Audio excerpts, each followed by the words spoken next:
just a sort of cursory review of this exhibit is covered in notes, scribbles, and just in the first few pages, highlights. And so to the extent that it's, been altered, we also have that objection.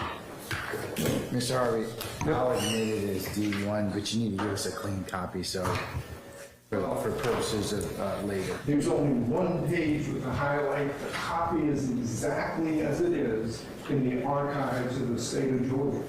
These come from the revolutionary records of Georgia, lots of which have been lost, and we spent days in the Georgia archives gathering this information. So I'm glad to change the one page with a highlight on it. All right, D1 will be amended for purposes of the motion. All right.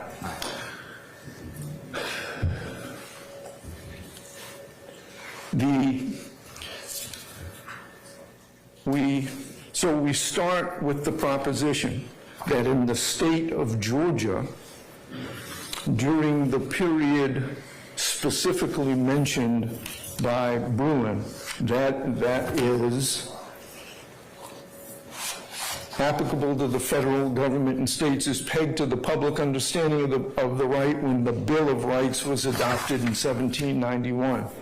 So from 1791 to 1802, at least as far as these records are concerned, there was zero prohibitions in Georgia law. The first prohibition in Georgia law was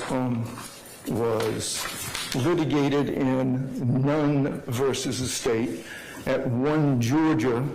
The first volume of our reports, 1 Georgia 243, pinpoint site at 251, that's 1846, and it is dealing with an 1837 statute. We are of the opinion then that so far as the Act of 1837 seeks to suppress the practice of carrying certain weapons secretly, that it is valid inasmuch as it does not deprive the citizen of his natural right of self-defense or of his constitutional right to keep and bear arms, but that so much of it as contains a prohibition against bearing arms openly is in conflict with the Constitution and void. So we're starting in 1846 with, even though there's not a constitutional provision at that time in the Georgia Constitution, that the Second Amendment applies to Georgia, and it cannot prohibit, now this is the catch, it cannot prohibit a citizen from carrying a weapon. Now, what's the catch? What's the catch there? The catch there is that immediately after that, the Georgia, let me see, I don't know whether it was the Georgia Court of Appeals or the Georgia Supreme Court, hold on.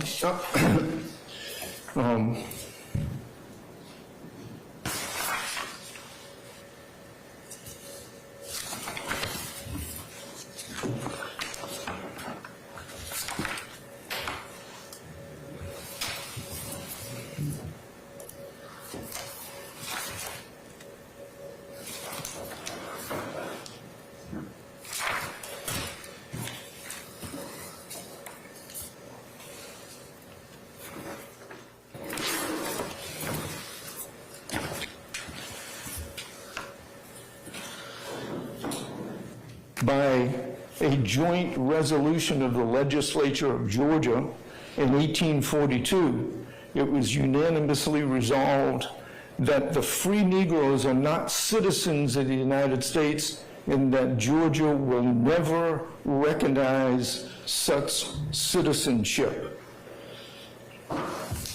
So that what they said in Nunn applied to citizens, but not the people that they determined would not be citizens and never could be citizens in the state of Georgia.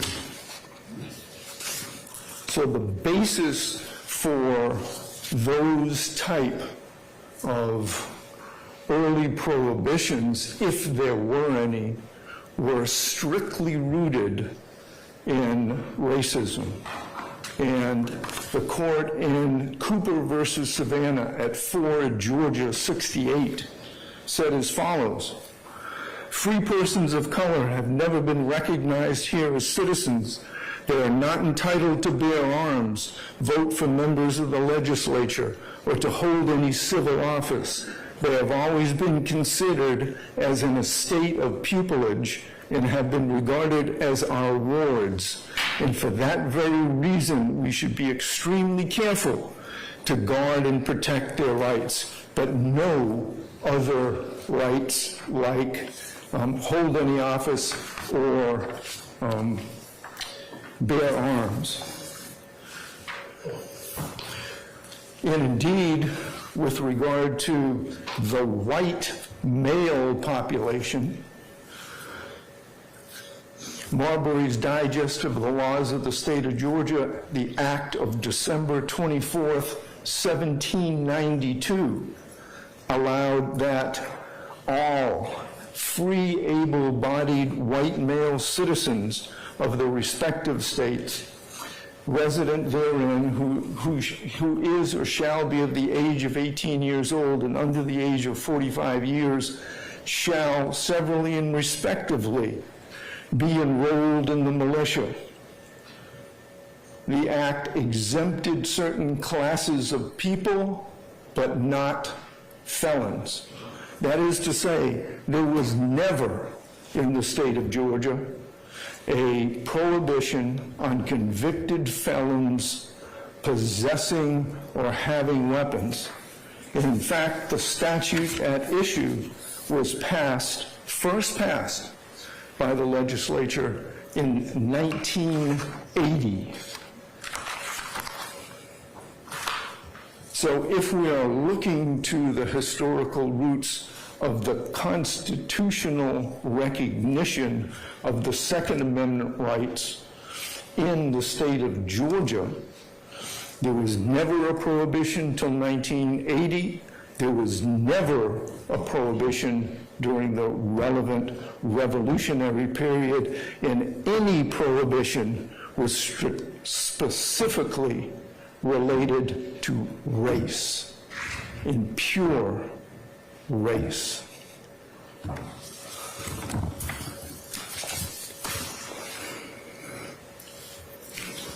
So that's the history in Georgia.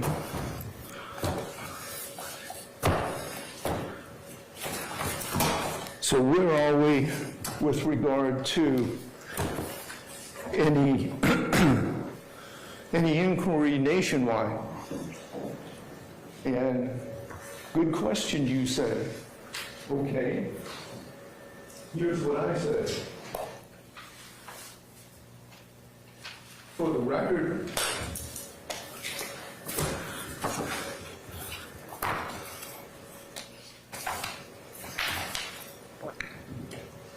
let me tender defendant's exhibit number 2, even though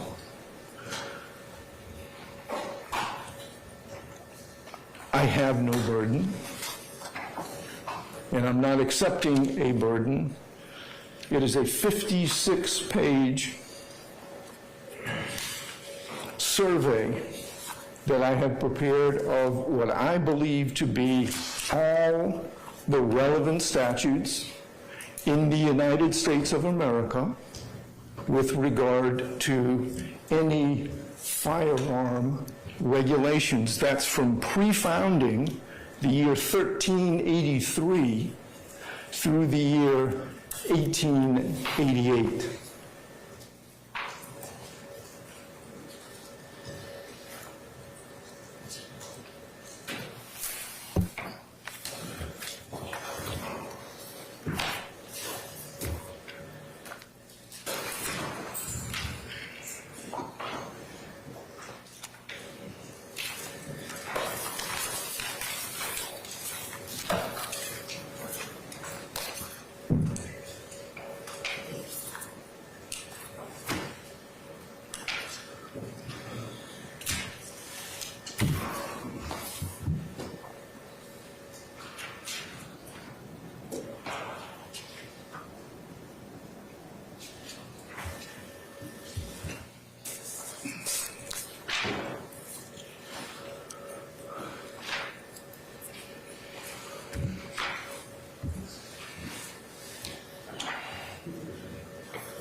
Yes, everything appears to be in order here. Thank you, sir. All right, D2 is admitted for No purposes. objection. D2 is admitted for purposes of the motion. So we have surveyed for you every piece of Georgia legislation related to firearms up until the 1980 first provision prohibiting felons in possession. We have surveyed for you every available known prohibition, or not prohibition because there were no prohibitions, every known statute from the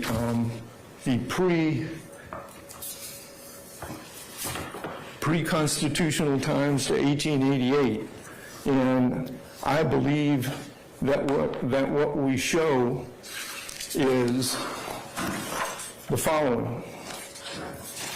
With regard to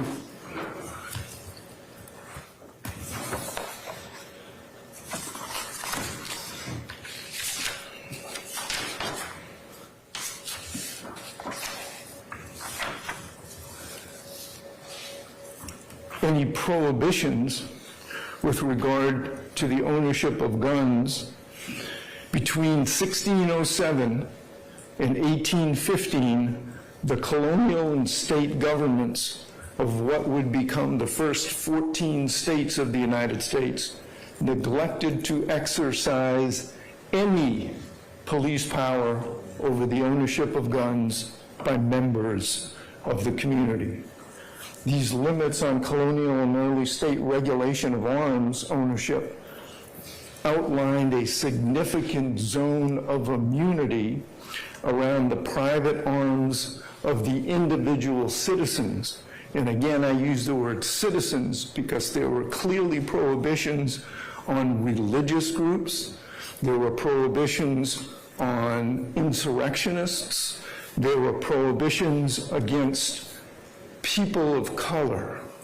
Those were the prohibitions, but as Bruin says, quote, apart from a few late 19th century outlier jurisdictions, American governments simply have not broadly prohibited the carry of commonly used firearms for personal defense. And personal defense is what is at the core of the Second Amendment. I think the survey... But personal defense for law-abiding citizens. No, personal defense for anybody. Well, it seems to exclude people that have been convicted of felonies. Who? What? What statute? By the state. What statute? Tell me what statute. I have heard, Statute 1611, 131, 133, right? Yeah, but that's in 1980. We're looking at 17. Why are you going back and dredging up all the other things about race and the obvious, okay? What does that have to do with anything that we have, that the legislature, not that it's, not interesting from a historical perspective, but what does that have to do with the Georgia legislature in 1980 then deciding, well, we're going to prohibit felons from having weapons? Because that's way outside the historical analysis called for by Bruin. 1980, Yeah, but the law wasn't passed until 1980. I'll give you that. But Georgia has enacted a series of these two statutes which they've taken the historical perspective. Haven't they? No. Then Who why do you has? say not? Who has? Tell me where they've taken the historical perspective. In enacting the statute, what is the have you taken a look at the legislative history of these two statutes? I'm not obligated to. I'm asking you as an officer of the court. Have you taken a look at the legislative history of these two statutes? Yes, and the same. What do they say? What do they say about? Usually, our legislature, when they enact a statute, they have some legislative history. They talk about the reasons for the enactment of a statute. You're asking me to have an academic discussion with you right now. So I'm having one with you about what did our legislature, in enacting this particular statute, these two series of statutes, say about why it is that they were going to go ahead and do that? Because I think they saw a general societal problem. And That problem was? and that problem was firearms. In the hands of? I beg your In pardon? the hands of? In the hands of people that have been convicted of a felony. Okay. And you're correct, I'm not arguing that that isn't what happened in 1980. What I'm saying is that the Supreme Court says what happens in 1980 doesn't make any difference. They specifically say that. And the same thing with the federal government. The 922G1, which is the federal prohibition against possession of firearms by a convicted felon, didn't go into effect until after 1938. And that's one of the bases that the Rahimi court said, hey, we can't look at 1938. We're not here to resolve societal problems. We're here to determine what the Second Amendment means. And we say, here's what it means. It means what it says in 1791 when adopted by the people. And the importance of my historical analysis is that there were de facto prohibitions, and those de facto prohibitions were related to race and religion primarily. And as far as I can tell, there were no gun laws in the northern states for 50 years. As far as I can tell, there were no gun laws in the southern states for 50 years. And the one prohibition that was cited in Heller, and the one decision that was cited in Heller, was our Nunn versus the state, saying that the 1837 statute was unconstitutional. So history is what this is all about. I'm not arguing with you about the modern day reasons. I am saying that under the specific historical test in Bruin, that the state of Georgia's prohibition, Johnny-come-lately in 1980, the federal prohibition, Johnny-come-lately in 1938, neither one of which passes the Bruin historical. We're looking at what the people believed when they adopted the Second Amendment in 1791. And I'm sorry, but isn't that what Range seems to talk about? It talks about, well, neither of the courts have offered a workable test for identifying the application of section, was it 922G1? yes. All right, so, okay. Well, you say, okay, I'm saying, okay, the state hasn't met its burden because this particular amendment in the Georgia statute and the Georgia Constitution prohibits conduct, not status.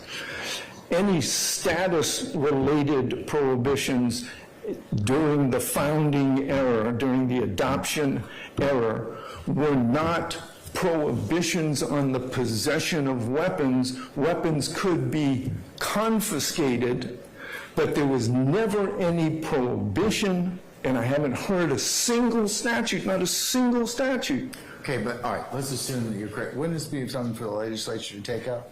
I beg your pardon? Wouldn't this be something for the legislature to take up? No, because, and let me tell you why. Well, I guess it could be, Well, but, I mean, but look, because the case that you gave me, Range said, I'm quoting from Range now, unlike an administrative agency, courts possess neither the resources to conduct the requisite investigations nor the expertise to predict accurately which felons may carry guns without threatening public safety. well, maybe. I mean, But they're saying the statutes but are they're telling that they're sending the message that the legislature, this is maybe something the legislature has to deal with. Historical development, if that's what you're telling me. And it may be, but that doesn't save the statute as it is now, and it doesn't save the statute that Mr. Nichols and Mr. Jackson were indicted under. And you can't tell me that we're going to rely on dicta in a Supreme Court case, because the Supreme Court specifically has already said you can't rely on our dicta, and that's Weaver versus Massachusetts at 137 Supreme Court 1899. So let's move from dicta to the reality of the test. The reality of the test is Mr. Nichols and Mr. Stillwell and anybody else in here are members of the people, just like they're members of the people for purposes of the Fourth Amendment. You know, he's been convicted of a felony, he's been convicted of a felony, but he can still say, because the right of the people to be secure in their personal papers from an unreasonable search and seizure, if the people meant felons couldn't be protected by the Fourth Amendment, the people is a status that's not included in either one of those provisions. So I guess the Fourth Amendment would not apply to any convicted felon either. I guess what I'm saying is, based upon the record and based upon the lack of record and proof from the state, I think that the state has not carried their burden and that these statutes are unconstitutional. All right, thank you, sir.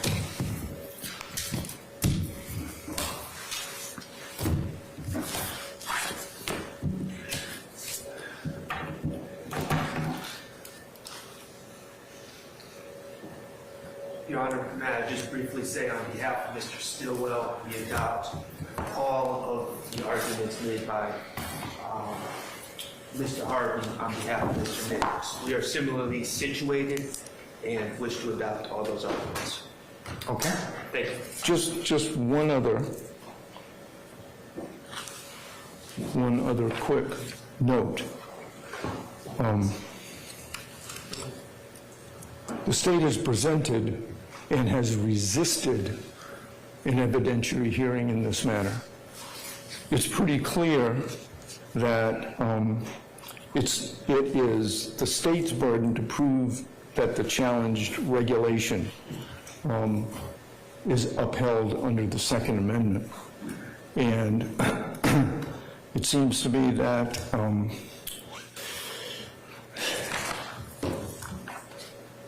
attorney argument is not evidence. And that's well recognized. That's why I tendered for the record specific evidence in this case for the record. And there are citations of attorney argument is not evidence. There are a lot of citations. I'd refer Your Honor to Rigby versus Jennings, R-I-G-B-Y, J-E-N-N-I-N-G-S, at 630 Fed Sup 3rd, 602, with string citations that attorney argument is not evidence. So I've seen no evidence from the state. All right, sir, thank you. In Your Honor, although I thought under the Harvey... Yes, Mr. This would Weinstein. not be necessary. Mr. Kendrick also adopts Mr. Harvey's arguments. Unless you're opting out, I'm going to assume that the argument applies to all those similarly situated. Thank you, Your Honor. All right. Mr. Uhowski?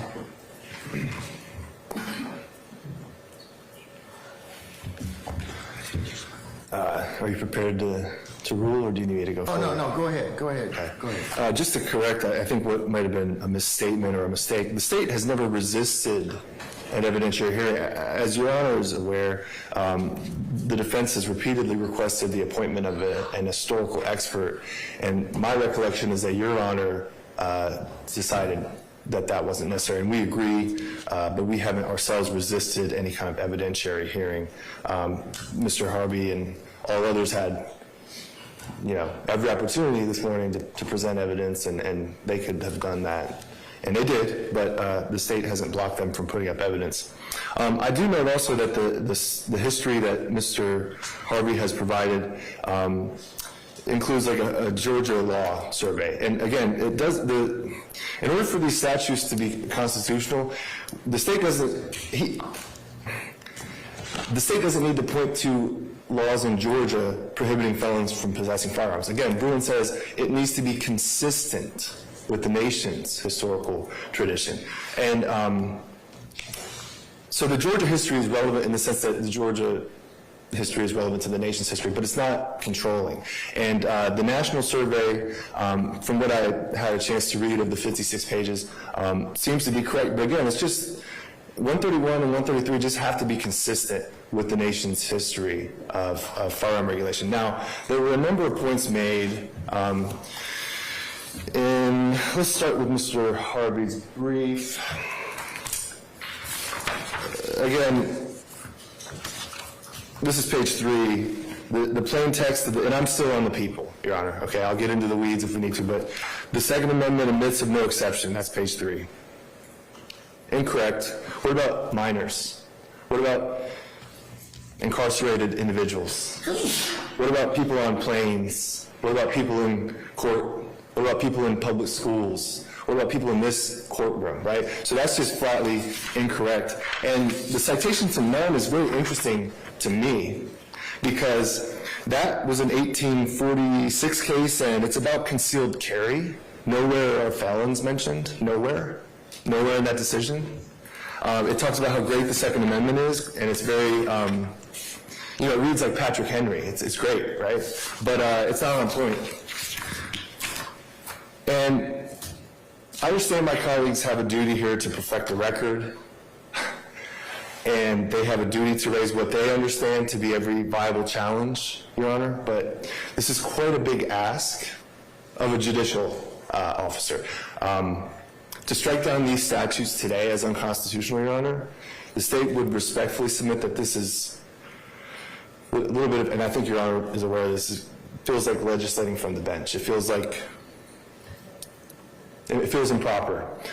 We're putting the cart before the horse here. Recapitulating, okay, just to recap. The Supreme Court of the United States has not passed on the constitutionality of the Georgia statutes, okay?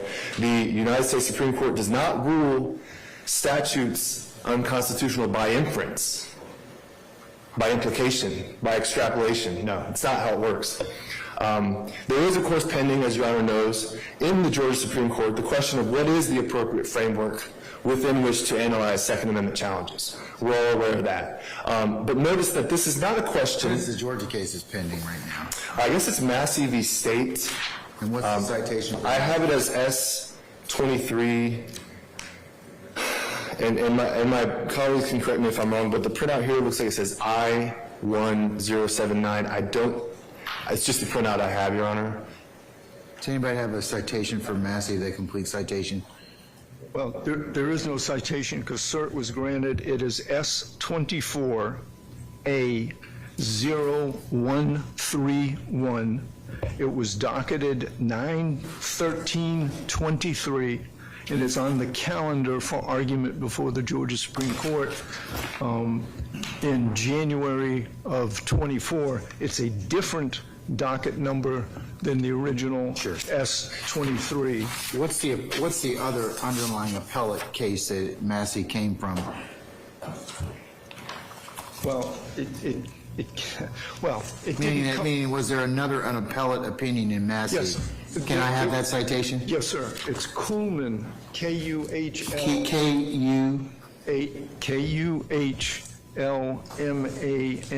Judge, and Kuhlman is 317 Georgia, 232, decided on September 6th of 23, and that was a remand to the trial court for the trial court to determine the constitutionality of a section, particularly of 131, under both the Georgia and federal constitutions. Okay, so where does Massey come from? Is Massey another Massey is a standalone case on itself. Okay, well, did Massey have an underlying appellate opinion?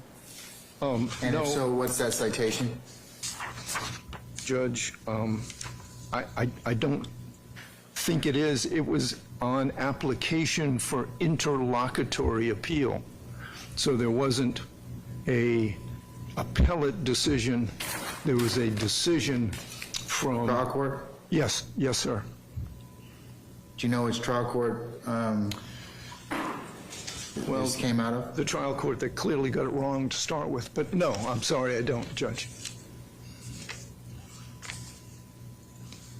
Do you happen to know, sir, or which trial court it came out of, or which county? I'm sorry. Okay. I don't.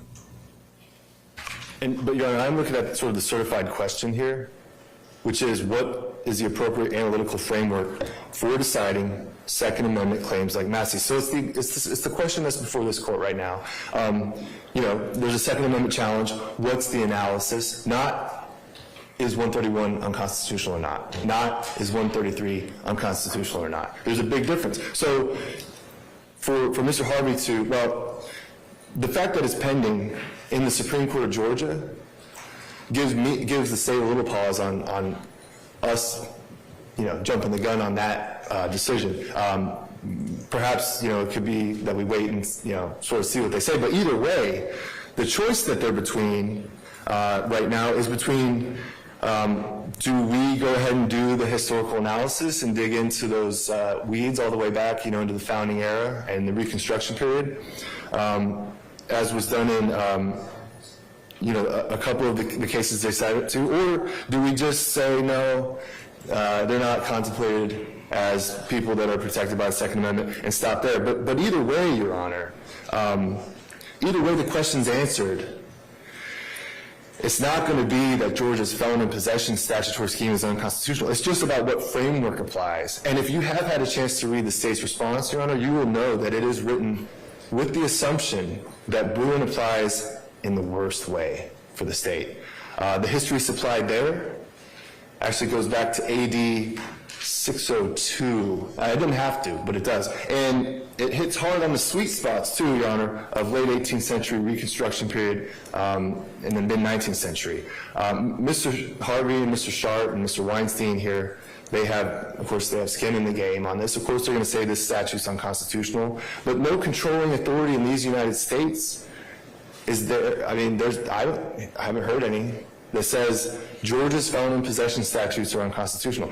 Mr. Harvey has argued about the Georgia militia pool, I guess towards the end of the 18th century, beginning of the 19th century, as evidence that, Georgia allowed felons to possess firearms. But, Your Honor, these are not, in this case, these are not service weapons we're talking about here, are they? And that was a very exceptional period in this country's history. I mean, that was a very singular period. Formative, yes, but we are not in the 18th century at this time. We're in the present moment, and a lot of very good laws, by the way, have been passed since the antebellum South and the Civil War, et cetera. And 131 and 133 are among them. And Mr. Harvey hasn't shown otherwise. I mean, look, the United States Supreme Court hasn't said anything about Georgia's statute. The Georgia Supreme Court itself is now wrestling with the issue of what analysis to apply. I think for that reason alone, those reasons alone, that the state's respectful suggestion is that you leave these statutes as they are, Your Honor. And I will, and I am prepared to go into the weeds about the historical analysis if that's the court's pleasure and preference, but I will refer to the state's briefing on this issue if the court is interested in looking back on that. I do think that the Georgia history of felon in possession stuff is sort of irrelevant to Bruin, because Bruin specifically says it's just got to be consistent with the nation's history of firearm regulation. It doesn't have to be, you just have to have a historical analog. It doesn't have to be a historical twin. I mean, that's specifically not required here. So if Your Honor has questions, I can go into it, but if Your Honor is satisfied, again, with the presentation, with your permission, I will conclude, Your Honor. Let me ask you to pause, both of you to pause. I'm gonna take a look at a couple of things. So, I'm gonna be in recess, maybe about 15 minutes or so, so you all can stand at ease, and, I'll let you know if I need more argument, okay? Your Honor, Yes, Mr. Steele. question. You still want is Christopher Massey versus State? I got it. Prince County.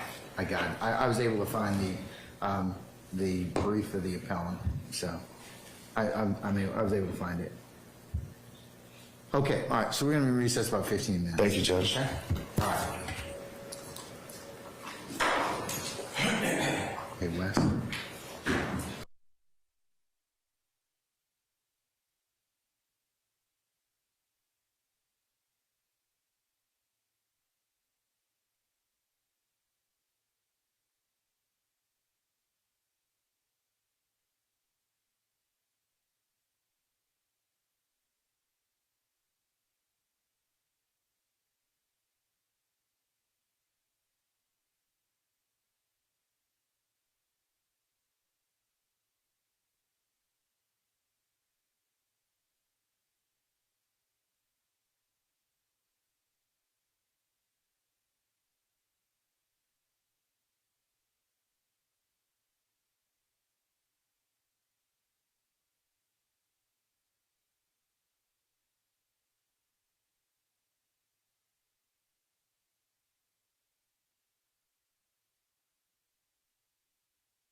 Does anybody further comment?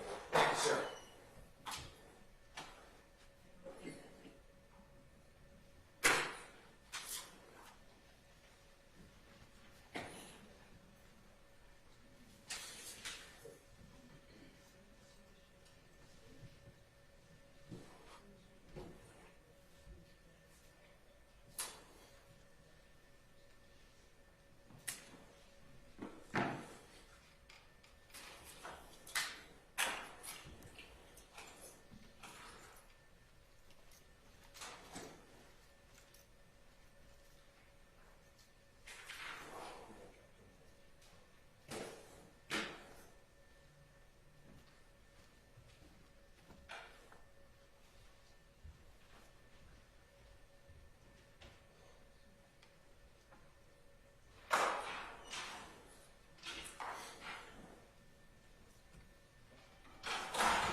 Okay,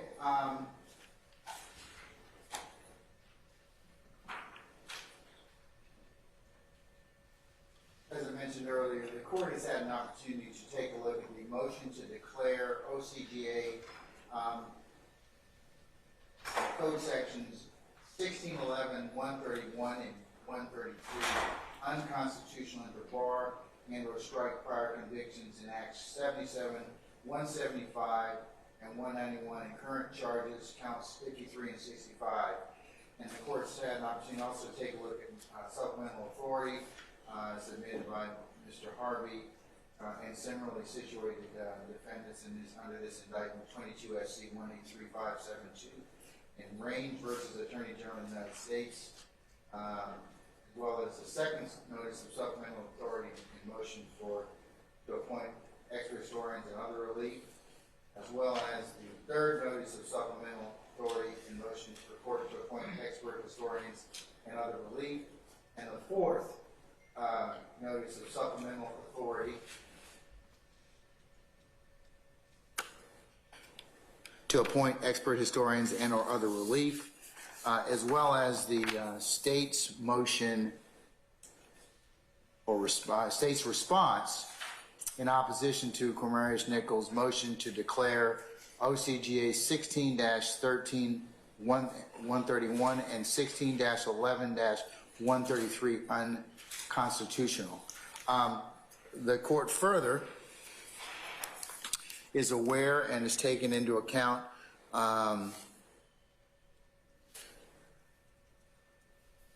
Kuhlman versus the state, and that can be found at 892 Southeast 2nd, 753, 2023, as well as Massey versus the state, which is currently on appeal to our highest court and is located at S24A0131 in particular. The court will distinguish a couple of different things in terms of the matter at hand and of the cases that have been cited for the court's consideration. Kuhlman involves a convicted felon who filed suit against the state for declaratory judgment that the State Board of Public Safety's denial of an application for relief from statutory prohibition against the felon in possession of a firearm under the exception to the statutory prohibition for convictions for offenses pertaining to antitrust violations, unfair trade practices, or restraint of trade, violated state law, and state and federal constitutional rights to bear arms. The Superior Court granted the state's motion for summary judgment on all claims. The felon's application for discretionary review was granted.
In Coleman, the Justice Ellington writing for the court, divisions 1, 2, and 3, this can be distinguished because the Superior Court erred on ruling on the issue of sovereign immunity, and the applicable section that Coleman was relying upon is 1611-131 Delta, which is not the applicable statute that is involved, or subsection involved in this particular matter. However,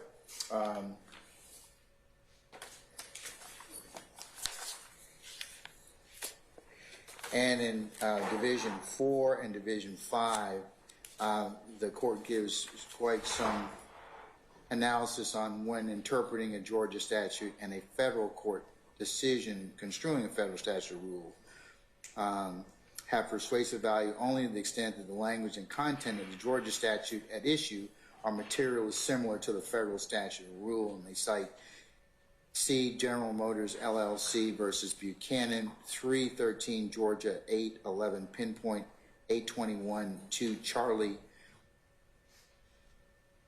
where the language of a Georgia statute deviates from the federal rules of evidence or the persuasive value of the authority interpreting and applying the federal rule is diminished.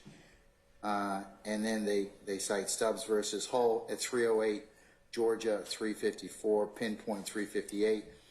In construing a Georgia statute that closely tracks federal statutory law, we may look to federal court decisions and commentary interpreting federal statutes or persuasive authority.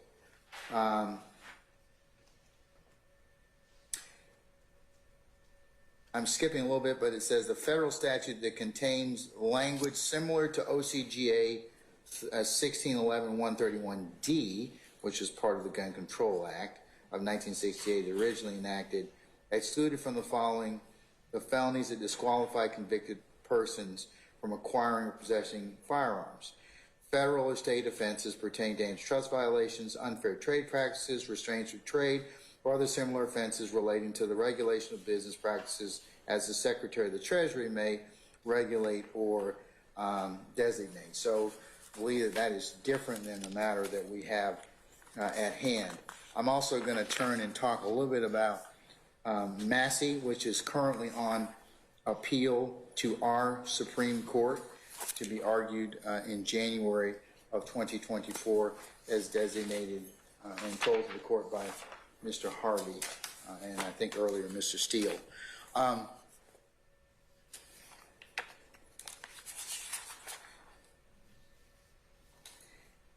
In Massey, as argued by Mr. Harvey and others, are a couple things.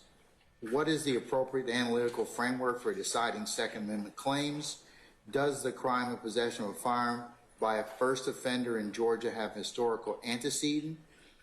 Does the Second Amendment render appellant, in this case Massey's, prosecution for the crime of possession of a firearm by a first offender unconstitutional? So we have a distinguishing issue in our case is that we don't have this particular applicability of this particular first offender statute, and that we have the other portion as defined in 1611-131A.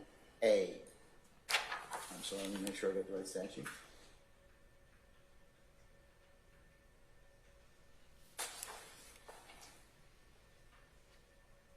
I'm sorry, A and as B, and B. It's a disjunctive statute, so it has several ways that that statute can be interpreted, and in this particular section, or who has been convicted of a felony by a court of this state or any other state. So that is a distinguishing factor in this particular matter that we have in hand. The issue that was raised by Mr. Harvey is, did the state build a record in the trial court as to why this law doesn't run afoul of the Second Amendment? And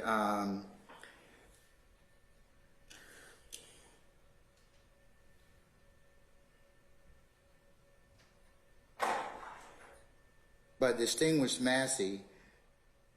Massey, unlike the circumstance we have in the case at bar, is that Massey's Second Amendment rights prohibit his prosecution for illegally possessing a firearm, particularly because he's not a convicted felon. So, in this particular circumstance, that is different than in our case, because then it, as distinguished in the argument made by both counsel this morning, whether or not that is you are then a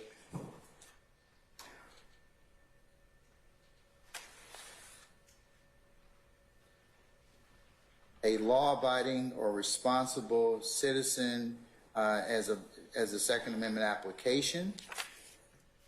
And similarly, Mr. Harvey argues that the state has failed to provide proof and to meet his burden in persuasion. I believe the state's brief subsequently covers that particular historical and as well as the record in the trial court as to why this law doesn't run afoul of the Second Amendment. I'm also going to take, for the purposes of this particular argument, Defendants 1 and Defendants 2. Mr. Uhelski, do you have anything else do you want to supplement, or do you wish to adopt Mr. Harvey's D1?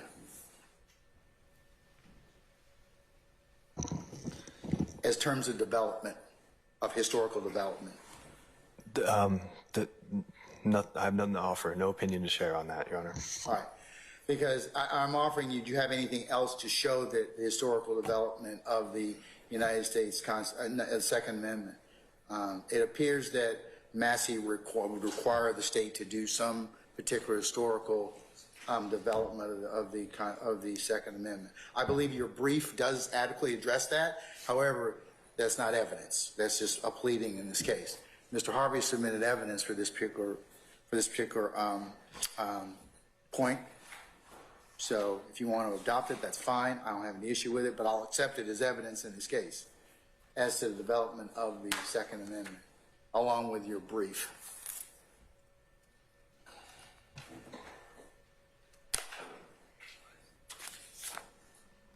I beg the court's indulgence for just a moment, Your Honor, if that's all right.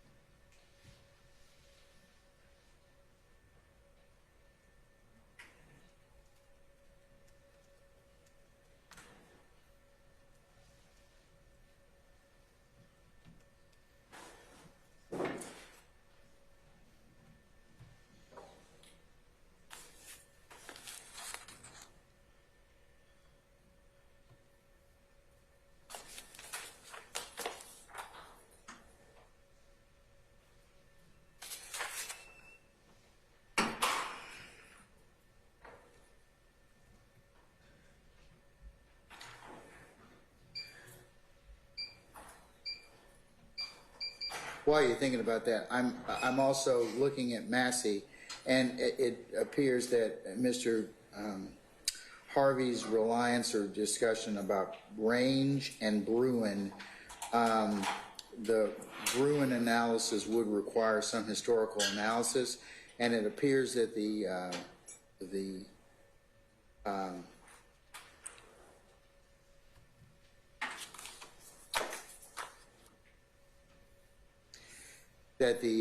Eighth Circuit has relied upon the Supreme Court's assurances that gun restriction laws are still viable, and it conducted a fairly extensive required historical Bruin analysis, and that's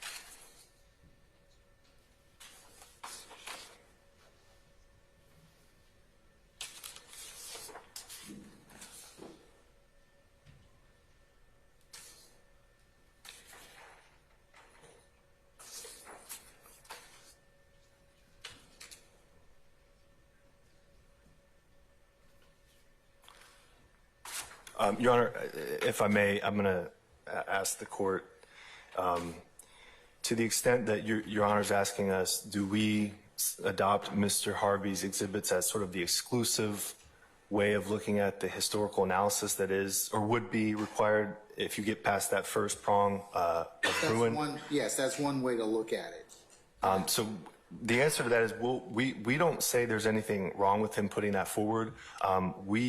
If Your Honor is saying to us that the state is required to, rather than supply the historical analysis in the pleadings, Your Honor would prefer that we kind of physically put into evidence exhibits of sort of the historical analysis that we have put in our response.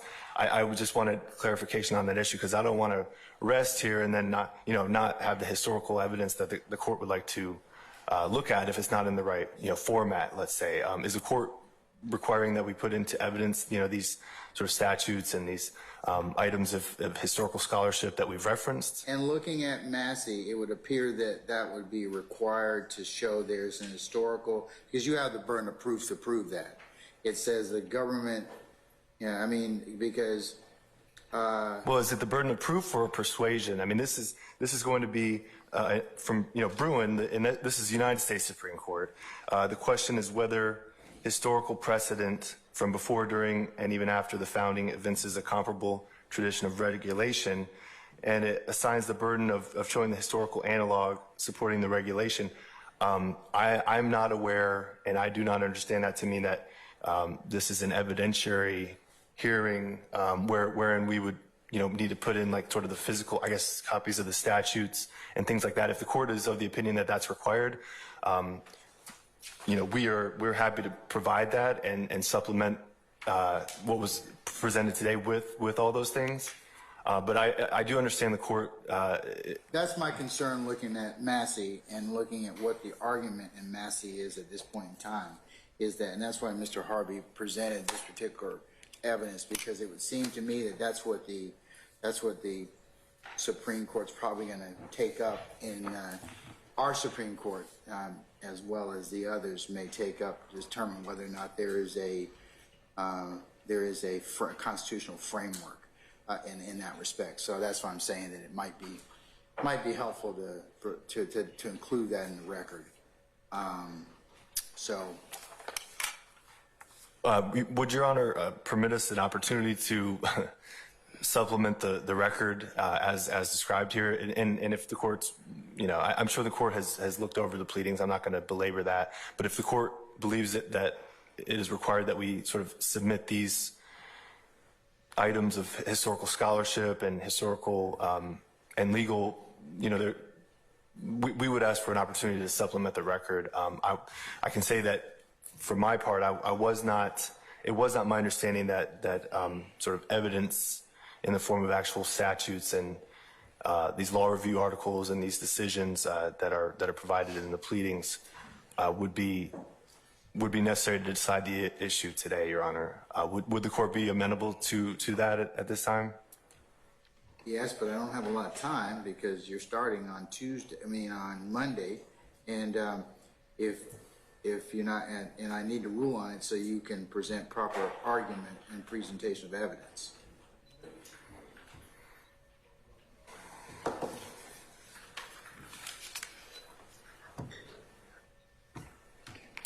How much time would Your Honor be willing to give us to summon all this and provide it? I can tell you we'll do it at the court's pleasure. We'll do it in a hurry, Your Honor.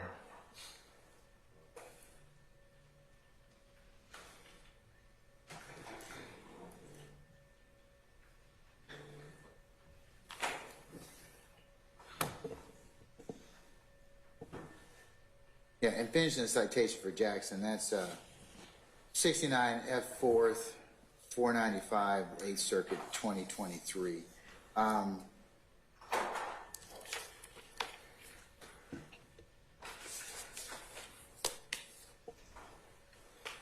And in the 8th Circuit, they concluded that in determining the sufficiency of historical evidence to support the 922G1, we conclude the legislature's traditional employment status-based restriction to disqualify categories of persons from possessing firearms. Whether those actions are best characterized as restrictions on persons who deviated from the legal norms or persons who presented an unacceptable risk of dangerousness, Congress enacted with an historical tradition when enacted 922G1 and the prohibition of possession of firearms by felons. So,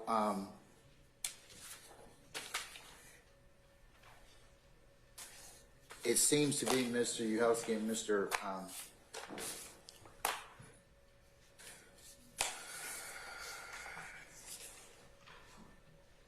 Mr. Harvey, that looking at tandem of Massey and Kuhlman, that in order for this case to be properly reviewed on appeal, that you would probably need to have some evidence to support in the record to support the historical analysis. It's listed in your brief, but as Mr. Harvey was quick to point out, he's the only person that's put any evidence in at this point in time of the historical development.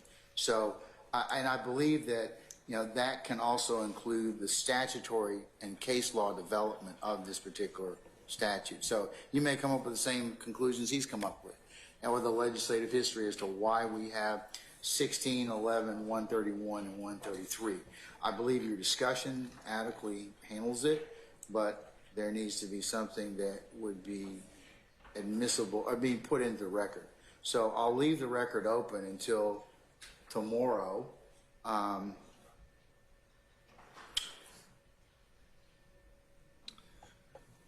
At noon for you all to submit something, and then I'll make a final ruling on that issue at that point. And Judge, I understand what you have just requested in the additional time, but let me object to that. This has been on, this is the third time this case has been on for argument. I've made the same arguments over and over again. The state has simply failed to meet their burden. I think the case law is clear. I object to giving them a second bite at the apple. I think we are in a position for you to rule and or to sever those counts out and or give us a right for interlocutory appeal on those particular counts as well. So I'm going to object to additional time to allow the state to do what they should have done when we were here for hearings the last two times. So just want that on the record. All right, so noted, sir. I'll take that over your objection, sir.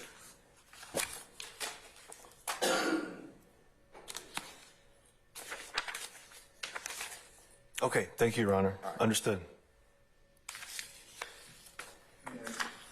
And I'm assuming I get time to respond? Yes, Mr. Harvey. You certainly may. I would come with your arguments because I am going to rule at the conclusion of tomorrow. I mean, I'm basically ready to rule, I think, at this point in time, but I'll give the state, given the position of the cases that the court has read this morning, and because I want to get this right on appeal and preserve it for appeal correctly, the opportunity to do so. So if you have anything else, you can bring it on Friday, bring it on tomorrow, and we can hear it, okay? Well, I don't know what else I'm going to have because I don't know what the state is going to come up with, number one. I'm ready for the court to rule now because this was our opportunity and this is our record. I understand that, sir. All right. Okay. All right, thank you.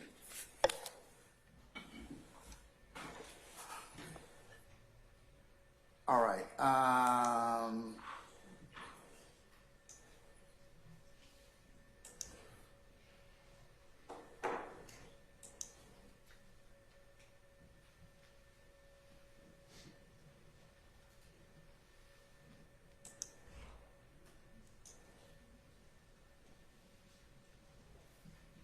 Okay, councils, I'm going to take up one other matter and then we're going to go to lunch, okay?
as a non-record aside, Judge?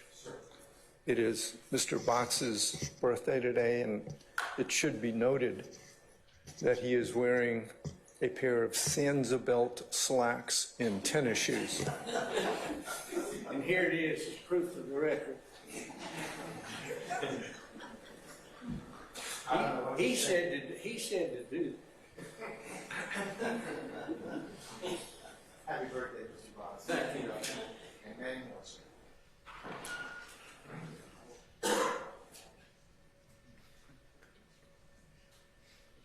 But if you're gonna wear tennis shoes, you need to upgrade your tennis shoe game. These are the style. I'd recommend you not say anything for. My client wouldn't let me wear his shoes, so I had to go out and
Good morning, or good afternoon, Juror 144. Could you come to the podium for me, please, madam? Okay, madam, you know why you're here? Yes. Okay, all right, just want to make sure. You were supposed to come in on the 1st of November to participate in our selection process, and we attempted to reach you by several means to include email and or phone calls from our jury services. Did you get those? I got a phone call. I never got an email. Okay, did you have any conversations with our jury services staff? I did. I spoke with Amy. Okay, all right. Did she tell you to come in for the 1st? Well, when I spoke to her, it was on the 1st. Did she talk with you prior to that? Are you sure you didn't have any discussions with anybody else prior to coming in on the 1st of November telling you how important it was for you to be here on the 1st? I'm sure. So you did or you did not? I'm sure I did not get any type of notification. I didn't speak to anyone directly about being here on November 1st. Until November 1st. When on November 1st did you find out that you were supposed to be here? Amy gave me a call. So you didn't have any conversation. I'm going to ask you again. Did you have any conversations with jury services or anybody else pursuant to this case prior to November 1st telling you to come in? Correct. That's correct. All right. So you weren't, you fly for an airline, right? I fly for American Airlines, yes. So you weren't in Charlotte at that particular point in time? At what particular time? Before the 1st, let's see, on the 31st of October, or the 3rd, which would have been a Tuesday, or the 30th of October? At some point, yes, I was in Charlotte because that's where I'm based, yes. Okay, and you didn't have any conversations with anybody about coming to Atlanta and about how you were at work? Yes, So you did have some conversation about you being at work?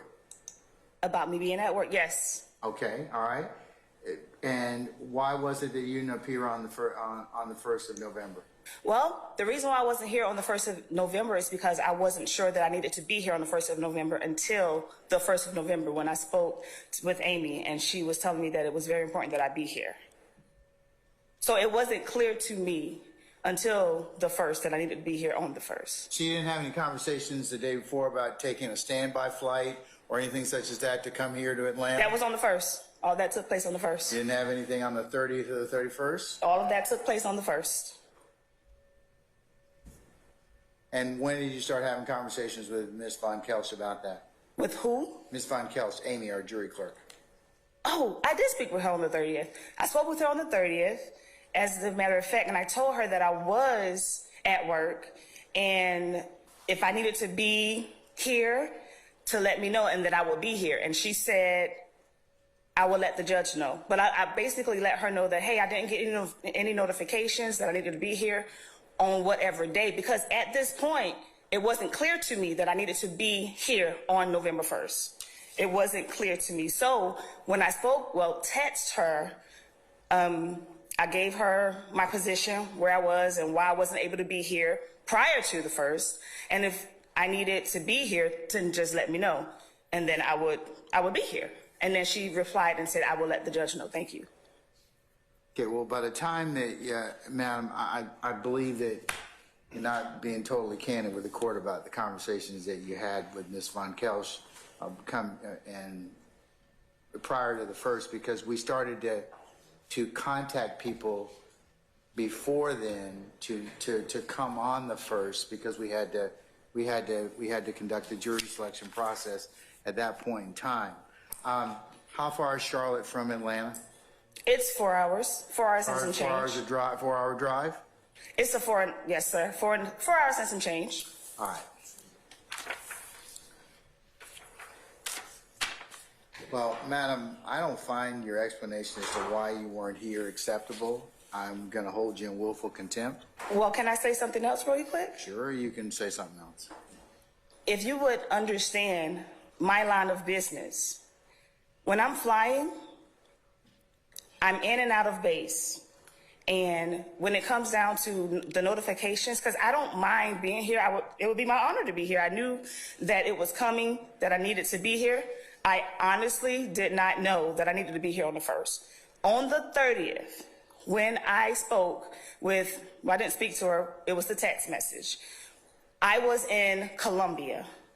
Columbia, South Carolina? I was in Columbia, South Carolina, because I had gotten off of work in Charlotte earlier that day. Now, when I get off, I don't automatically just come to Atlanta.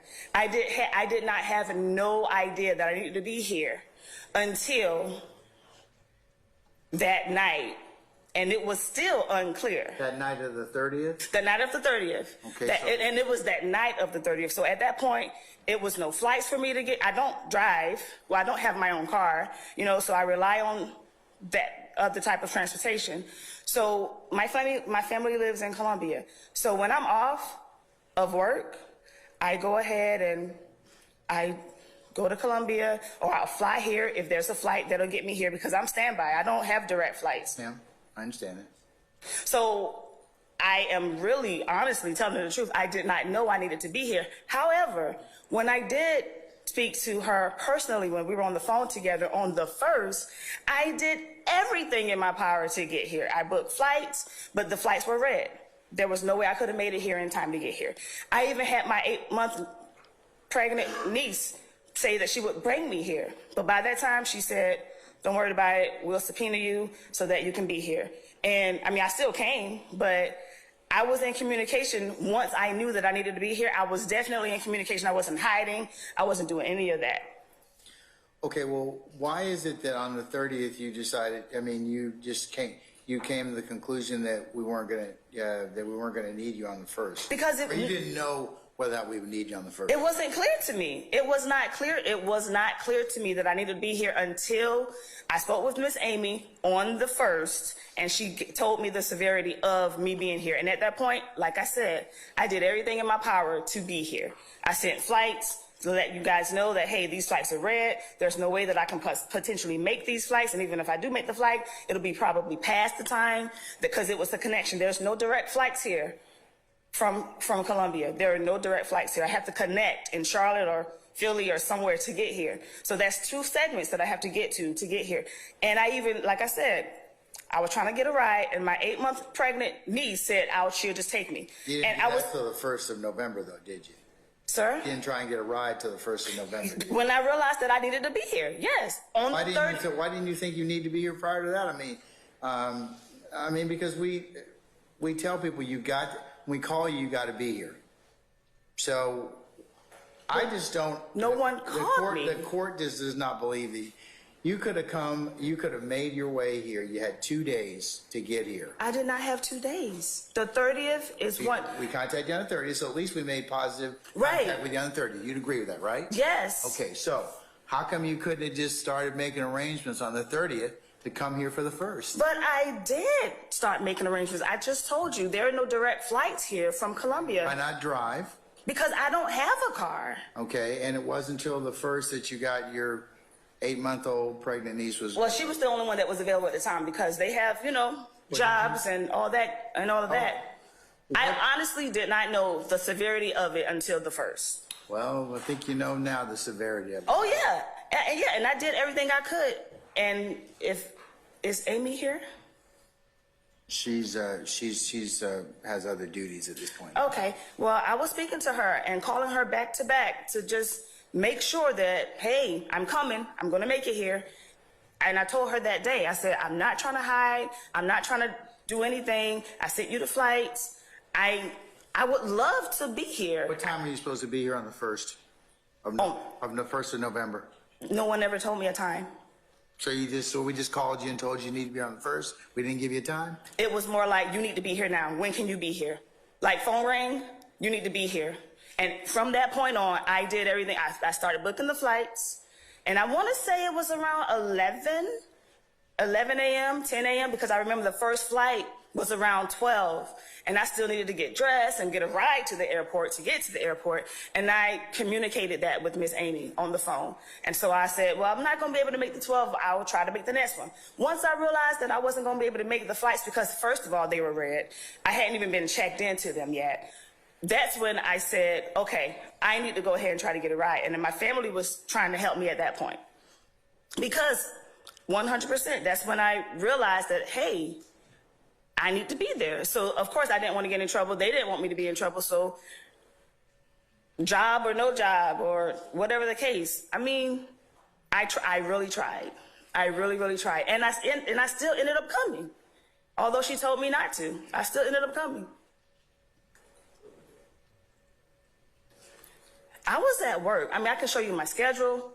I can show you the segments of flying. I can show you all of that, whatever you need to see. But I was at work. I was not somewhere just twiddling my fingers and just, screw the world. I was at work. I did not know. I did not know.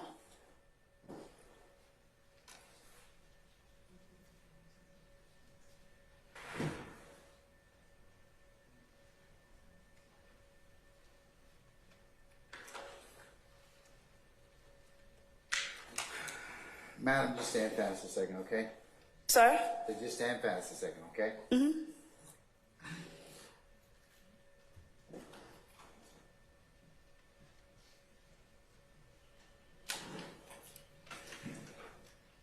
Madam, you can have a seat in the gallery over there. Just have a seat just a second, okay?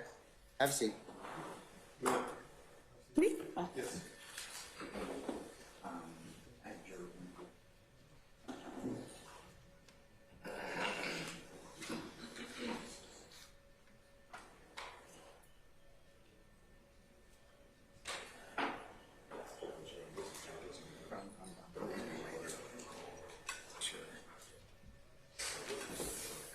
Yesterday, yeah.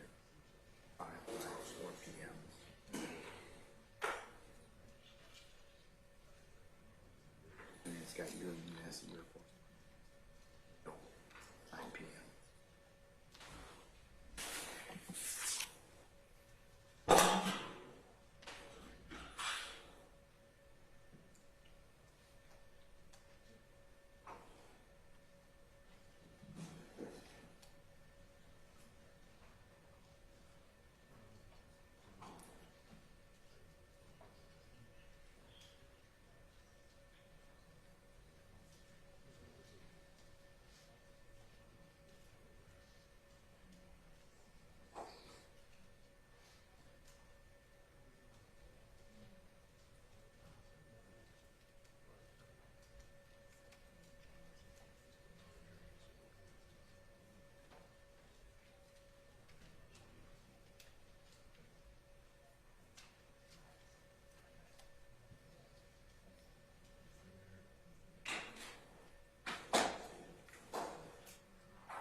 Okay, Juror 144, come on back up, please.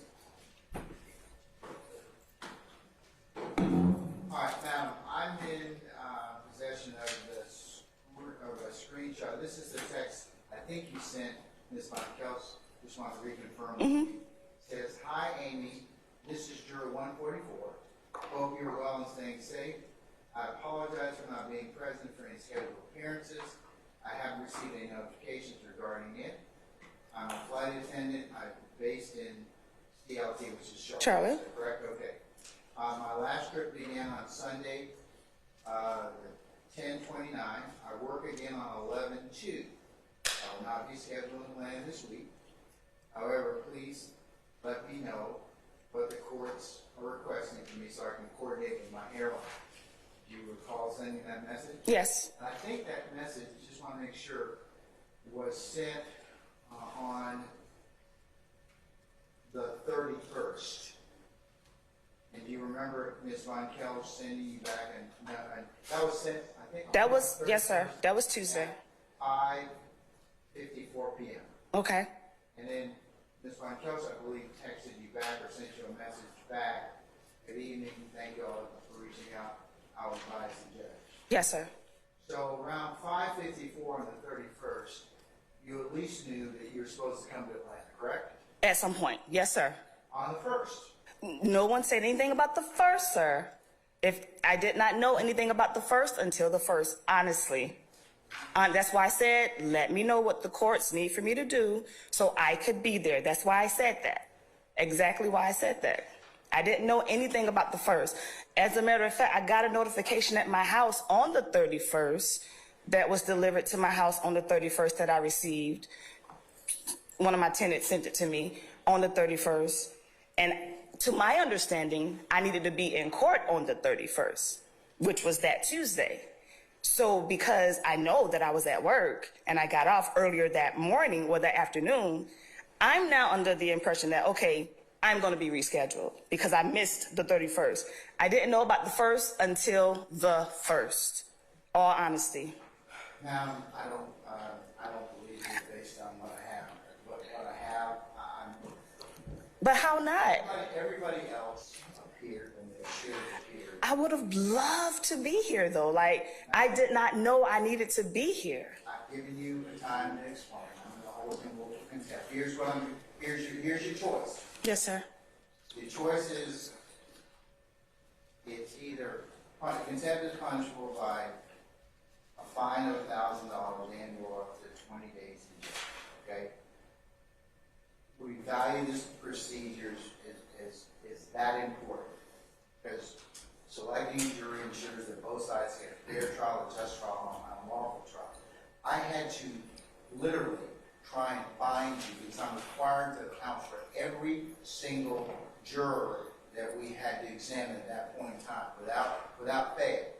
So we're waiting here trying to figure out where you are, and this is the only thing I have. Now, I understand you got to work and everything else, but I believe that you had enough time and enough knowledge that you could have gotten there in the first. That's what I have.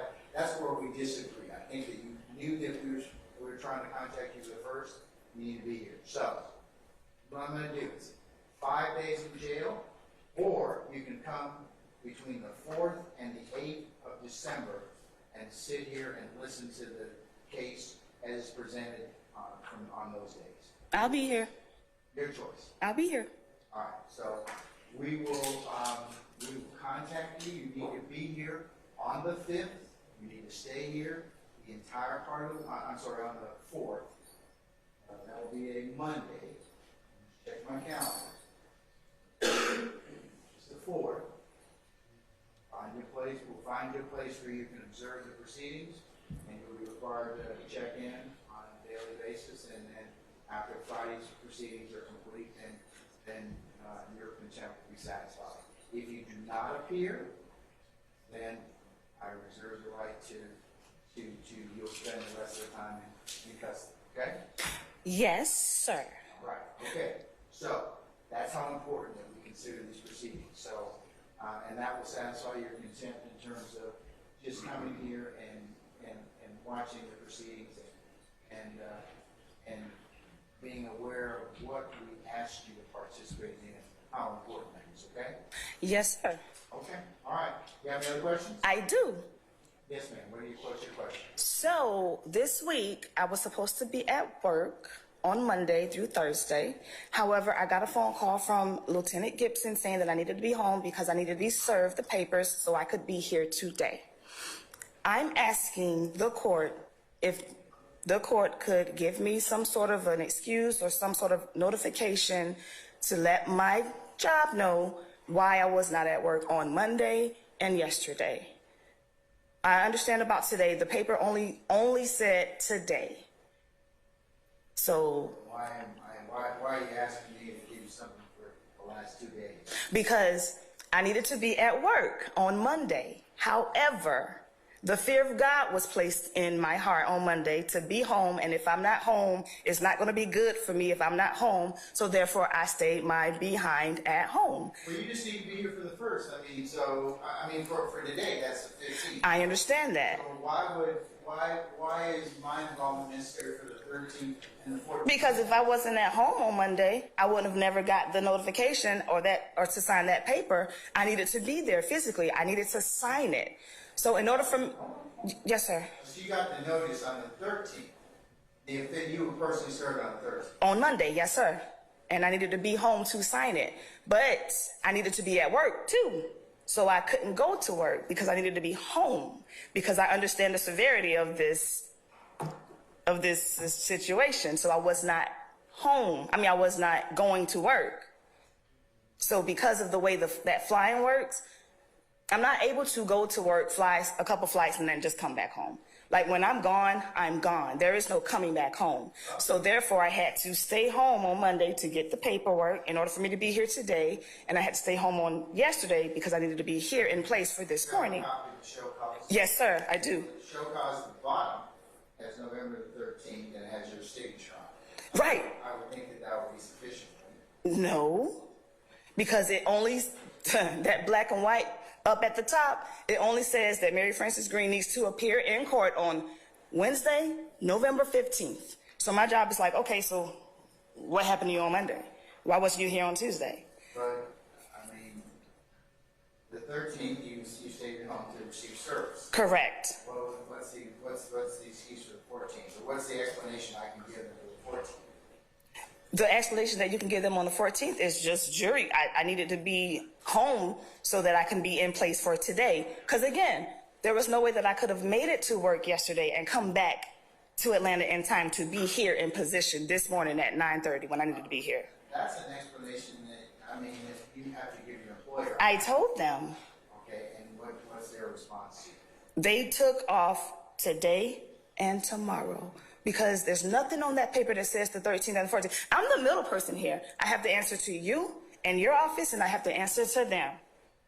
And on that paper, the FAA, all they see is that flight attendant was a no-show,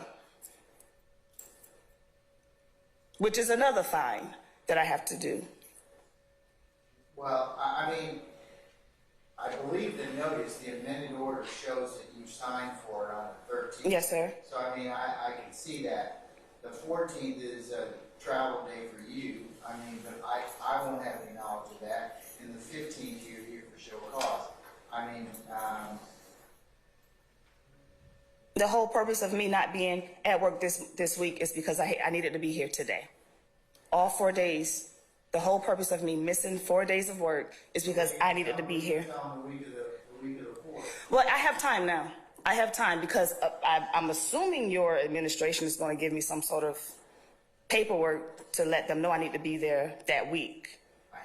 Yes, sir. So that's that. I'm going to give you an order. Yes, sir. So that's that.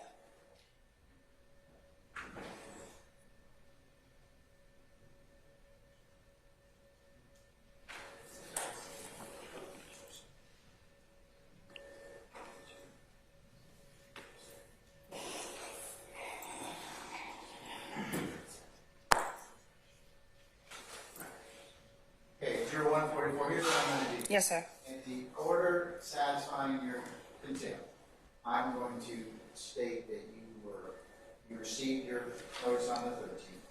14th was a travel day. You're actually here on the 15th. And then I'm requiring you to come back, satisfy your contempt from the 4th through the 8th by observing these proceedings.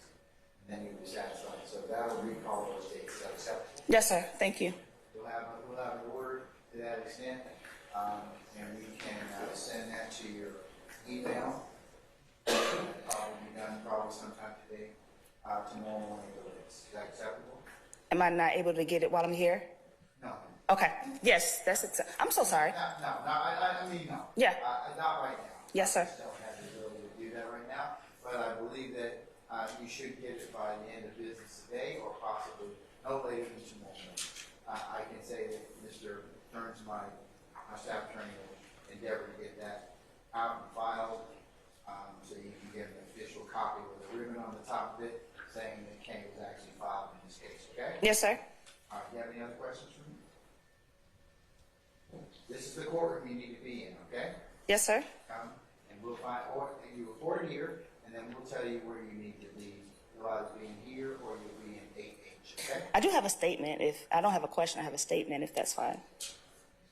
I just wanted to say that I sincerely apologize about the miscommunication here that took place on everything. I would have loved to have been here. I just did not know. And I do apologize that you and I disagree on that portion of me knowing that I needed to be here. However, what I'm telling you today is the honest truth. And your apologies is. Thank you.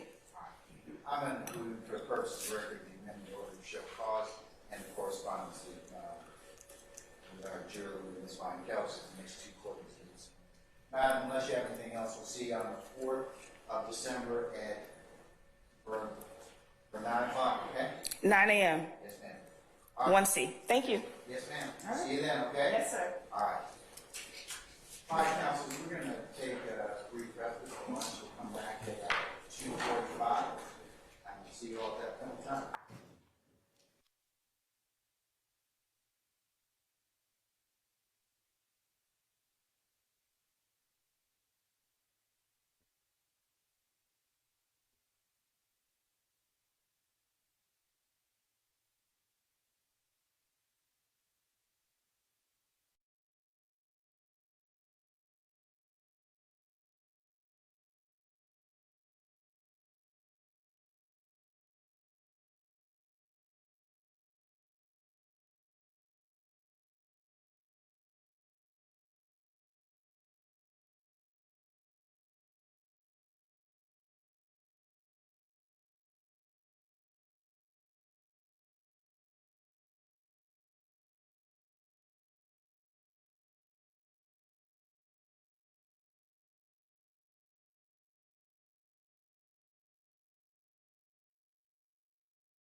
that was the sole reason.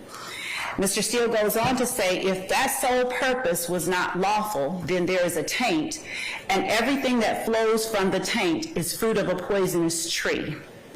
And then Mr. Steele goes on to give the court his version or his analysis of the law as it currently stands.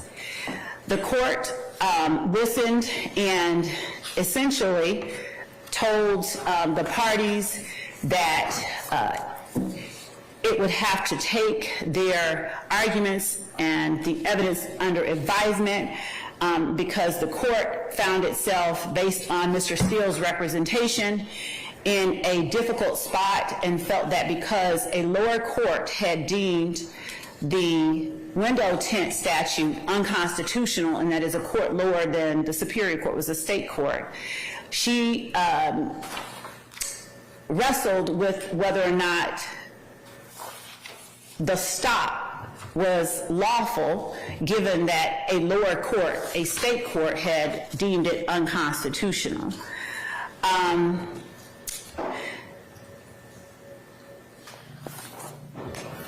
So the court later granted Mr. Steele's motion, Mr. Williams' motion, to suppress the stop, and that's the trial court granted the motion to suppress the stop. The Court of Appeals,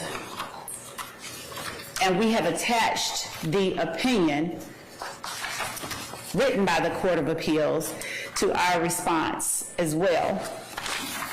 Let's see if I have that.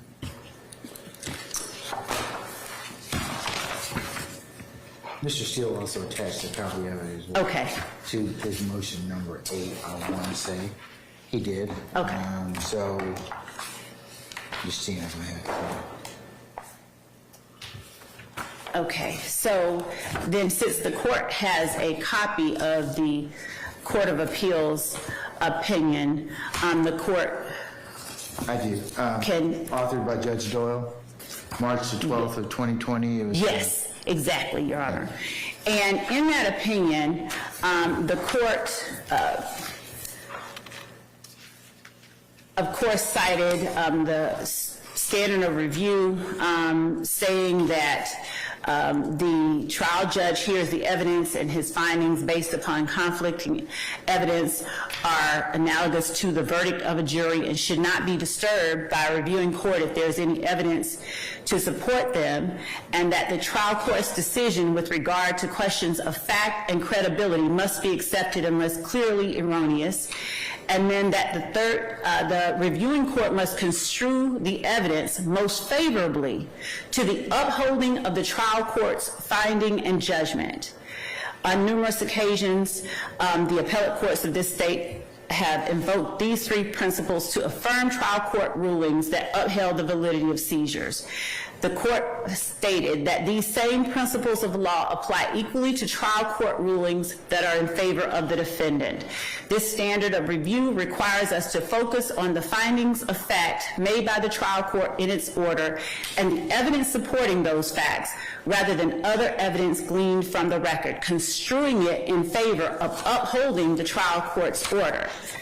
And so the Court of Appeals construed the facts most favorably to uphold the trial court's order, and in pages 3 through 4, as well as page 5, the Court of Appeals stated the facts in the light most favorable to uphold the trial court's finding that the stop was not lawful and suppression of items found during the stop because the stop was not lawful.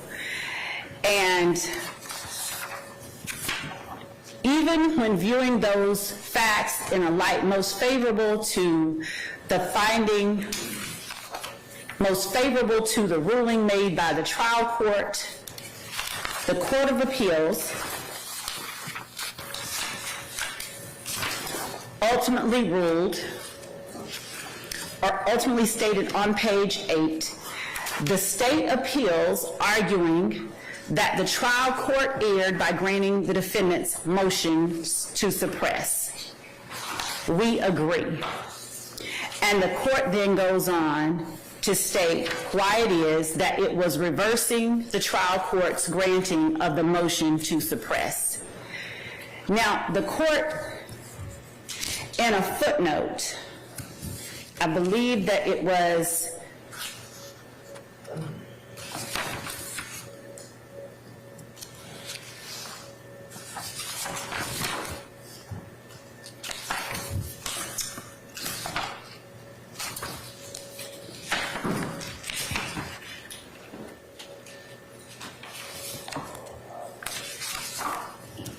I believe that there were references made to, in the original order, as to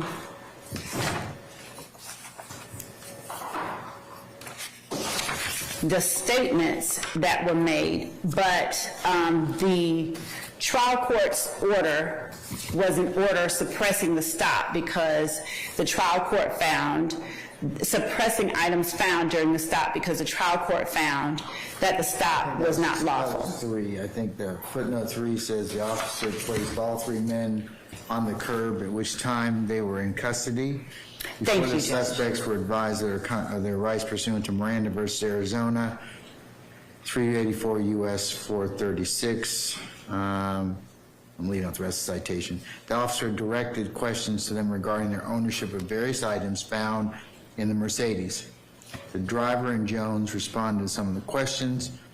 The statements are not relevant to our review of the trial court's ruling on the motion to suppress, and the state advised during the hearing that it did not seek to introduce any of those statements in light of the officer's failure to Mirandize the suspects. Thank you, Judge. Thank you for finding that. And that's exactly the footnote that I was looking for.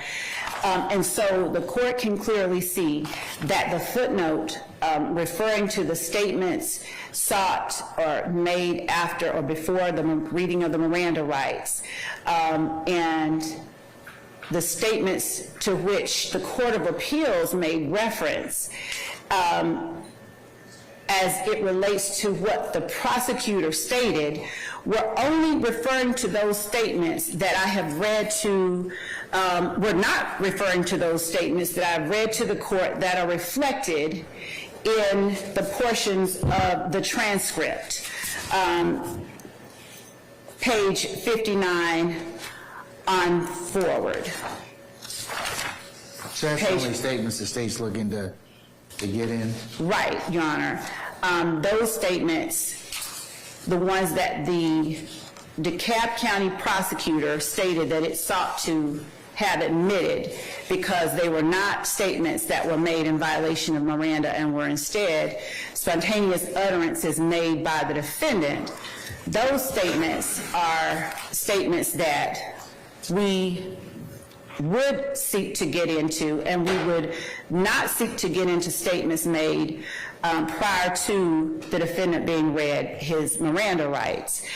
In addition to those spontaneous utterances, there was the statement that was made shortly after the Miranda rights were read, where the defendant stated that he had had the gun found in his bag for a while, reflected on page 60 of the transcript, the middle paragraph at line 15, where the prosecutor stated, I'm going to argue he was advised of his right to remain silent, and when he said, I had the gun for a while, we're going to seek for admission for that statement.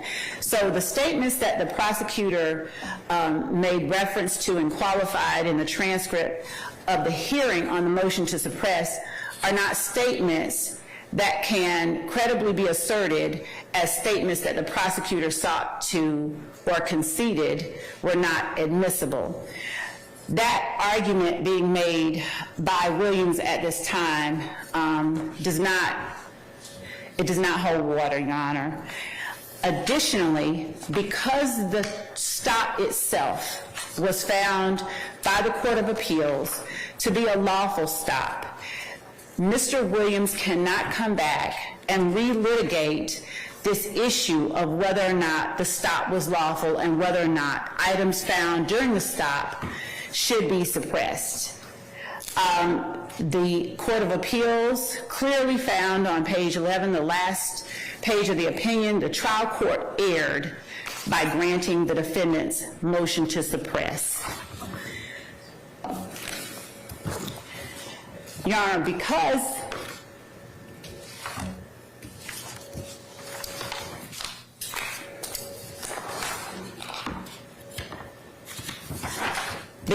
the Court of Appeals found that the trial court erred, and because that issue has been litigated, we are asking that the court not require the state to introduce or tender any more evidence. We are asking that the court not be allowed, that the defendant not be allowed to relitigate those issues. The application of the doctrine of res judicata here means simply that Williams is precluded from challenging the validity of the stop in this proceeding. And to support that, Your Honor, we are citing for the court on page 6 of our response. The doctrine of collateral estoppel precludes the re-adjudication of an issue of law or fact already adjudicated between the parties or their privies where that issue is essential to the judgment. Moreover, the doctrine provides that an issue previously litigated and adjudicated on the merits cannot be relitigated even as part of a different cause of action. And that's Malloy versus the State, 293, Georgia, 350 at 354. And as we stated earlier, the only issue litigated in the trial court was the legality of the initial traffic stop. And of course, the issue of whether or not the defendant made admissible custodial statements during the stop, it wasn't reached because it wasn't essential to the judgment. And both the trial court and the Court of Appeals considered and ruled only on the validity of the stop. So we are asking that the court not require that the state present any evidence as it relates to the validity of the stop, and that the court find that the stop was lawful, as has already been decided, and that all of the items found during the stop are admissible as evidence in this case. What items were found at the... Just one moment, Your Honor.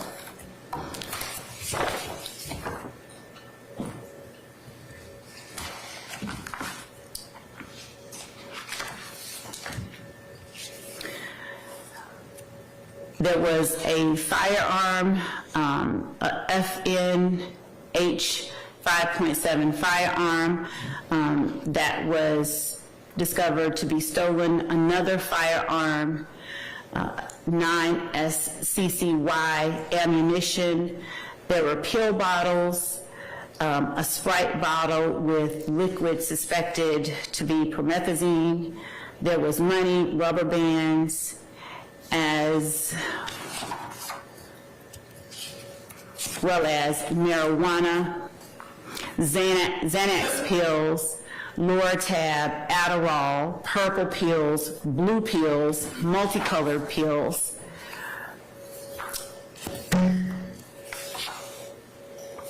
And all of those items were collected and placed into property. Some of the items, such as the marijuana, was found in a jar inside the armrest. And to be clear, when the officers stopped the car, they stopped the car as the Court of Appeals found, pursuant to the trial court's findings, that the car was lawfully stopped when Officer Fikes noticed as the car drove past him that he could see his reflection in the back window and in the rear passenger windows. He waited to see and suspected that the car would turn around after it made a U-turn, having seen the officer, and just as he thought, the car went down the road a bit and came back up and passed him again. At that time, he was able to see clearly again that his reflection was visible in the window tint, and he made a lawful traffic stop on the vehicle. That stop occurred about 2.5 minutes after he first noticed the vehicle pass him and after he first saw his reflection in the vehicle. When he asked the occupants of the vehicle to let down the windows because he could not see who was inside the car, he asked them to let down all of the windows. When he did, he smelled the odor of marijuana emanating from within the car.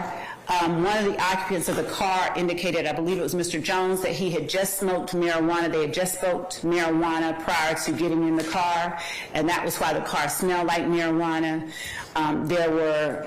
He had asked, the officer asked whether there were firearms in the car, something like that. Jones denied that.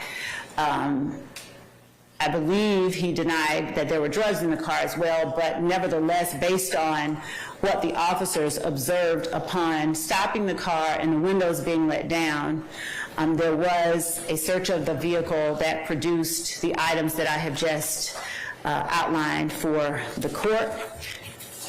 The stolen firearm was found inside a red bag that also had inside it the defendant's wallet and some money.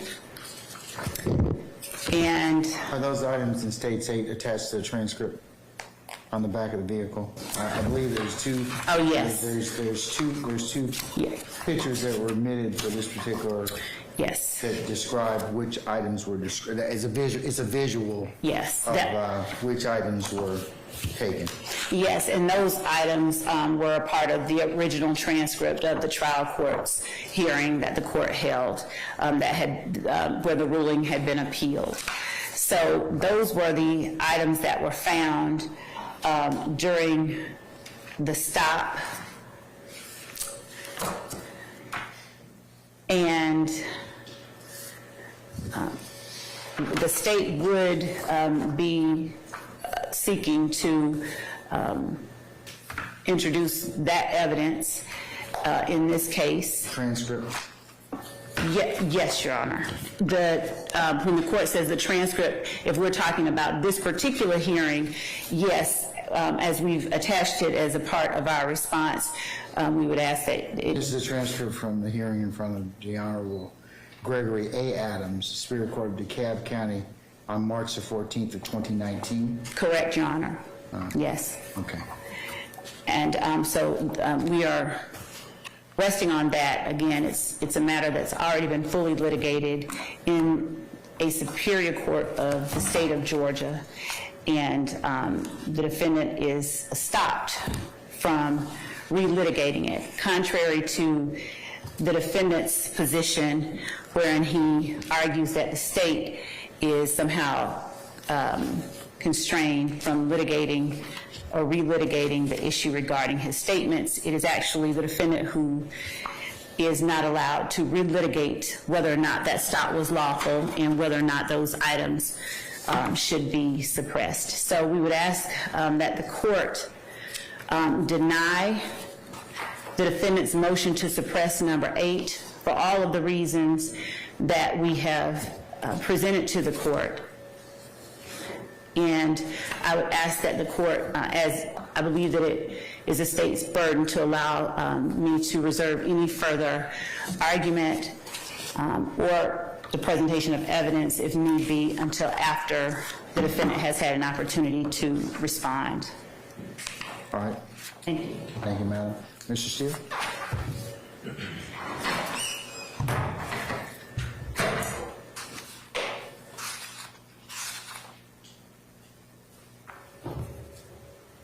Sir?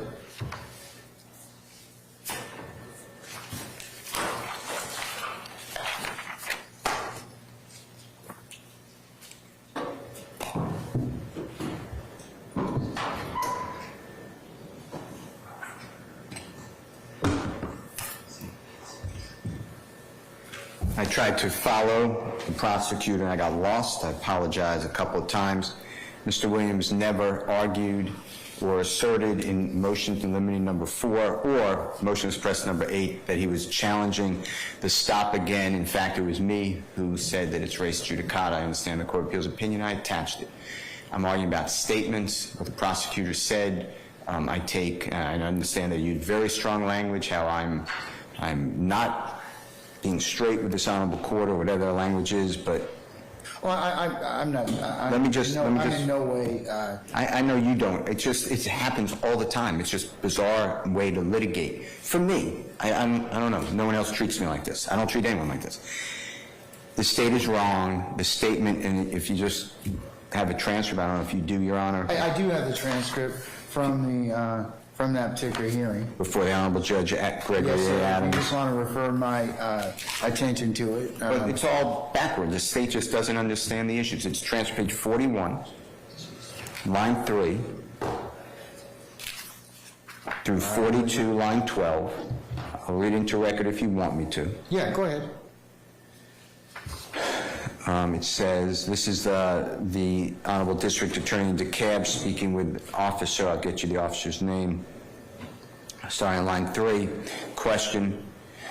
answer. But I do remember seeing a weapon. I believe it was, number 3, Mr. Jones. And then it's interrupted by the prosecutor, Jones, meaning there's a co-defendant. There are 3 people in the car, Mr. Kitchens, Mr. Cedric Jones. Cedric is C-E-D-R-I-C. Jones is typical spelling, and Mr. Williams. And then the answer is, if you read it correctly, Mr. Jones stated the firearm was his. On line 7, question. Okay, now in the middle of, he said it was his, was that conversation just with Officer Fikes, which is F-I-K-E-S, and the defendant Jones? Answer, yes, sir. What else happened as Officer Fikes was searching the red bag? Answer, I believe he recovered, meaning Officer Fikes, a large quantity of cash, U.S. currency. I don't know how much it was, but I recall Mr. Williams, number 2. Then the 2 is, Your Honor, they were using, number 1 is Mr. Kitchens, number 2 is Mr. Williams, number 3 is Mr. Cedric Jones. Okay. Made a statement that it was his money. Question on line 17. Okay, when you heard him make that statement, do you know if he was making it in response to a question asked by Officer Fikes, or did you just hear him make the statement? Answer, line 21, I heard him make the statement. Nobody asked him of anything. He's talking about the cash and Mr. Williams' alleged statement. Line 23, when you heard him make the statement, where was he in proximity where you were standing? Answer, he was maybe just directly in front of me, or maybe a little offset. I mean, right next to me pretty much. Question. Okay, then what happened is Officer Fikes continued to search the bag after money was found. Answer. I know Mr. Williams and Mr. Jones, or it is number 3 and number 2, and number 3 being Cedric Jones, number 3 being, I'm getting confused now, Mr. Williams, number 2 being Cedric Jones. I just reversed You said it. earlier Mr. Williams is number 2, so is he number 3? Okay. I don't know. But they conversated between each other, talking to each other. I know Mr. Williams asked why he, meaning Mr. Cedric Jones, said the bag was his. Mr. Jones had said that was his bag, and then he stated something along the lines of the weapon was his, but he had put it in that bag, meaning Mr. Jones. And that's what the prosecutor says, and that was defendant Jones. Answer, yes, number 3. To answer your question before, Cedric Jones is number 3, Mr. Williams would be number 2. He says, all right, go ahead, and then they go on to Mr. Williams, defendant number 2, stated, why would you tell him it's your bag? Why would you tell him my bag was your bag? And then would you describe for the court? That was a conversation between Mr. Williams and Jones. Mr., you're not asking that question. No, I wasn't asking any questions. That was between the 2 of them. Do you know if that was in response to a question Officer Fikes asked defendant Williams? I did not hear the question asked. And then they go on to other things that's on your body camera. And that ended at 42, line 23. But the reason, I just don't know how to respond. You need to make a ruling. There was no Miranda given. You're going to hear if you want to. And Judge Adams found it. The state conceded in DeKalb County. The Court of Appeals of Georgia wrote it in footnote 3. Footnote 3? Yeah, the one that you read. Yes, sir. That there was, the Miranda warnings weren't read, and then when they were read, they were inaccurate. So No, if the state, excuse me, Ms. Love. Let him finish, Ms. Love. Let him finish. Okay, so, what about well, let me ask you about this. It looks like from considering the transcript before Judge Gregory A. Adams, there is a demarcation of statements that are made prior to Miranda that could be just viewed as There's no Miranda. spontaneous utterances. Sure. Okay, and then there's a statement that the state seeks to introduce after Miranda is read. There's no Miranda read, but you need to hear it. The Miranda is inaccurate. It's incomplete. So there's no Miranda. But if the state is saying that these are spontaneous utterances and they listed you a couple, I just showed you in the transcript, one of them they're just wrong on. It's not Mr. Williams' gun. It was never said. But two, that's why we're having a hearing.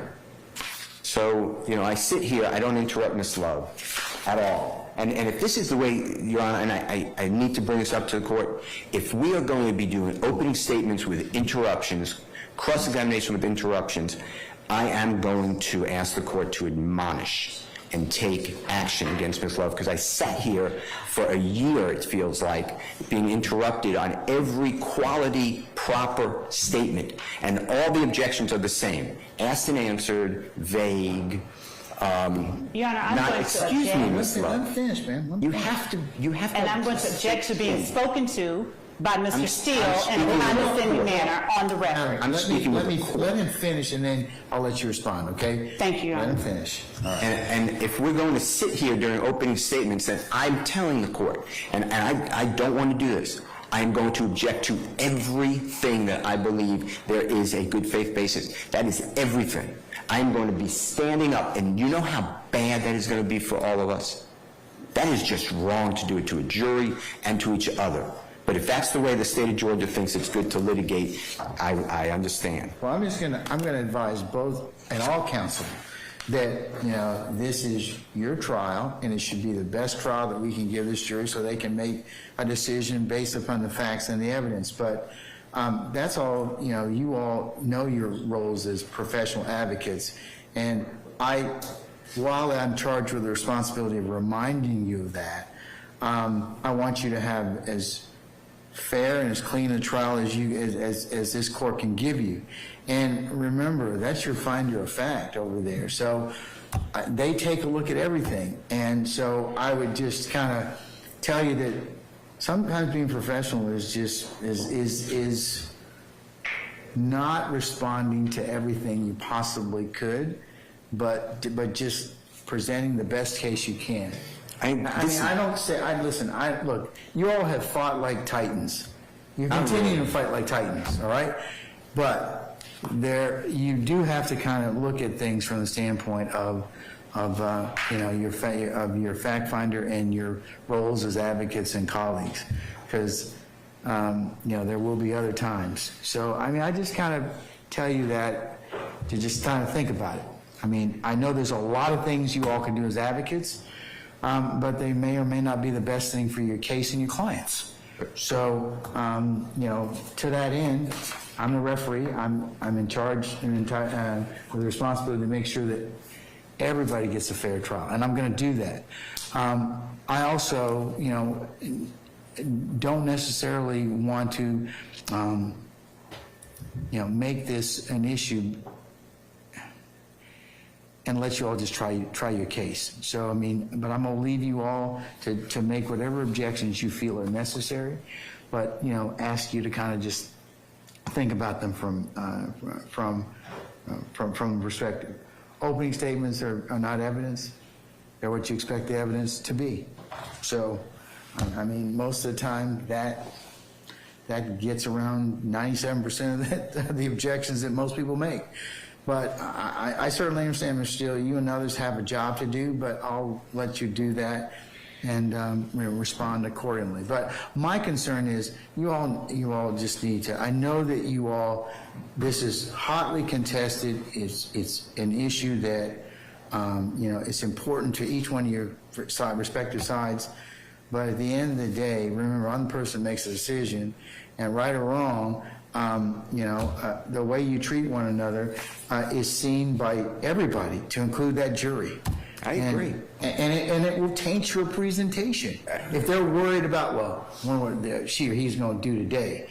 I've debriefed hundreds of juries, and I'll give you one kernel of my debriefing them is they watch everything, and they make judgments about you as lawyers and the court.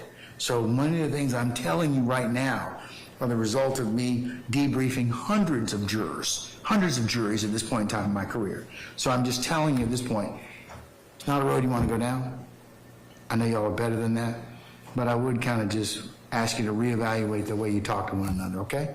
Well, I'm going to just ask you to do that. Listen, I'm asking you to admonish if it's a frivolous motion, if it's a frivolous objection, because that's what I get. With that being said, it's the same right now. I'm ready for a hearing. I have put everyone on notice. I am moving to suppress statements. They've already been suppressed and conceded. Those aren't the statements. The state agrees with that. Whatever statements So you're not, so if I understand you correctly, Mr. Steele, the statements prior to the Miranda at all, you would not have any argument as to? No, I'm saying no Miranda was given. It was given inaccurately late. But what I'm saying is the state just announced we want to get in certain statements. One of the statements isn't even Mr. Williams. But whatever they want to do, I'm ready for the hearing. They have 2 statements or 3 statements they want to do. You have to make a decision. Is that statement freely and voluntarily made? Was there any hope of benefit, or was there any type of a Miranda violation if they're in custody? They're sitting there in handcuffs on the side of a road. If the state wants to get in some items, I'm making it known that I'm moving to suppress. But Judge Adams has already ruled on I know. part of this already. I know. I mean, so that's part of it. I mean, so... I agree. So that's why I did a motion limit and a motion to suppress. So I don't know what I'm doing except sitting there waiting for whatever arguments I make. But the state stands up and is talking about, I'm trying to have this court rule on something already ruled on. That's not the way I understand the law. You're not. I never did that. I never told anyone that. It's not in my motion. It's not in my words. I never said that. Ms. Love just created that. Well, she read it wrong. It doesn't matter. Then Ms. Love said, okay, we're stuck with the concession by DeKalb County DA's office. No interrogation. Miranda means in custody interrogation. We're not going for that. But what I heard Ms. Love say is there are I believe three statements. One of them is not Mr. Williams' statement, but regardless, they could play it, the body camera. Well, that'll be for the jury to decide. No, it's not. Unless Cedric Jones, who's not on the state's witness list, comes and testifies, that is an out-of-court statement. That is an out-of-court statement. Then it will be subject to an objection. Exactly. It doesn't come in. I'm objecting. Okay, but wouldn't that be when they lay the foundation, and if they can lay it in order for me to, wouldn't that be objectionable at that point in time? Your Honor, I have a Jackson, for purposes of ease for my brain, I have a Jackson versus Deno, D-E-N-N-O, motion before you. I just want to be heard. It's not my burden. The burden now shifts to the state. They have to either do something. They have to do something. But I'm not agreeing. Everything was suppressed. Judge Adams suppressed the stop. He suppressed the statements. If you look at that transcript, and I could give you the exact page, he ridiculed, he wanted Brookhaven Police Department officers in the courtroom, and he stood up from the bench and he pointed his gavel at them, and he told them, you got to do better. You don't Mirandize people. It's in that transcript. I'm going by my memory, but I'll find it for you. It's at the end.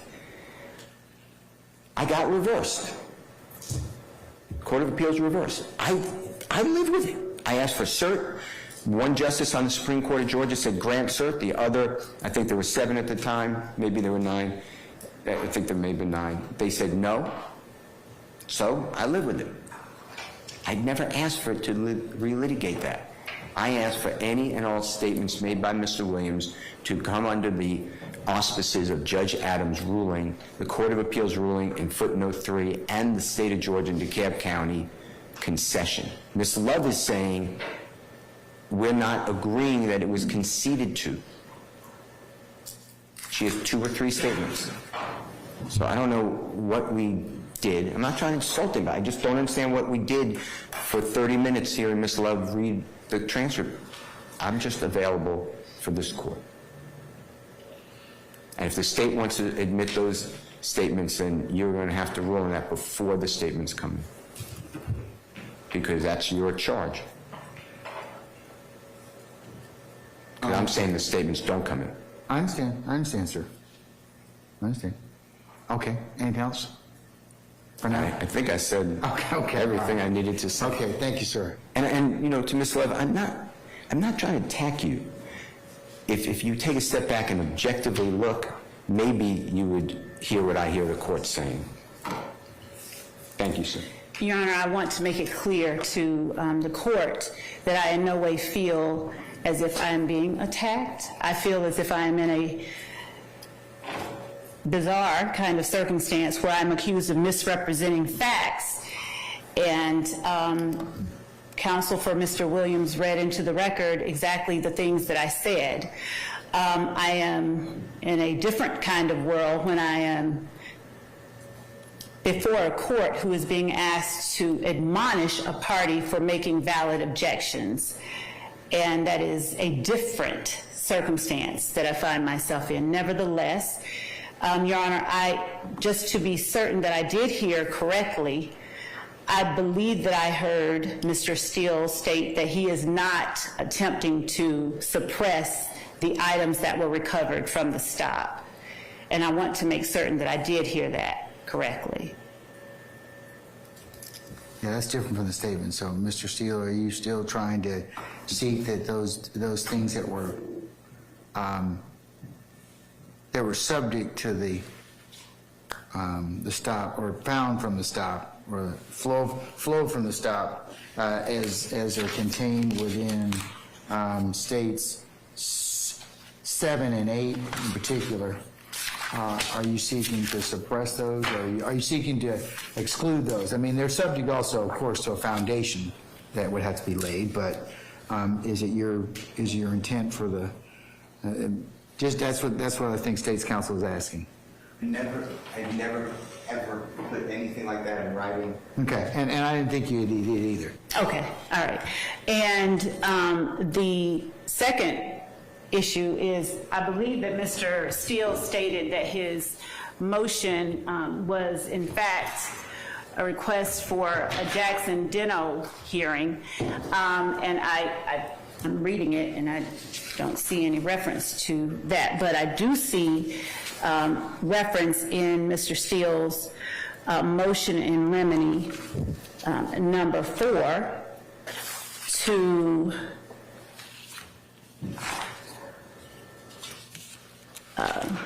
preclude relitigation of an ultimate fact issue that was determined by a valid and final judgment. And so, in as much as the contentions being made in motion in limine number 4 are factually inaccurate, we would respectfully request that the court, in reviewing the transcript of the hearing, the statements made by the prosecutor, as well as the opinion issued by the Court of Appeals, deny Mr. Williams' motion in limine number 4. I mean, basically, Mr. Steele he's filed a motion to basically, and in motion to suppress number 8 and motion limiting number 4, if I understand this correctly, and I believe I do, he's just saying, hey, look, I want these things, I want any mention of them, but I'm going to honor what Judge Adams ruled upon and what the Court of Appeals ruled already. So he's just asking me, he's telling the court, I need to make a decision. So if I adopt Judge Adams' rulings, which I would be required to, given that there's an appellate opinion on this particular issue, then... Her ruling, Your Honor, because she did not... No, his ruling. I'm sorry, I do keep saying that. I'm thinking about Judge Adams here, and my apologies to the court. Mustache kind of bald, kind of like... My apologies, Your Honor. Yeah, that's him. Yeah. If the court is considering Judge Adams' ruling, Your Honor, the ruling as found by the Court of Appeals did not reach the issue of the statements that were made prior to Miranda. And they certainly don't touch on the statements that the state explicitly said, we are not conceding that these statements are inadmissible.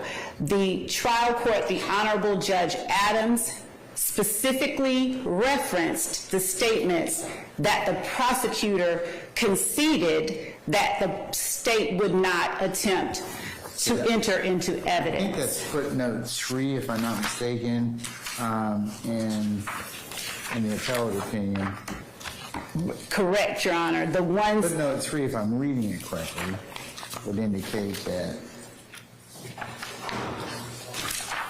the statements that the prosecutor conceded were not being touched upon because the prosecutor, as it relates to certain specific statements, did not seek to have those admitted into evidence. okay, hold on.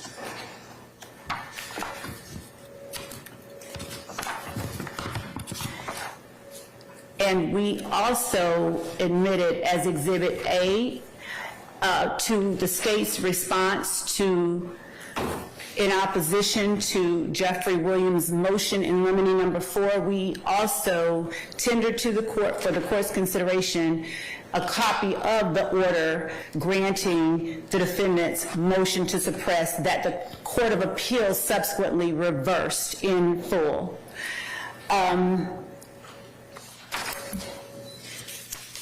And I have that for the court's consideration if the court would like to see a copy of that.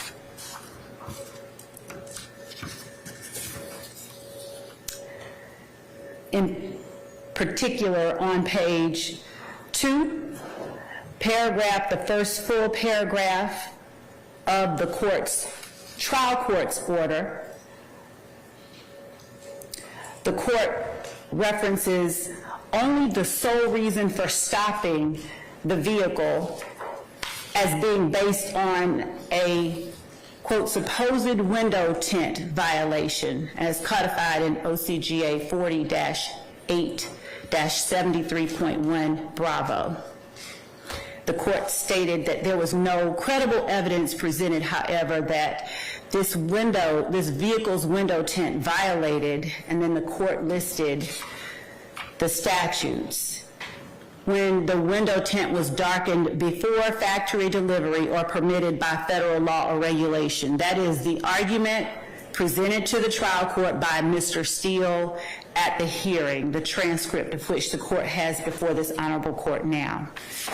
And the second paragraph on page 2 goes on to say that there was no credible evidence presented as to why the vehicle's window tint violated the statute, and the court elaborates on its opinion there and stated this evidence does not convince this court that there was specific articulate facts sufficient to give rise to a reasonable suspicion of OCGA 40-8-73.1 Bravo. This is not the type of good faith belief that a traffic violation is actually being committed, which would legally... I got it, Ms. Lowe. Here's the issue.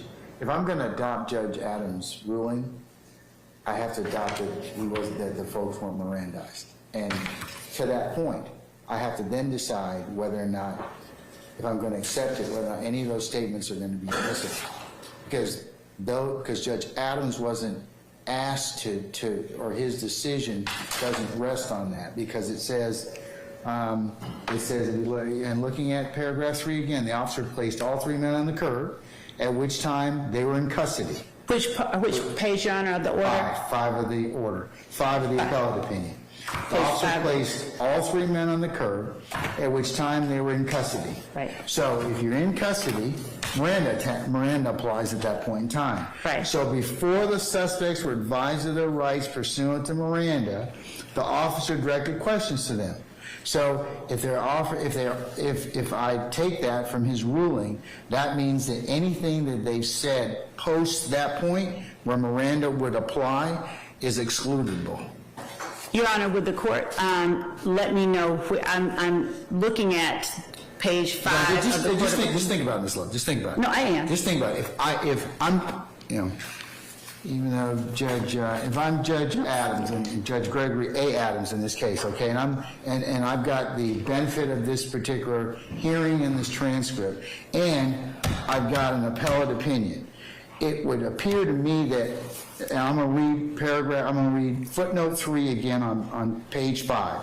The officer placed all 3 men on the curb, at which time they're in custody. So that tells me Miranda applies at that point. Right. Okay? So, before the suspects were advised of their rights pursuant to Miranda versus Arizona, citation given, the officer directed questions to them, which he's not supposed to. Right. Because then he would have to advise them of their rights under Miranda. Then it says here regarding the ownership of the various items found in the Mercedes. The driver and Jones responded to some of these questions. Your Honor, and that is it right there. The driver was never Mr. Williams. The driver was Mr. Kitchens. Mr. Williams' statements are never addressed.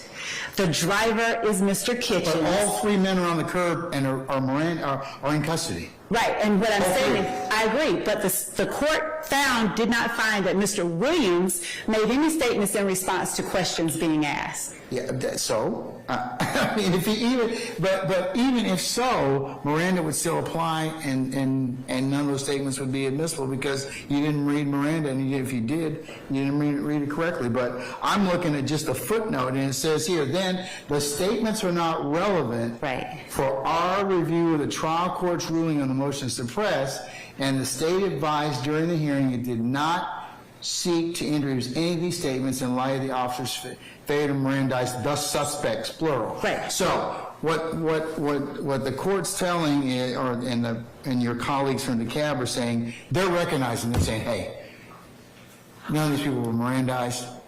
We're not going to go there, Judge. We're not going to seek to admit any of their statements. And Your Honor, I agree. I'm not trying to admit the statements made in response to any inquiry prior to Miranda. We are simply seeking, and to the extent that our written response reflects anything to the contrary, we are simply seeking to have admitted the spontaneous utterances that the prosecutor referenced in the transcript of the hearing that I read to the court earlier. Well, you didn't read Miranda, then, I mean... But spontaneous utterances don't require that Miranda be read, because Miranda applies to statements that are made in response to questioning by an officer.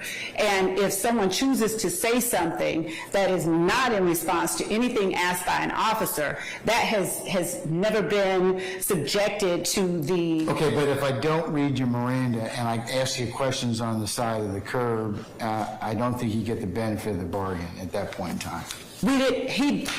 Officer Fikes, the one who, actually Officer Fikes and Sergeant Martin testified, nobody asked Mr. Williams any questions that he responded to. Mr. Williams was talking to Mr. Jones, and he asked, why did you say that was your bag? They heard that. Okay, all right. Let me ask you another question. So you're asking me to admit those statements, and you're also asking me to admit anything that was seized from that particular stop. Is that what you're asking me to do? Well, Your Honor, given that there was no, given that Mr. Williams is not seeking to suppress this items taken from the stop, so we are actually, yes, we do intend to. If you can lay a foundation on those. Right. I got you. But as to the spontaneous utterances that we allege were made by Mr. Williams and that are captured in page 59 of the transcript, and it goes on through page 61.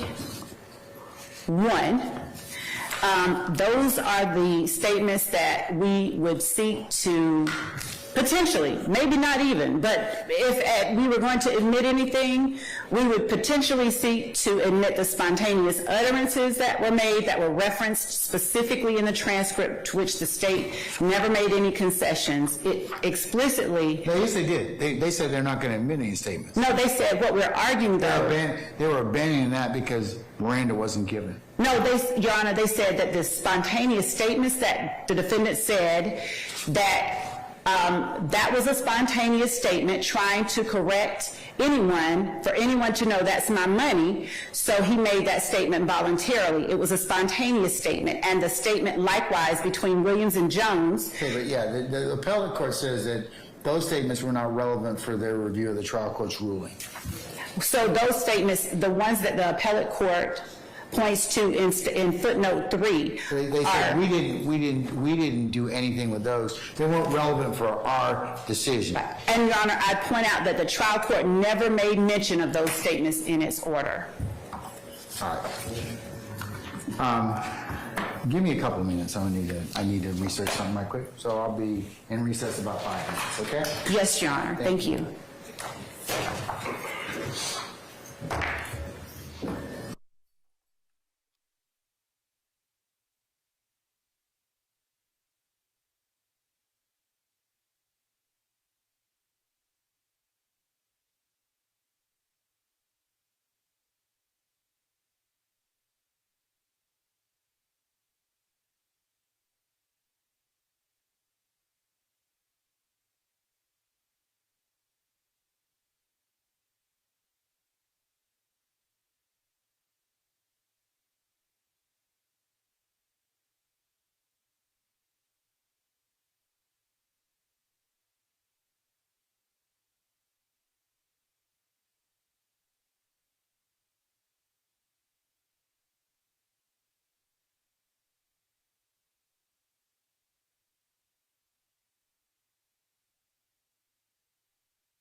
Is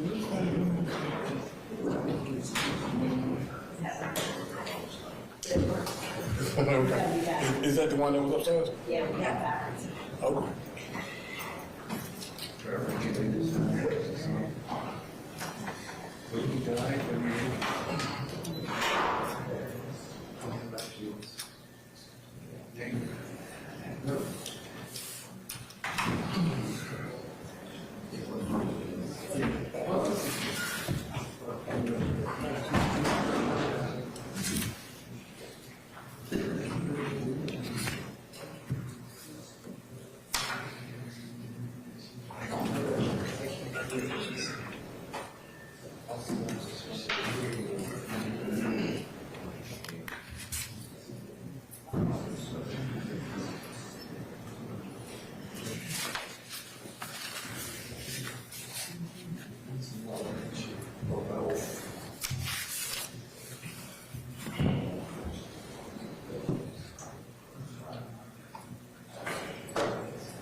What's on 90th Street?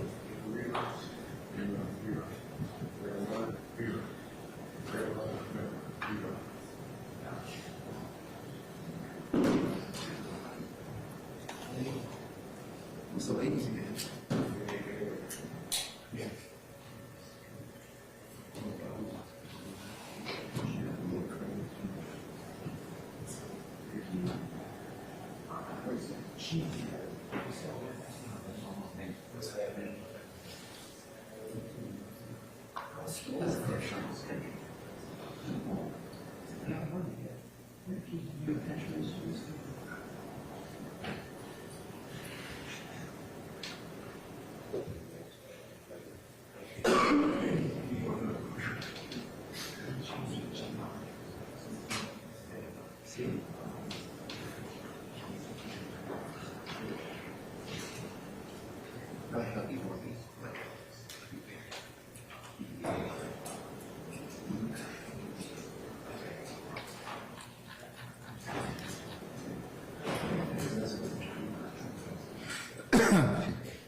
All right, councilors, I think I'm ready to rule upon this issue.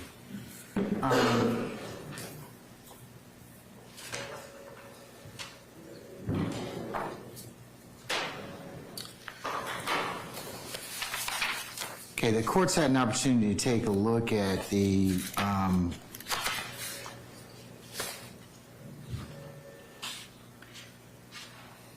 Mr. Williams' motion to suppress number 8, wherein he alleges that on September the 24th of 2017, he was wrongly stopped as a passenger in a vehicle, detained, handcuffed, and interrogated.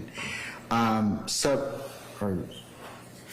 that particular incident, on or about the 14th of March of 2019, my colleague in the Superior Court of DeKalb County in the Stone Mountain Judicial Circuit, the Honorable Gregory A. Adams, heard the motion to suppress in regards to this particular incident. It is fairly contained within the transcript, which the court will consider and admit for the purposes of this particular hearing as submitted by the state as Exhibit A.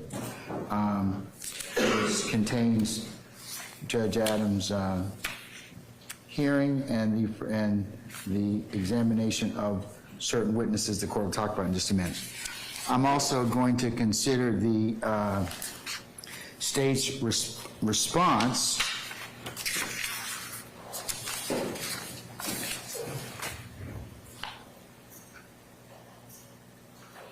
in opposition to defendant Jeffery Williams' motion to suppress number 8, and I will consider in tandem motion limiting number 4, which asked me to exclude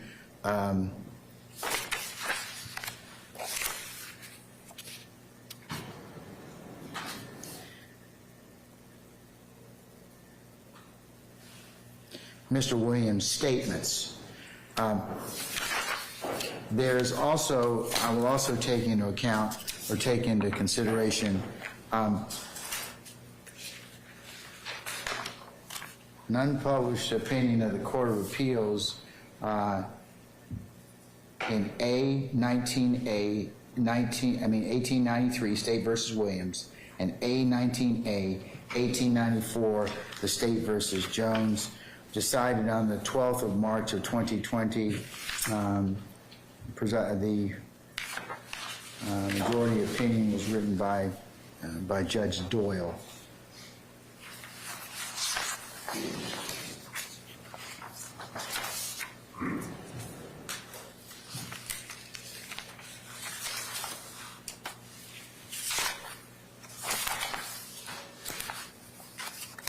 And just to clarify, the transcript that provided by the State Exhibit A also has certain exhibits that go along with it, and those are admitted for the purposes of that particular hearing, and that states 1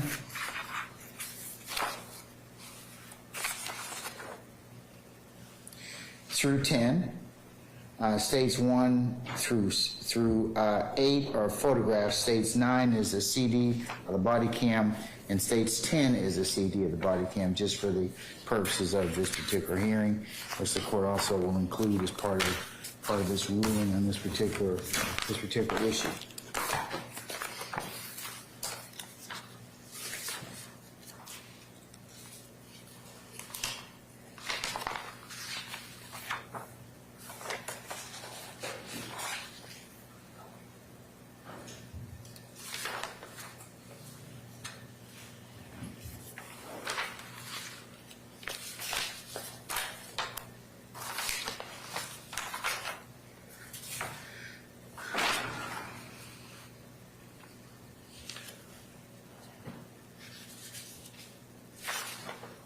And of note, in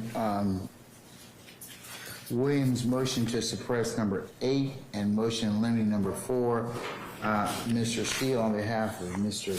Williams,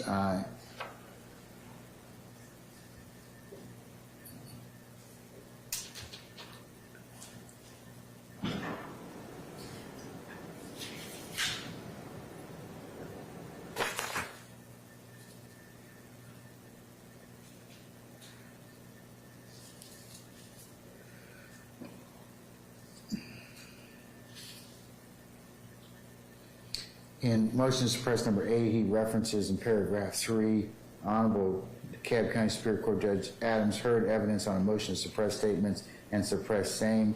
DeKalb County District Attorney's Office conceded and agreed to the suppression of these statements. And he attaches the unpublished opinion, footnote 3 in State versus Williams, Court of Appeals number A, 1893, decided March the 12th of 2020.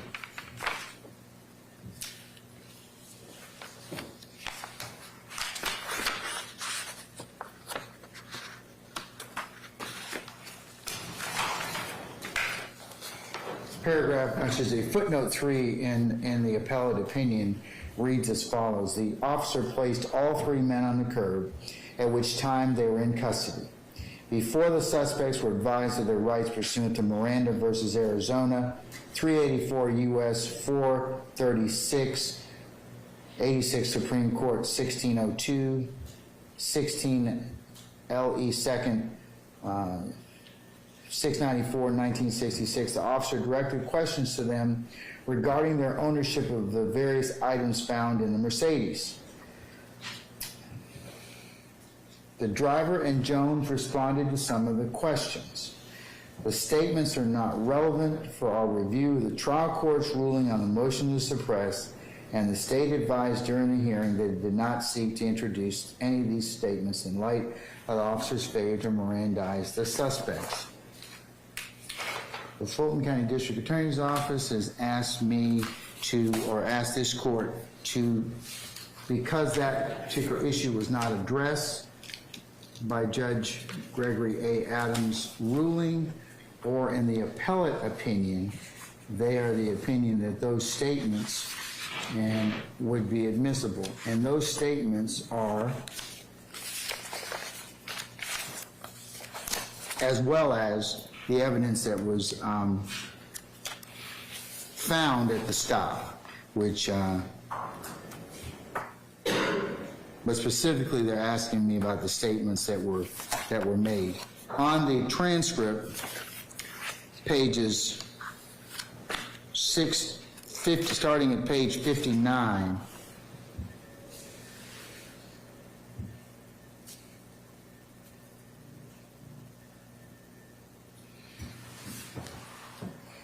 as for the prosecutor argues, as for the statements, Your Honor, I'm not going to waste the court's time. Any statements, the reason why, I only went to relevant portions of it. I concede. I know the officers did not Mirandize defendant Jones and Williams at the time of the handcuffs. All those questions before, we're not going to seek introduction of any of those statements. What we're arguing, though, were spontaneous statements that defendant Williams did say. If you saw it on the video, he claimed that that's my money. And the testimony was, as Officer Fikes said, I wasn't talking to him. I believe that this was a spontaneous statement trying to correct anyone, for anyone to know that's my money. So he made that statement voluntarily. It was a spontaneous statement. Likewise, the statement between Williams and Jones, I believe, was that was a conversation between 2 co-defendants that was captured on the video.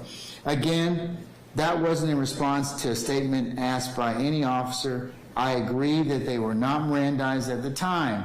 However, on the video, on the body cam, they got the conversation of defendant Williams asking defendant Jones, why would you tell them that my bag is your bag? And so we're not going to seek to have those statements come in based on the fact that it did not violate, and so we're going to seek to have those statements come in based on the fact that it didn't violate Miranda and there was a statement captured. It's just like at a police station when they don't Mirandize a defendant and they leave the room and the video gets statements that are being said.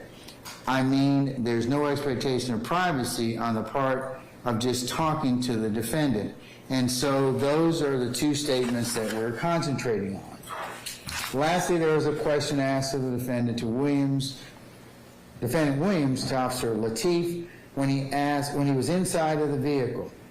That wasn't a question asked of Officer Lateef. It was a question asked of the defendant to Officer Lateef, and that was, did you put my bag in the car? And so we're going to ask that that statement be admissible because it was a question asked of an officer asking the defendant to make a response. That was a response by the defendant asking the officer, did you put my bag in the car? As to being Mirandized, it's the weight of the evidence, whether you believe that it was sufficient. Mirandized, when Officer Martin said, you have the right to remain silent. I'm going to argue that what he was advised of his right to remain silent and what he said, I have the gun on, I had the gun for a while, we're going to seek admission for that statement. All the other statements that we're asking the defendants, we're going to concede. We're not going to ask for those statements to come in because those were questions asked of the defendants in response to questions asked by law enforcement who did not Mirandize them. Those statements in particular we're talking about are 1220 on body cam number 3, 1538 is that's my money. That's going to be on body cam 3 also. And for body cam 1, which was State's Exhibit 3, at 4409, that is where the defendant was Mirandized, and he said, I have a gun, I've had the gun for a while. I'm missing one more statement, Your Honor. I believe it was State's Exhibit number 9, body cam number 3, the statement, did you put my bag in the car? That's at 1 hour, 15 minutes, and 14 seconds. So we're going to seek admission for that statement.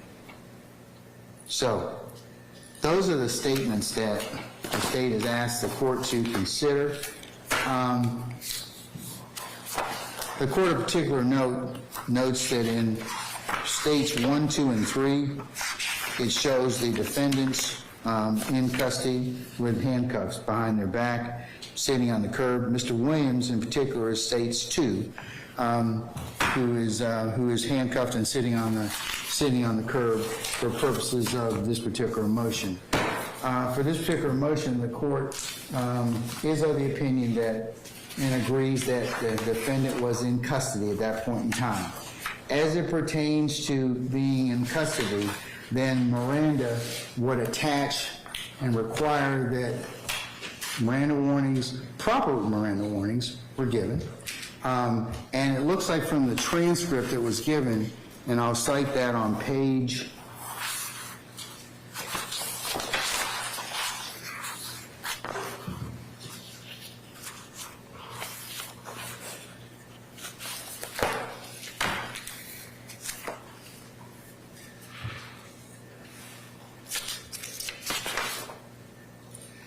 50, starting at 50. Sorry, I apologize. Let me get my right page.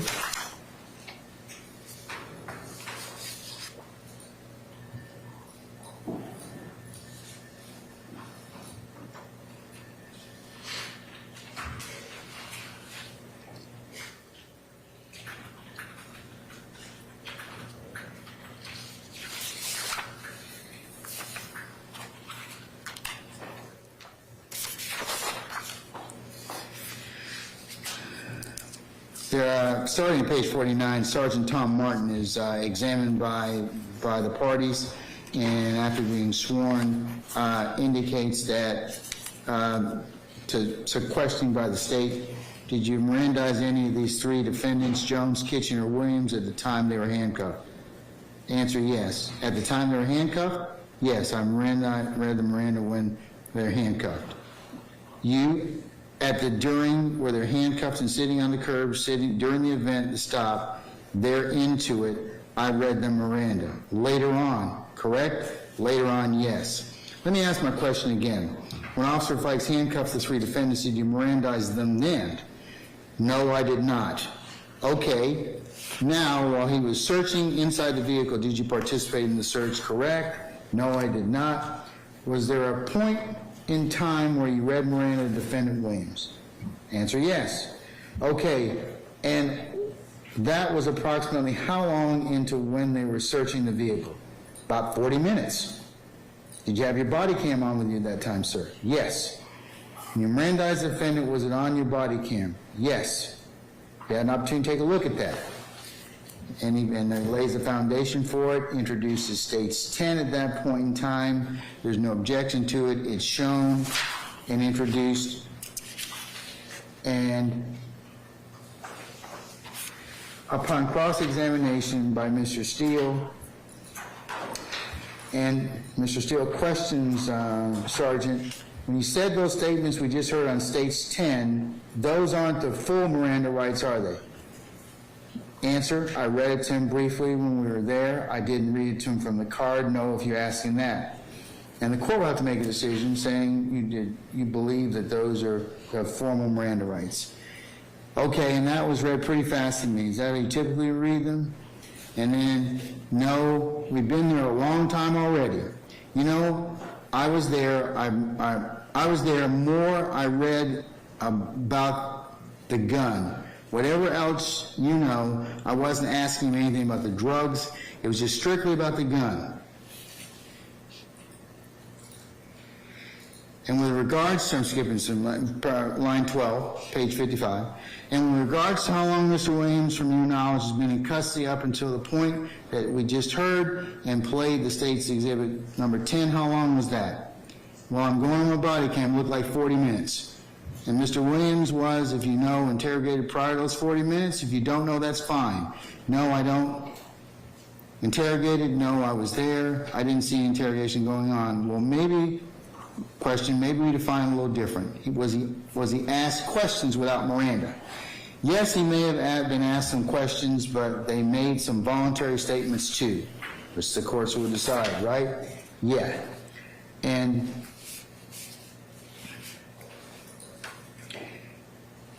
then the question is, okay, in the state's number 10 is only a portion, but it's the entirety of your body cam to your knowledge of state's exhibit 10 for purposes of this hearing. Is that fair to say? Yes. Okay. Mr. Steele, thank you very much.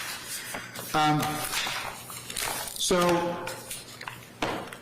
I know the state has asked me to consider admission of these statements under spontaneous utterance, but it is the court's opinion, looking at the statements as stated on the record, in the transcript provided, which is being admitted as courts 1, and the appellate opinion, which is courts 2, that I don't find the statements to be freely and voluntarily given, and were in violation of not being read Miranda, and that the Miranda came 40 minutes after Mr. Williams was in custody. So the court's interpretation of the ruling and the decision based upon what has been heard and the appellate opinion is, Ms. Love, I'm not going to admit those statements at this point in time.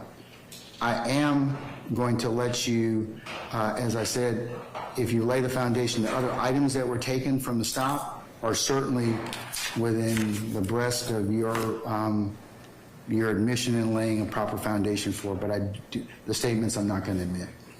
Thank you, Your Honor. Does that include the statement that Mr. Williams made to Mr. Jones? Yes, ma'am.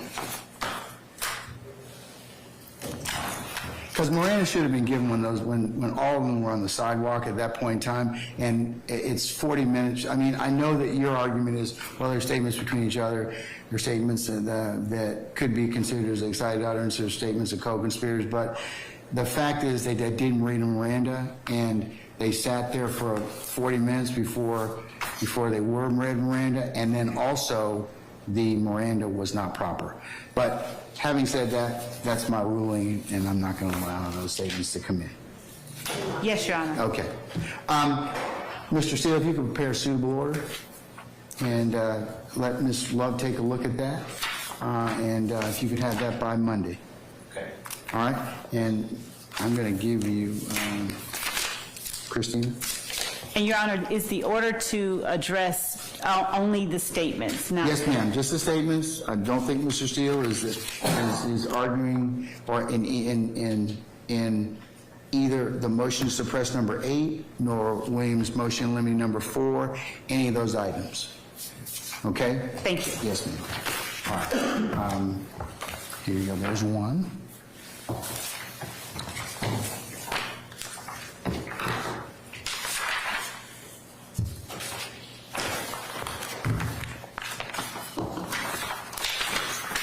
Your Honor, given that there was a ruling on that and that those items, the court does find that those items are admissible, is the court inclined to enter any kind of an order as it relates to those items?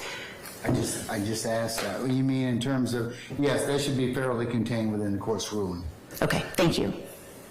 So, you can take a look, if Mr. Steele doesn't include them, you can take a look at them and include them for my consideration. Thank you, Judge. Okay.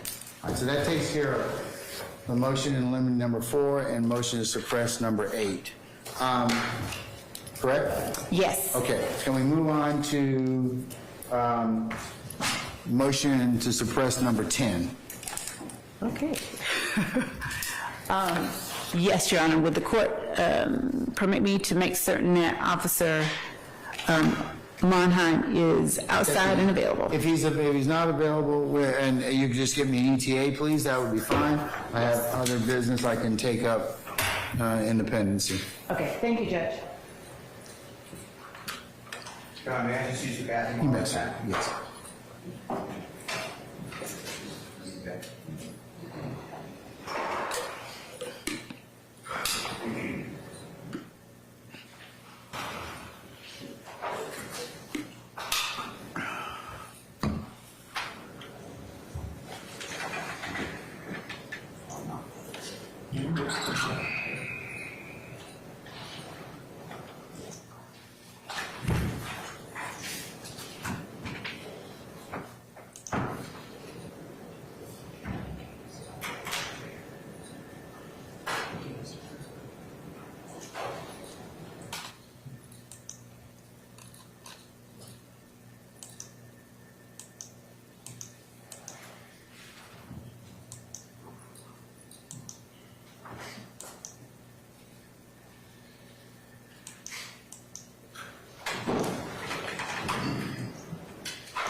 He's here, Your Honor. Okay, just a minute. Mr. Steele's not here. So.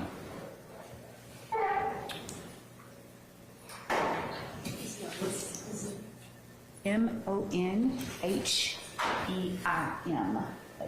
Mary, or Mike, thank you. Hotel. Mm-hmm.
All right, Ms. Love, you ready? Yes, Your Honor. Okay, all right, if we could summon Officer Monheim. Monheim, please.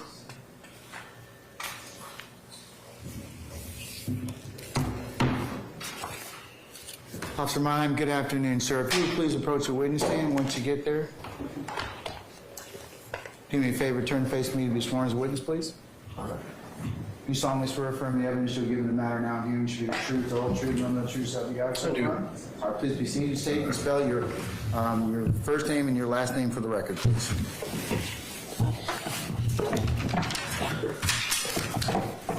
First name is spelled M-I-C-H-A-E-L.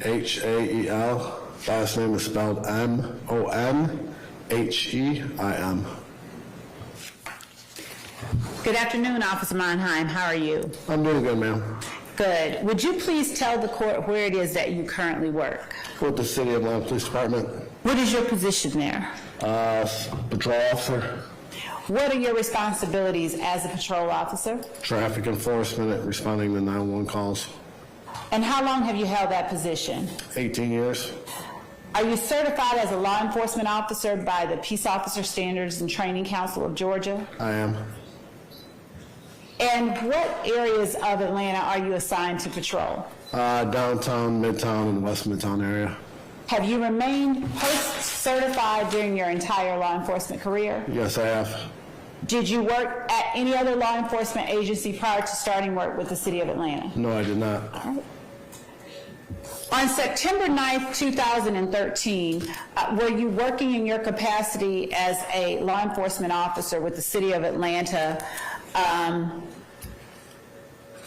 period? Yes. All right. And on that date, did you have an occasion to make a traffic stop on a black Dodge Challenger at 1132 Techwood Drive? The incident started at 1132 Techwood Drive. I made the traffic stop on the vehicle at I-75-85 southbound underneath the 5th Street overpass. What was it that precipitated that stop? On that day, I was monitoring the flow of traffic and looking for traffic violators at the intersection of Techwood Drive and 14th Street. At around 8:26 that morning, I observed a black Dodge Challenger traveling in the middle lane on 14th Street. It was going westbound in the middle lane, and as it approached the intersection of Techwood Drive, it made a left turn. That lane is a straight lane only, and there are signs hanging above the intersection that indicate that. I then got behind the vehicle and started to follow it. As we approached the intersection of Techwood Drive and 10th Street, the vehicle then decided to get into the right turning lane only and still continued traveling southbound on Techwood Drive, merging on the I-75-85 southbound. That lane is clearly marked, right lane must turn right. I activated my lights and sirens and made a traffic stop on the vehicle at I-75-85 southbound at 5th Street. Okay.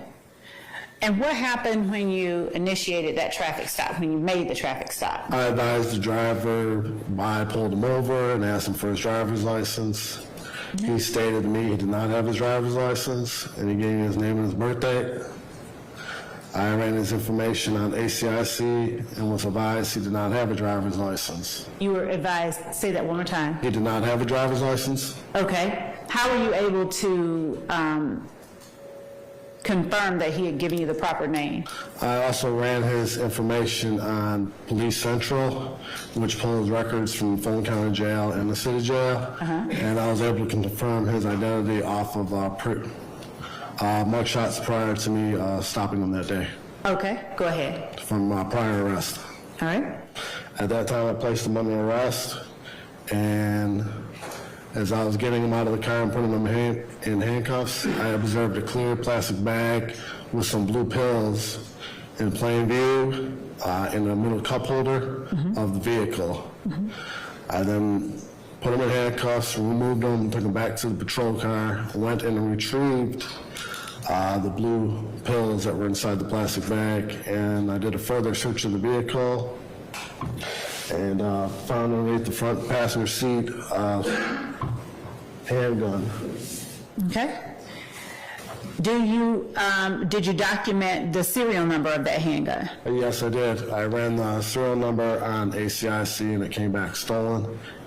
It was taken in a burglary approximately 2 months earlier from inside the city of Atlanta. All right. Did you charge the driver with any offenses? Yes, I did. And what were they? I charged him with possession of controlled substances. The blue pills turned out to be Xanax pills. Possession, theft by receiving, stolen firearm, driving without license, improper left turn, and failure to obey traffic control device. Okay. Now, who was the driver of that vehicle? It was a black male named Jeffery. Okay. Did you have to was there any other driver in the vehicle or any other passenger in the vehicle? There was nobody else inside the vehicle. And what did you do with the vehicle? Did you leave it on the side of the road? No, the vehicle was impounded Okay. and taken a tow record service. And when you impound vehicles, do you have to normally do an inventory of sorts of the vehicle? Yes. All right. And what does that entail? There were some other items that I did recover from the vehicle. I believe it was an iPad and a couple cell phones. I'll have to take a look at my notes.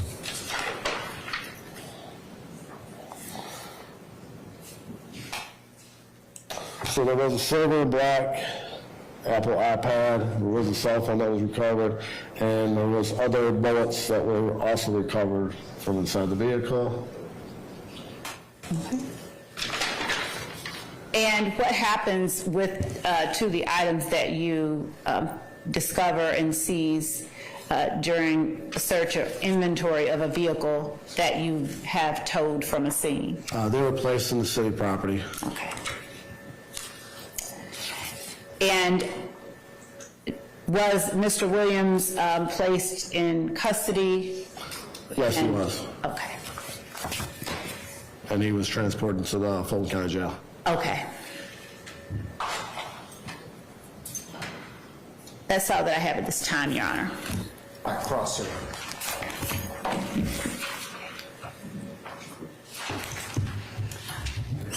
Good afternoon, sir. Good afternoon, how you doing? Thank you for your service. All right. With regards to your memory today, did you do something to refresh your memory about this stop? The police report, yes. And which police report is it? It was the police report that I made on September 13th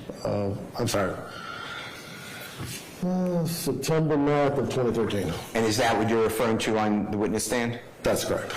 With the Honorable Court's permission, may I look at that document? Oh, yes, sir, you may. May I approach?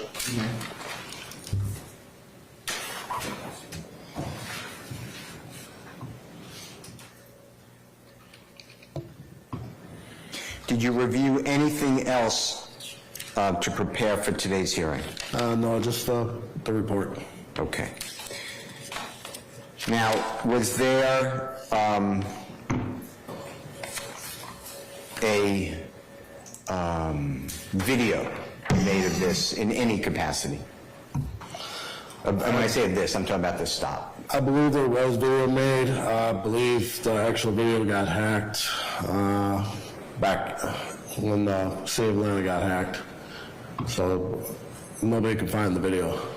What efforts were made, if you know, to locate this video? I've tried to contact our people that deal with the police videos. They were all on disc at that time. So it was like a CD-ROM. I tried to contact people at our precinct to go in the archives and look for it. We couldn't find it. And there was other officers that are assigned to handle video footage, but they were not familiar with the old CD system that we had for dash cameras. They were only familiarized with Exxon cameras, which didn't come out until later, like 2017, 2018. Can I ask you a question? And I just don't know, but I thought in the City of Atlanta Police, from doing prior cases with the videos, it's actually on like a CD, like a I could walk around with it. Is that wrong in 2015, or am I correct? They did have them back then, but like I said, when they downloaded this stuff, I think the city of Atlanta got hacked like right around that time frame. So I don't know where they kept the archived hard copies of the dash cam videos. So you're saying potentially, and I know you don't know, but the video that was downloaded is gone and the hard copy of the CD. That's correct. And you're guessing, but you can't find it. It's a bottom. I'm guessing. Is that all true? Yes. Okay. Do you personally remember this stop? Yes. How come? When they brought it up to me earlier this year in reference to it, I started looking at it, and then I just started reviewing everything that went on from the traffic stop itself, from the police report. From the report that's now in Madam Prosecutor's hand? Correct. Okay. Did you know Mr. Williams? Do you know him today? Mr. Williams. Do you know him today? Yes. How do you know? I believe he's a recording artist. And when did you... He's from the city of Atlanta. When did you know Mr. Williams? When did you become aware who he was? I'd say maybe 5 years ago. Okay. About 2 years after the stop, if I did my math right? No, that would have been 5 years. 4 years after the stop. About 5 years after the stop. Okay. All right. Were you always working in 2013 in the same area? Yes. Okay. Were you familiar with the Cleveland Avenue area, well familiar with that area in 2013? I never worked in the Cleveland Avenue area. So were you familiar with it, though? Well familiar with it? No. I've never worked there, so... All right. Let me ask you this. In the report, and if you need to see it again, we're not trying to hold it from you. Is that another report that you used? No, this is subpoena. Okay. If you need to see it, with the court's permission, you can look at it. I wasn't trying to keep it from you, but it's up here on the prosecutor's table. Where in the report, to refresh your memory, does it ever say that you saw this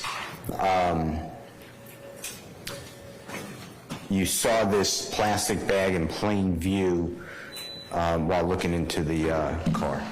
Well, when I approached the car and I started engaging conversation with him, as I asked him to get out of the car and put his hand behind his back, told me he was under arrest for driving without a license.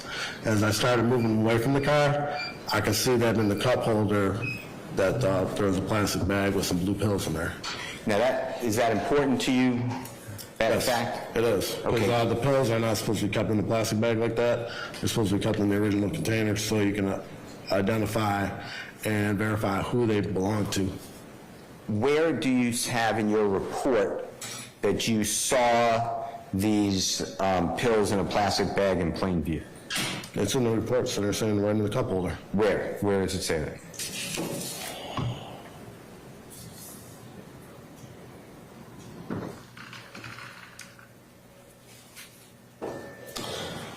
Right here where it says, after I charge him with driving without a license, proper left turn, and failure to obey traffic control device. In plain view, I observed in the cup holder area of the vehicle a small sandwich bag with blue pills in it. Can I see your report? Sure you can. Can I approach again, Your Honor? Yes, you may.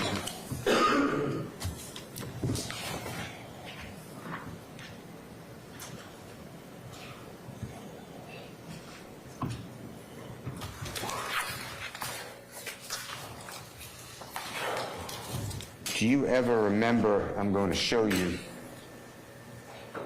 Wait. No, let me see. What is it? And can I see that again as well?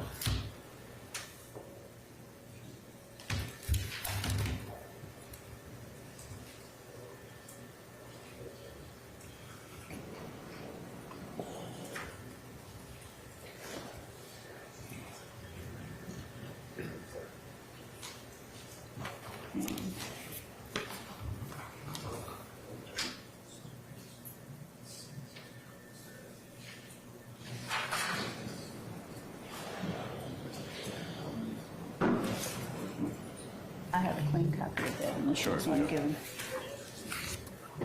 Can I approach again, Your Honor? Yes, sir. I'm going to show you, and I'll mark it. I just have to ask the prosecutor, because I wrote on my copy, so she gave me a clean copy. I'm showing you what I'll mark it for today. Mr. Williams, number 1, today's date. Is that your report as well? Or what is that? First, you know what it is. Or do you know what it is? Yeah, first, that's the first question. The first page I'm looking at, page 4, is the narrative from the police report that I did, yes. Okay. And in that narrative, that in what I know it's not marked, but I'm going to mark it in a moment. So I'm just calling it Mr. Williams, number 1. Judge, that was my copy. I don't mind us making a copy of it That's fine. for those purposes, but I'm going to... You want it back? Yes. Sure. No problem. Can I just mark it and then we'll make a copy? That's fine, yeah. That's fine. Yeah, mark it at D1, that's fine. Okay. So can you just put this on there when you get a chance? Where it's, you're not going to cover it. Yeah. The word. So that's Mr. Williams 1. Do you see where it says in that report, search incident to the arrest of the vehicle he was driving, I found in the center console area of the vehicle a small sandwich bag with 7 blue pills that turned out to be Xanax, and he did not have a prescription for them. Do you see that?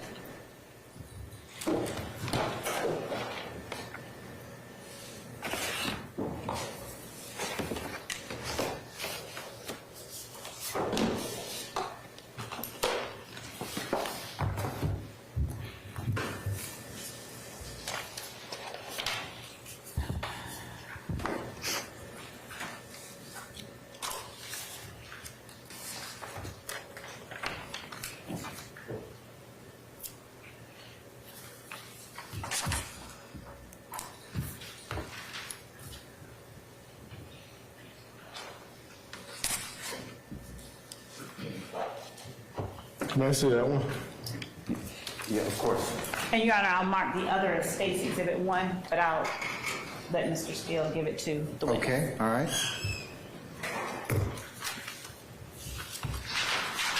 You're on there, Judge? You may sit. Put that anywhere here. That sticker just goes anywhere here. No. This is stage 1, and you got to mark this because it's in the record. Okay.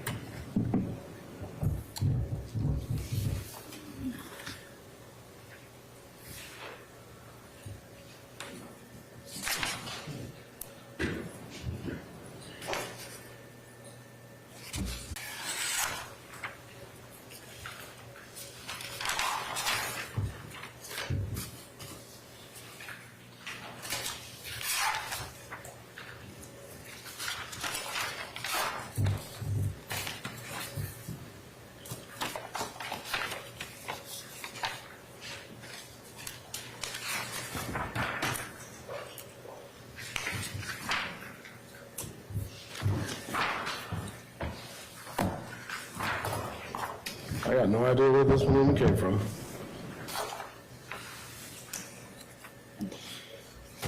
In Mr. Williams, number 1, does it say anything about seeing an item in plain view? And which one, the defendant's exhibit? Mr. Williams, number 1, yes. The one written in red. No, it does not. Okay.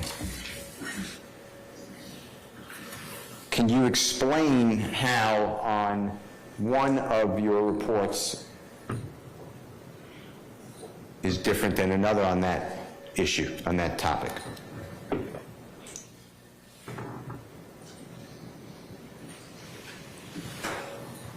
Mr. Steele, can I see your copy, or I need to look at mine? Yeah, let me just look at it. I need to do that. The thing I can see and tell the difference between it is that this was... I apologize, I couldn't hear you. The thing I can see and tell the difference between this one and the other one is... Well, and sir, I'm not trying to be rude at all. Just Your Honor, use, hold on. a I'm second. going to object. Excuse me one second. I have to object. Your Honor, my objection comes from the fact that the witness has stated that he is not familiar with that particular document. All right, so, And Mr. Steele is asking him why something is different on one document that the witness did not bring in and another document that he brought in, so he can't. All right. I'll sustain the objection thus far. Mr. Steele, if you want to lay a little more foundation, because I've heard that, I don't know if he's the author or attributable to that report. Well, it's going to be tough because this is what I got in discovery from the state on this gentleman. Your Honor. But you still, I mean, okay, but in order for him to ask him some questions, he needs to confirm or deny that particular document. So I'm asking. Does he have any knowledge of that document? I'm asking. That's my question. Can you explain where Mr. Williams #1 came from? Your Honor, that was I have him on not the cross. question, and I Well, object. it's my question now. Hold on. All right, can you answer that, sir? Do you know where it came from? This one? Where D1 came from?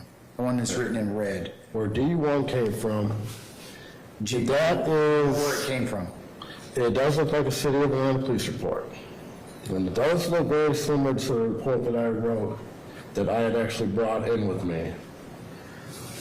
There is a difference between the report, the D1 report, and the new report due to the fact that they did update and change their system from an old ISIS system, which is the D1 report, to the newer report, which is on Mark 43. Which is a what? I'm sorry? On Mark 43, which is a new computer database system that we use. Can I ask you a question, sir?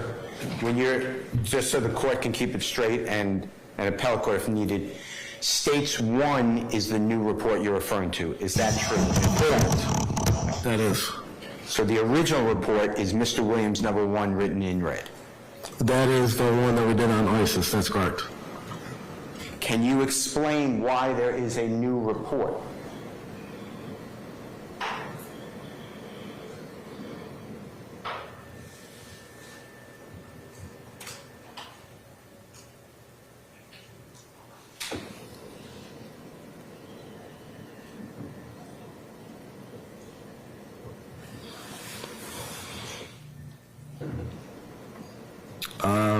No, actually I can't. Like I said, this one, the defendant's report looks like the one that was done in the old computer database system, which is, like I said, ISIS. And then the new one is the one that's on Mark 43, which is a newer database that we just started using about 3 years ago. Do you know why, and if you don't, and if you say you answered or just say, I can't further explain, do you know why reports would be from 2013, September 9, 2013, would be rewritten 3 years ago, I approximately 3 years object, ago? Your Honor, to the characterization. Rewritten.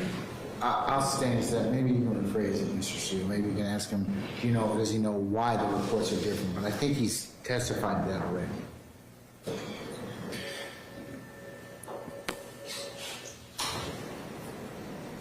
Sir, do you know why the reports are different? Don't guess, but if you do. No, I can't. Did you authorize the report that was made 3 years ago? Did I authorize the report that was made? Yeah, did you have any involvement Which one? with States Exhibit #1, the one that you're calling from 3 years ago? Yes, I did authorize that one. Why? Because that was part of the original one that was actually done. I thought the original one is Mr. Williams #1 in red. Your Honor, I object to the characterization of D1 as the original one. The witness stated that it looks like one. Objection.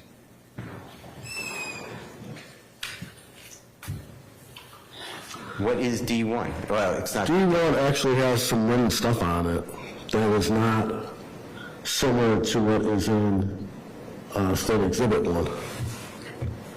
Okay, so what is D1? D1 is, Williams 1. it looks like it appears to be a fraudulent report as compared to the State's Exhibit 1. How is it fraudulent? Well, there's numbers written on defendant's exhibit 1. There's some numbers written on it where it says, I notified CID unit 5533, investigator Barnett. There's some numbers written between the investigator and the Barnett. Who wrote that It number? says 4383. Not me. Who wrote that number? Not me. Okay, do you know when that number was written? No. Now, you're talking about on the 4th line up from the bottom in the center? That's correct. And it looks like, to me, somebody's handwriting? That's correct. Okay. You don't know who wrote that, do you? No. Besides, do you know when that was written on this report? No. Okay. Do you know what it means, 4383? No, I got no idea.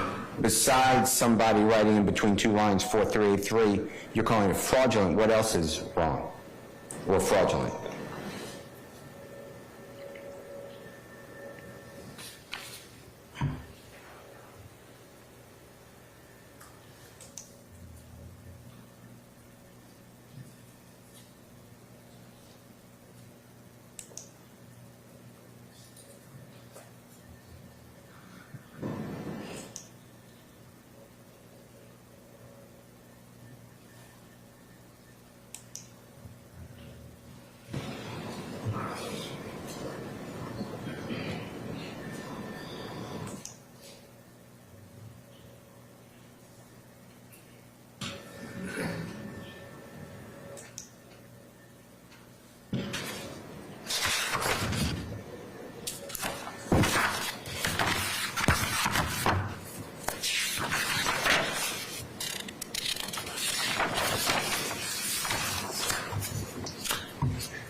The new one is actually missing a sentence that is not in the one on the left. Okay, and it's not you, it's me. I'm just very particular because someone else may read this that's not here in the future. When you say the new one and the one on the left, can you just use States 1 and Mr. Williams 1 if you don't mind?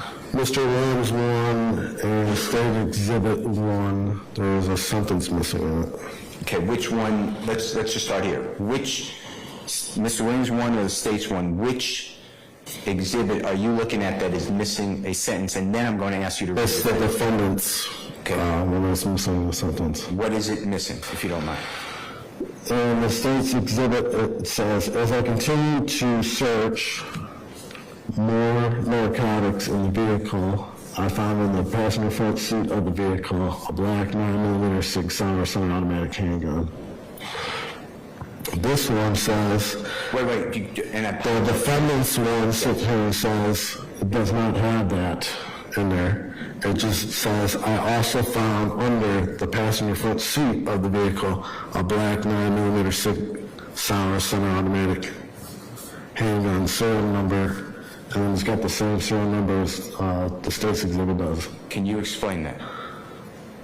Your Honor, I object again because the document given to the witness is not the one that he brought in, and asking him to explain something like that. Let's just see if you can answer it, okay, and then I'll just see where we go from there. Can you answer that, sir? Like I said, I cannot explain that, just due to the fact that someone did write the defendant's exhibit, so it has been altered in some way, shape, or form, and is compared to the one that was actually on the computer database that I pulled from the city of Miranda's computer that was not given to me by the states.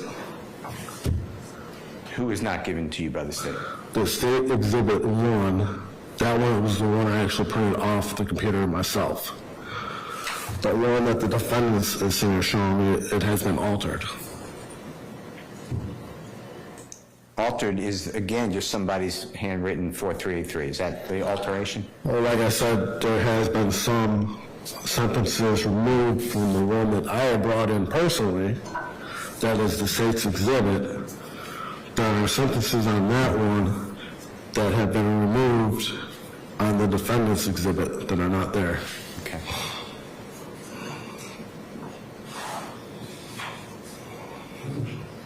Do you have any memory that 3 years ago State's Exhibit number 1 was created? Or are you just giving a general guess on date, time, and... No, when they sent the subpoena to me...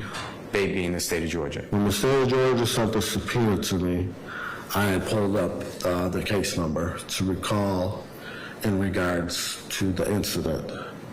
And then I just recently printed the State's Exhibit 1 again, just last month, when they sent a subpoena to me last month in regards to the incident. Okay. And then just going just a little deeper, do you have any knowledge, you personally have any knowledge of when States 1 was redone on the new computer system? When they came out with it, which was, like I said, about 3 years ago. Okay, so you weren't involved, though. You're just saying that's when the new computer system took over. Yes, the new police reporting system took over, correct. Okay. And would you agree with me that Mr. Williams number 1 states that incident, and it's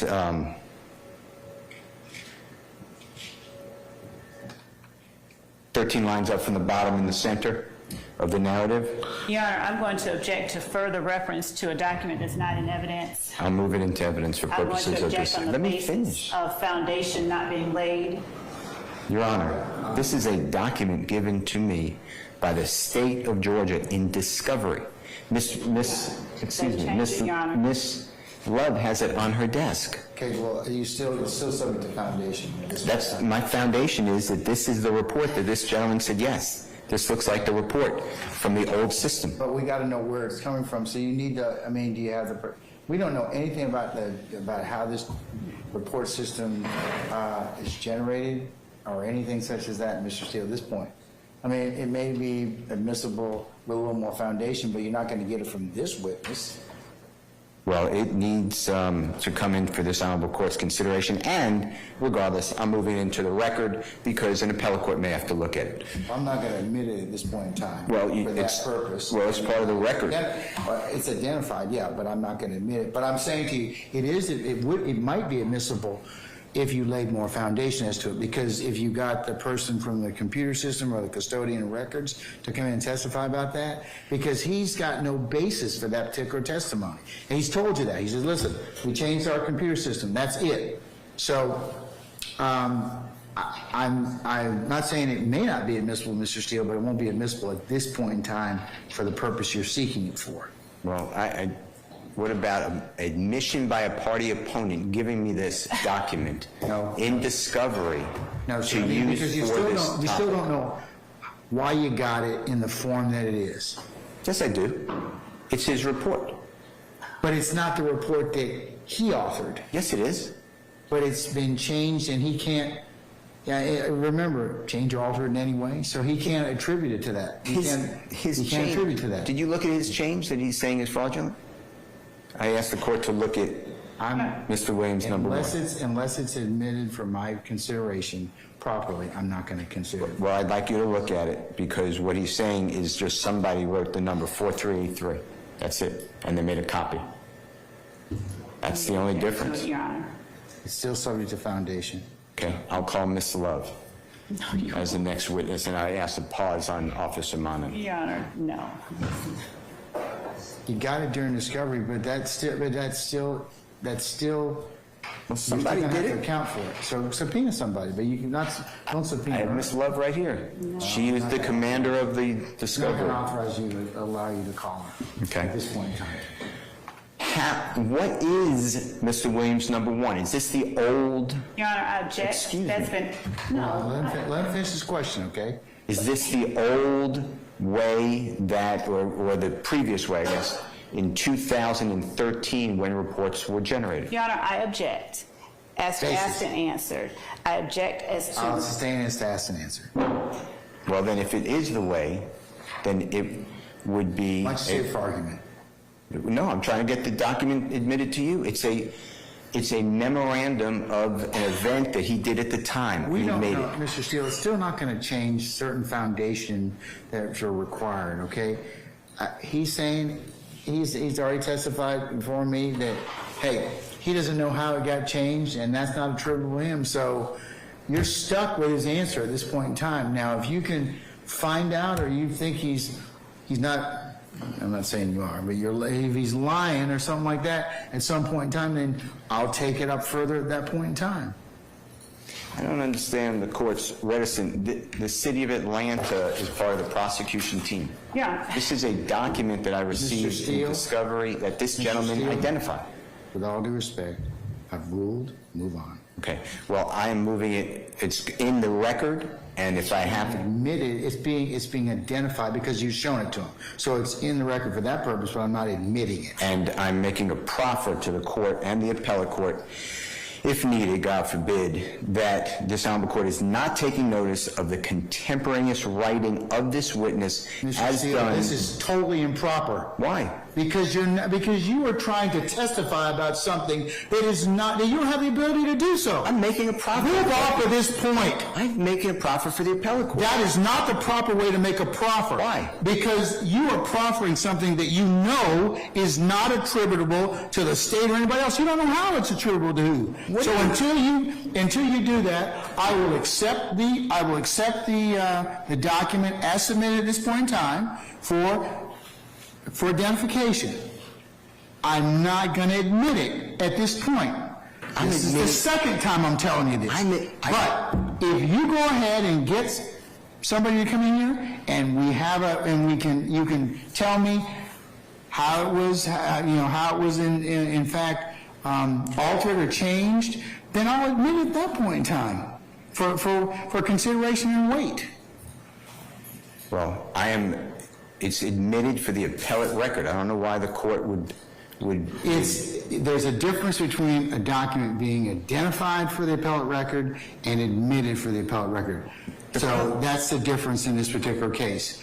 And I'm telling you, at this point in time, you need more foundation in order for me to admit it at this point in time for its consideration. I understand. I need to now, based upon today's hearing, I need to subpoena the City of Atlanta Records Custodian. I have no problem doing that. Then do that, But sir. Do that. I'm admitting it for purposes of an appellate court. I understand this court is not taking. You cannot admit it for that purpose yet. I haven't ruled it admissible. You can't just say, hey, appellate court, Judge Bramble did not admit it. You just take it ruling over his ruling and consider it. Now, it's identified for purposes of the record. If they want to take a look at it because I mistakenly or didn't admit it on a proper basis and you want to argue that later, well, then go ahead, fine. But I'm telling you, at this point in time, it's not admissible because there's not enough foundation and it's not attributable to this particular witness. He's already told you that. So you're stuck with that. So it's been identified. So if you want to call somebody else in order for you to potentially have me go through the analysis in that respect, then fine. I don't have any issue with that. But it's gonna go at this point in time, and it may just go to wait. I mean, I don't know, but I don't know why, I don't know where or who the alteration is attributable to. You're trying to assert it to him. No. That's what you're sounding like. That's what it sounds like what you're doing to this court. No. But then again, I've told you why I am not admitting it this time, with all due respect to you, and that's it. At this point in time, move on. I think we're saying the same thing. I understand the court is not admitting it. All right, officer, do you have any before reading State's Exhibit number 1 or Mr. Williams number 1, did you have any independent memory of this stop? No, I did not. How hard did you or your coworkers, I'm not limiting it to you, look for the video of this stop? I looked for it for one day. And where is the video at that time, in September 9th of 2013? How was it recorded? It was recorded on a CD-ROM. It had the vehicle number, and it had the date when the CD-ROM was put in to the dash camera video and the date that it was removed from the dash camera video. And you did all that properly? Well, I can't sit here and say when it got put into the dash camera video, but I know I activated the dash camera video at the time. I don't know when it got taken out due to the fact that we do alter police officers in different patrol cars. You mean you share a police car? Correct. Would the dash cam video have captured the goings-on in this stop? That's correct. The only thing it did not capture was the audio. The audio was on like a little device. It looked like a little pager, and that recorded the audio, but it didn't record the video between myself and the person that was inside the car. It only recorded the bigger picture, which was the car itself and anything that took place outside the car. Okay, so I understand that the depictions of the actions of you, Mr. Williams, the traffic going by, the vehicles, that's all captured on the pictures or the video. But what are you saying about the audio? It's only going to record what was said between me and him. Between you and Mr. Williams? That's correct. So the audio captures those recordings as opposed to when you go back to your car, you're saying? I don't understand. I apologize. Okay, so the dash cameras, they record everything that happens outside of the police car. It doesn't record anything inside the police car. It only records everything in front of the police car. At that day, I actually had the camera trained on the intersection, so it captured everything that was going through the intersection. Including this entire stop, is what you're saying? The stop, correct, all the way to the point where I approached the car and engaged with them. It's not going to capture what he was doing inside the car. And it's not going to capture anything inside the car. The audio is the only thing that's going to capture, and it's going to capture the conversation that took place between me and him at his vehicle, Mr. Williams at his vehicle that he was in. There's no audio recording of anything inside the car. inside Mr. Williams' car? Correct. It's just when you are at Mr. Williams' car, speaking with Mr. Williams, that's all captured on audio? That is correct. Okay. So your interaction with Mr. Williams is captured on audio, and the video captures the entirety of this event? That's correct. All right. Okay. Thank you, Your Honor. All right, sir. Any regret, madam? Just briefly, Your Honor. Officer Monheim, I'm going to show you what has been labeled as State's Exhibit number 2, just after Mr. Steele has an opportunity to review it really quickly. Okay.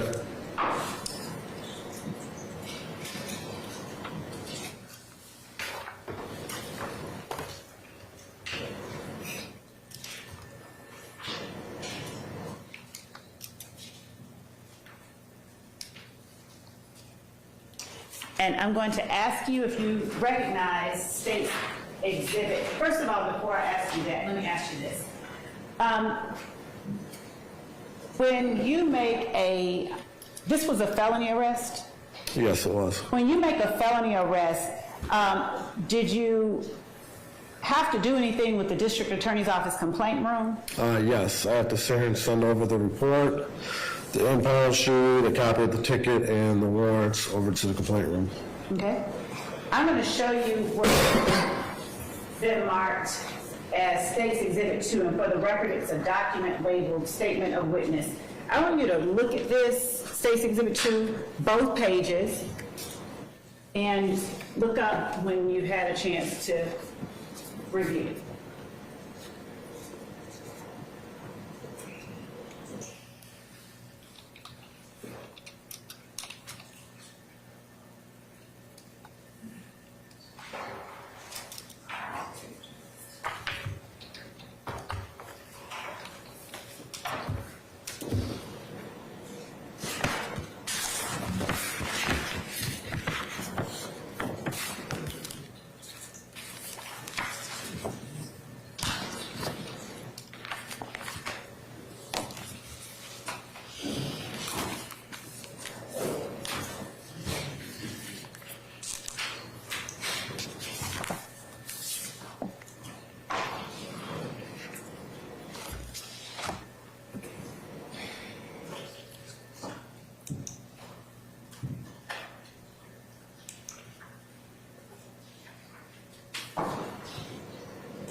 Okay. Now, do you recognize what State's Exhibit 2 is? Yes, it is. That is what the complaint room would sit here and send back to me to verify everything that I put in the report is true and accurate to the best of my knowledge. I did see that they did add an additional charge of possession of a firearm during the commission of a felony, which I did not originally charge him with, but because he was in possession of the stolen firearm and the pills made it a felony, the district attorney's office added that charge on.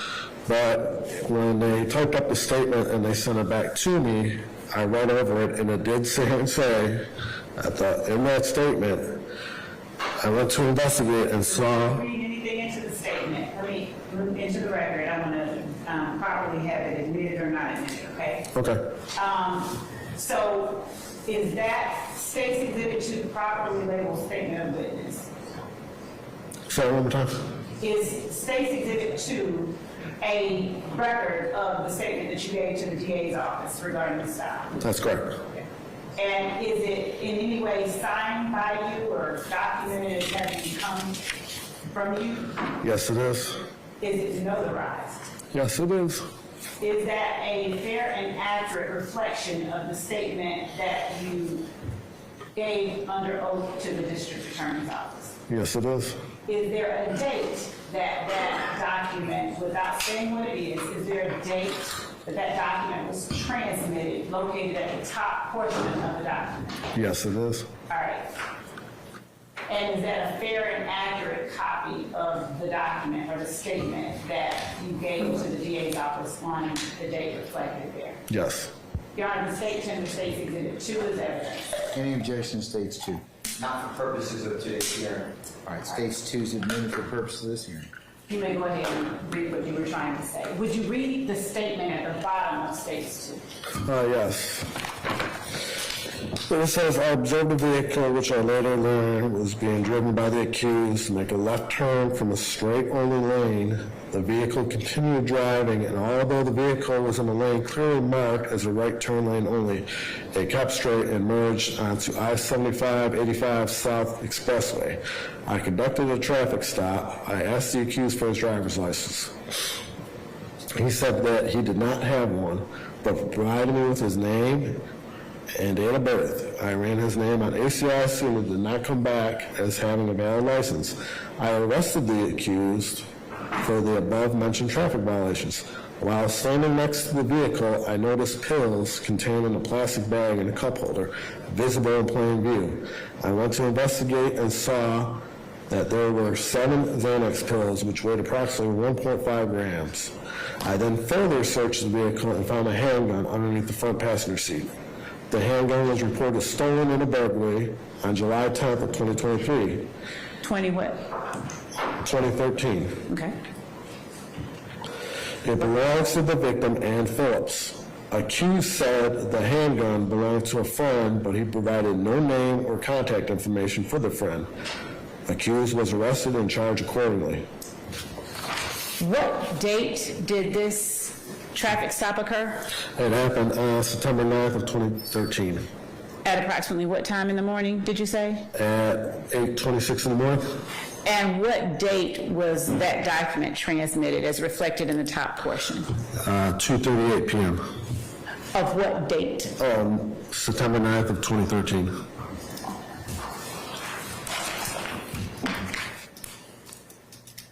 Thank you.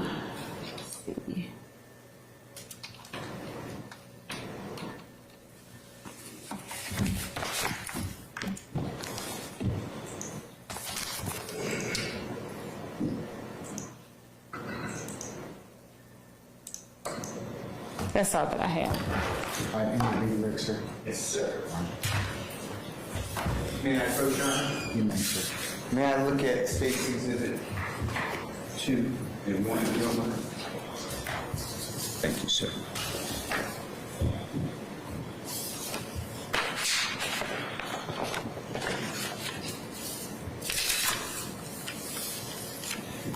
And may I look at Mr. Williams, number 1? I'm going back to Mr. Williams, number 1. What's your badge number if it has not changed since September 9th of 2013? 4198. Look at the top of Mr. Williams, number 1. Okay. Left-hand corner. All right. Tell me if you recognize what's on the top, very top left. Where it says printed by or print date? Both. Says printed by 4198, printed date 9/9 of 2013. Who is 4198? That would be me. And the date is the same date of the arrest? That is correct. And that's Mr. Williams, number 1. That is Mr. Williams, number 1. Do you have any hesitation on saying that you printed 4918, this Mr. Williams, number 1, on the same day of the arrest? I would say yes, I did print it, but like I said, it looks like that Mr. Williams, number 1, has been altered due to the fact that somebody wrote 4383 on there and had removed one sentence and changed another sentence on Mr. Williams, number 1, as compared to what I printed up and brought with me. That's in State's Exhibit number 1. But based upon your best knowledge, your best memory, you printed Mr. Williams, number 1, with those changes that you just noted, though, correct? Say it one more time. Other than the changes that you just noted, you printed, best of your knowledge, on September 9, 2013, same date of this stop. Well, like I said, that one appears to be altered. I understand, but you printed number 1 Your Honor, I of object. Mr. Williams. asked and answered, and It's been asked and answered. Well, I'm laying the foundation you asked for. The question's still asked and answered. Okay, then, fine. Then I move for Mr. Williams, number one, if he's asked and answered it, he printed it on September 9, 2013. I'd like you to look at the change that he is saying was made, and that goes to wait.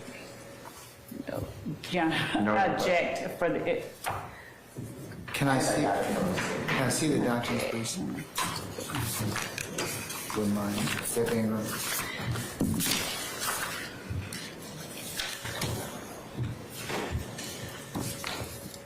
Thank you.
Have you all finished your examination of Officer Mannheim? I just had a couple of more questions. I just didn't want to interrupt the court's review. No, go ahead. I have. Okay. But I'll wait till you're done. So, go ahead. Okay.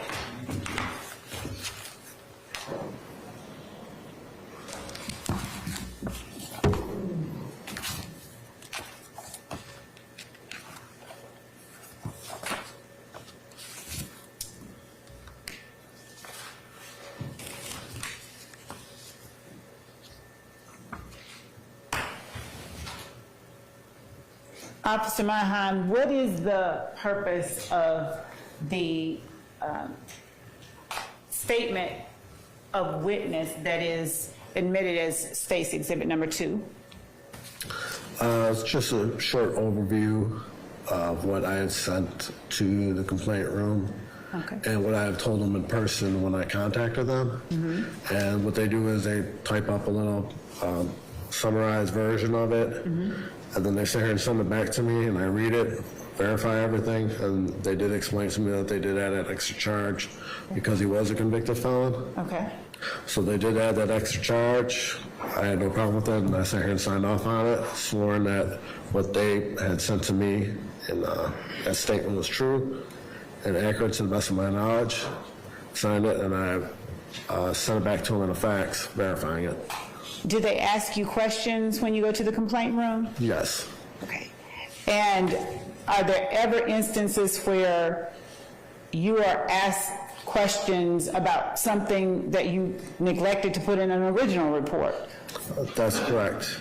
Okay. And the original report doesn't have the weight of the Xanax pills. At that time, when I actually got back to the precinct, or I should say turned them into property, that is the time that I weighed them. We didn't have any scales out in the field at that time to weigh them.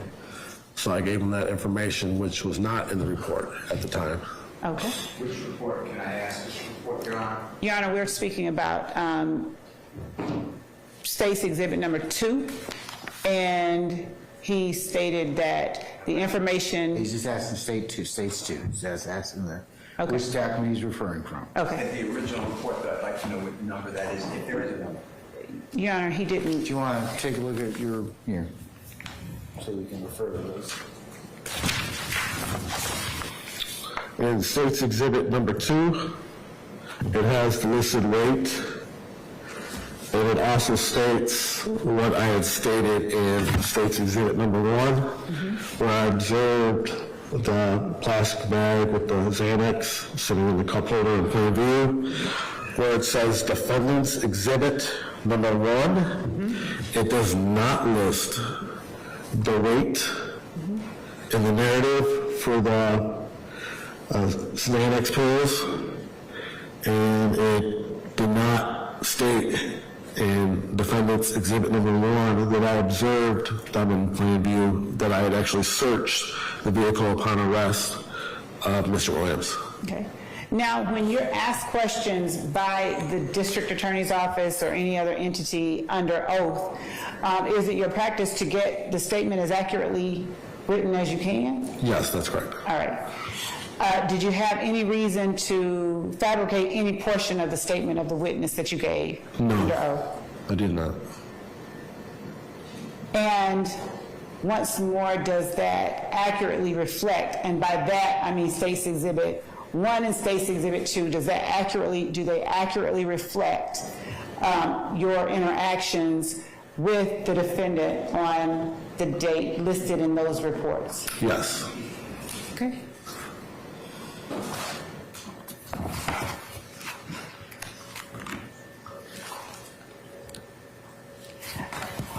Do you recall at what point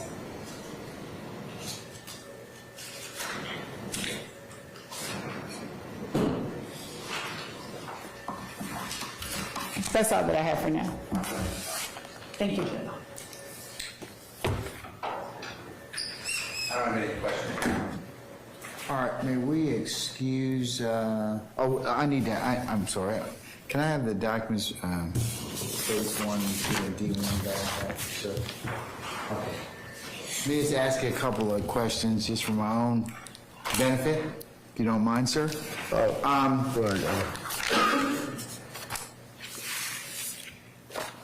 D1 is a draft, is that correct? That is correct. All right. Does your report sometimes change from the time it's a draft? A draft report's not the final report. Do you then later pen a final report? Yes, I do. Okay. States 1, is that a final report? Yeah, and you can take a look at it. I'll let you take a look at it. Oh, yeah, States 1 is the final report. Okay. Correct.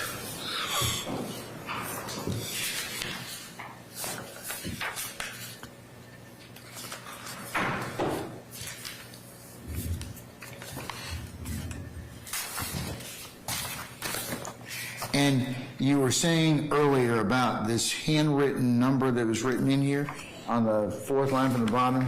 Can you explain that to me again? That would more than likely either be on the draft or somebody added that in later on. Okay, did you add that in? No, I did not. Okay, all right. Who enters the draft report? Does a typist enter it, or do you dictate it, or how does it appear in the draft form from the time you stop the person? On the draft report, I would sit here and type up the draft report. Are you in your vehicle or are you back? In the vehicle. You're in your vehicle. That's correct. Okay, all right. And before it can actually be finally sent to Central Records, it has to be approved by a supervisor, and then Central Records also has to look at it before it's finally approved. Okay.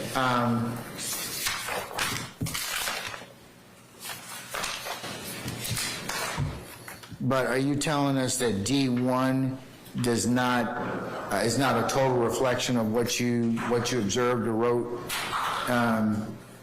to begin with?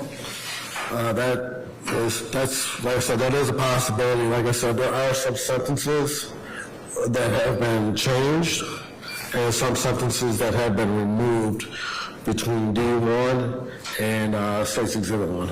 And it's your testimony to us that you did not remove those sentences from D1 to S1? I cannot recall if I removed them or they've been removed via maybe the hack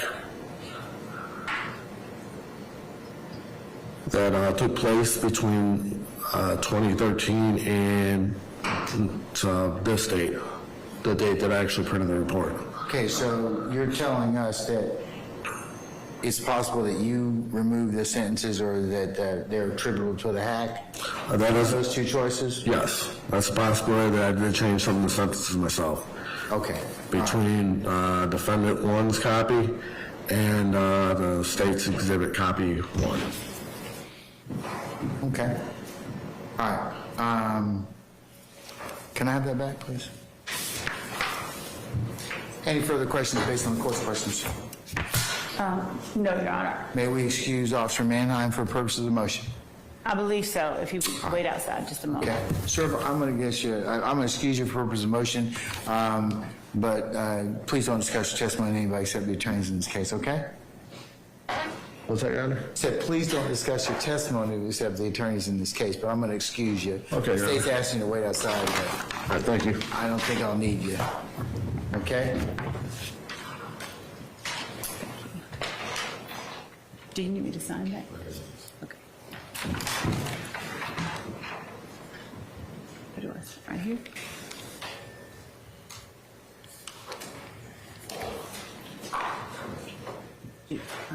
Just 5.5 hours. Huh?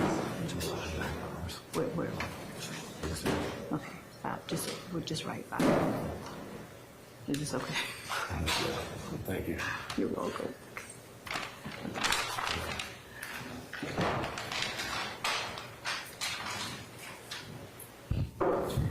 Okay. Officer Mannheim has left us. Counsel, before I hear argument on this particular issue, I will tell you that Mr. Steele, as to your issue of foundation, okay? A proper foundation must be laid for the introduction of documentary evidence. And as a general rule, a writing will not be admitted into evidence unless the offering party tenders proof of authenticity or genuineness of the writing. There's no presumption of authenticity, and the burden of proof rests on the proffering party to establish a prima facie case of genuineness, and that is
okay, the court cited, and it's, the first name is Nyankojo,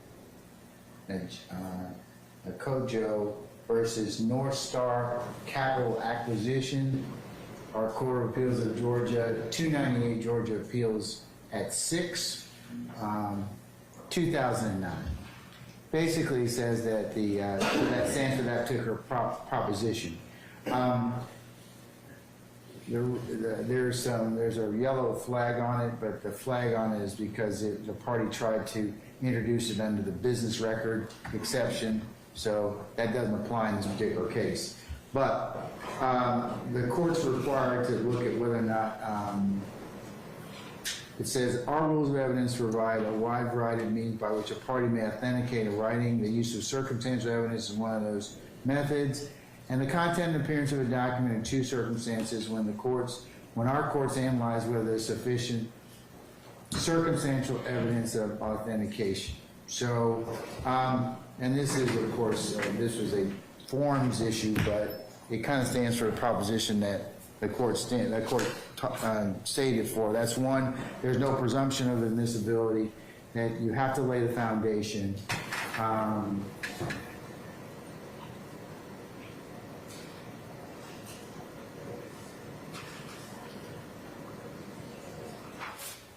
And the offering party has to tender proof of the authenticity or genuineness of the writing. So in this particular circumstance, since the witness has testified that he does not know how this particular document, which he claims is altered, that's why I'm not going to admit it at this point in time, Mr. Steele. I'm just telling you that, however, that burden rests upon you to establish a prima facie case of genuineness. So that's why I said if you present that to the court at some point in time, I'll reconsider it. I think you're right. It may eventually, if it's admitted, go to weight. But at this point in time, I'm not going to admit, but I will include for further review D1 for purposes of the argument. Thank you, Your Honor. Okay. So, argument at this point in time. Do you have any, Ms. Love, if any? I'll reserve Okay. for final argument. Thank you. All right, go ahead. I'll submit it. Okay, all right. Means he's going to submit on what he's presented so far. So do you want to submit on what you submitted what you've tendered so far? Do you want I'll just, or do you want to tell me something else? Judge, I would just ask that the court deny defendant's motion to suppress number 10.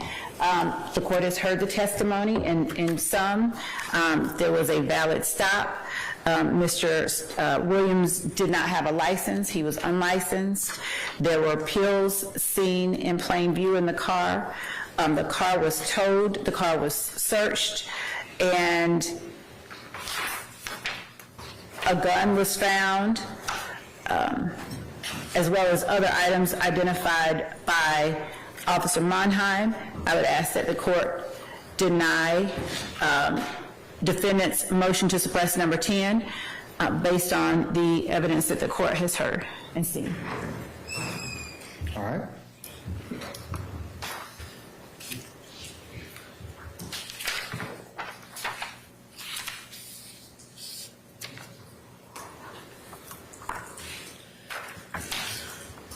All right, the court's considered or has heard testimony in this case of in regards to Williams' motion to suppress number 10, which involves a stop of that occurred on September the 9th of 2013, where Mr. Williams was driving a vehicle and stopped on I-75, I-85 southbound near the 5th Street overpass in the city of Atlanta by Officer Monheim.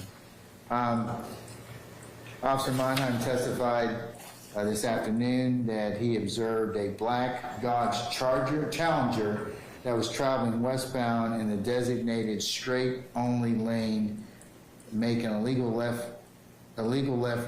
turn, which would be a violation of purported violation of OCGA 40-6-120 onto Techwood Drive.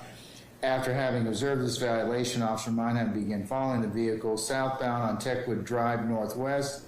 He then observed the vehicle, which was traveling in a designated right turn only lane, proceeding straight in violation of OCGA 40-6-20 across 10th Street Northwest and merge onto the I-75-85 Expressway southbound.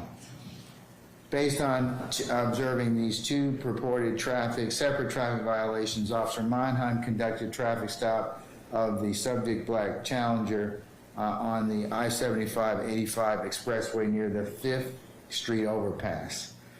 It has been testified to this afternoon that after stopping the vehicle, Officer Monheim approached the vehicle and stopped with the driver, who he later found out to be Jeffery Williams.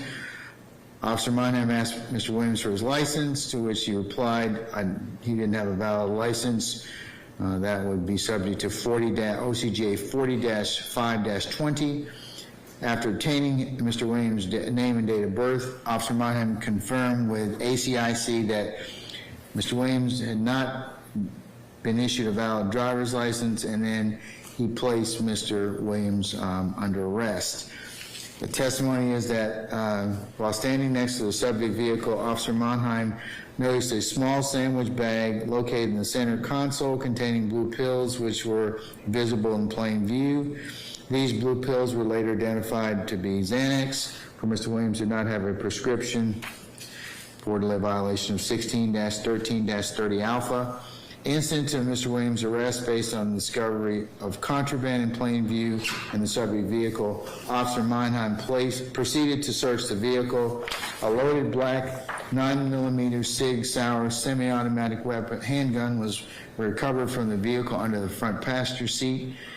Mr. Williams advised Officer Mannheim that this handgun belonged to a friend whose name and contact information Mr. Williams was unable to provide. Firearm was run on ACIC and came back as stolen from a July 10, 2013 burglary of a residence at 11 DeMorest Avenue Northeast in Atlanta, which would be a violation of OCGA 16-8-7. Mr. Williams' possession of Xanax was a felony offense. He was also charged with possession of a firearm to the commission of a felony, which is OCGA 16-11-106. The court is, from listening to has considered the testimony of Officer Mannheim, has considered also States 1, States 2, and for the purposes of identification, D1, for the purposes of ruling on this particular motion, as well as the arguments of counsel. There has been some discrepancy in terms of what was found in D1 as it relates to S1 and S2. The court has been provided explanations as to why potentially there are some lines that may be missing from D1 to S1, and D1 is the draft report. S1 is the final report, and S2 is his sworn statement or statement of witness submitted and notarized and submitted to the complaint room.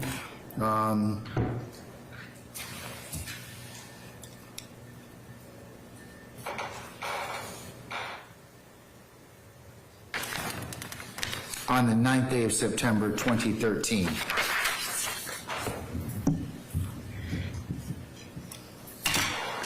In consideration of whether or not Officer Mannheim, there is a defense's contention that Officer Mannheim had no reasonable articulable suspicion or probable cause to stop Mr. Williams in the vehicle, and then once an illegal stop occurred, Mr. Williams was illegally detained by Officer Mannheim.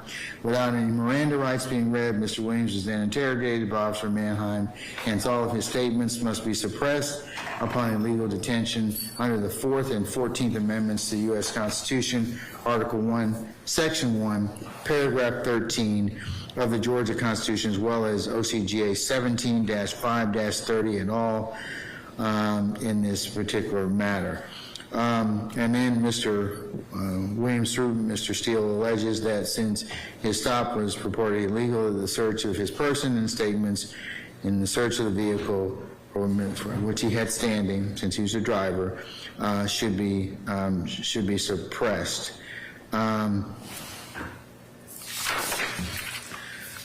The court has found that based upon the aforementioned testimony and evidence admitted for purposes of this hearing, that Officer Mannheim had reasonable articulable suspicion to initiate the traffic stop of Mr. Williams.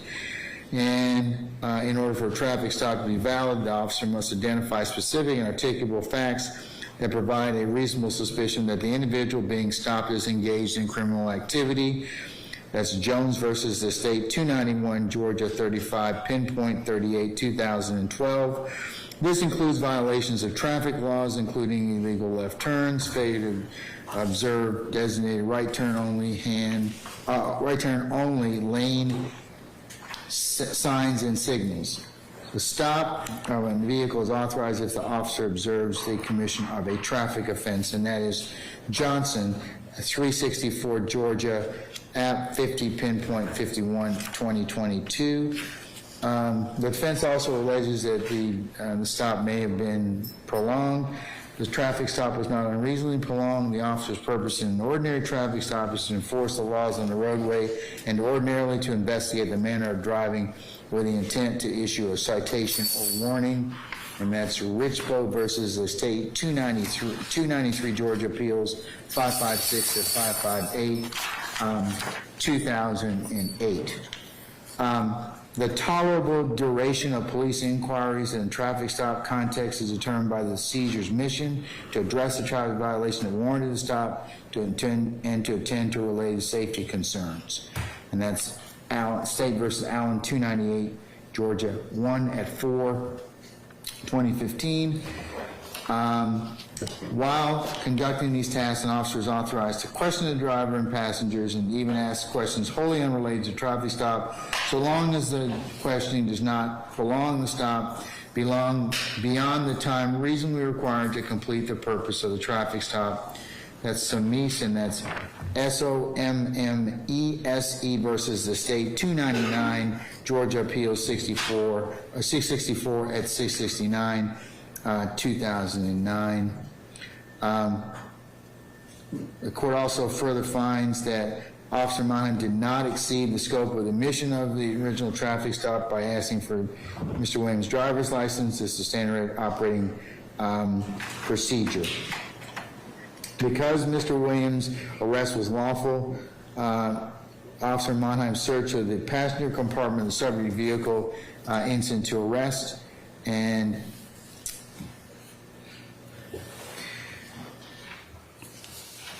that's SWICORD, and that's SWICORD versus the state, 293 Georgia Appeals, 545, pinpoint 547, 2008. Having properly arrested the defendant, the officer was lawfully authorized to search the entire passenger compartment of the automobile and any closed containers therein.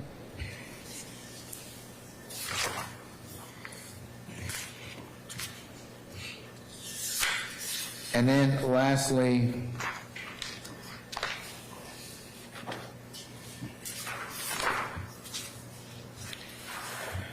Officer Monheim's observation of contraband in plain view in the subject vehicle further provides probable cause for the search of the vehicle, passenger compartment of the vehicle, and an officer is authorized to perform a warrantless search of the passenger compartment of an automobile when there's probable cause to believe that the vehicle contains evidence of criminal activity, and that would be Sneed, State versus Sneed, 326 Georgia Appeals, 345 at 348, 2014.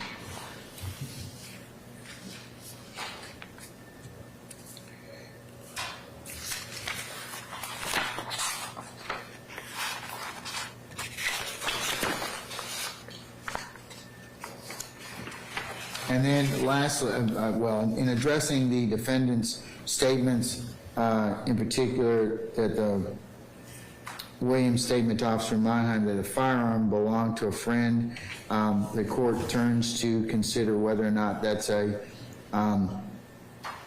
spontaneous statement not made in response to custodial interrogation does not require Miranda warnings to be admissible. And that's Green versus the state, 179 Georgia Appeals, 512 at 513, 1986.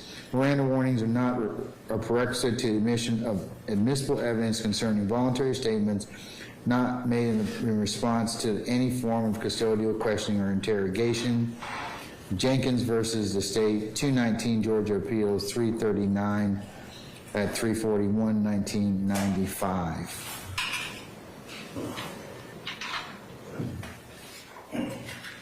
And from the facts that the court has heard thus far, there's no indication that Williams' statement about the gun belonging to his friend was prompted by any police questioning or made in response to any form of custodial interrogation.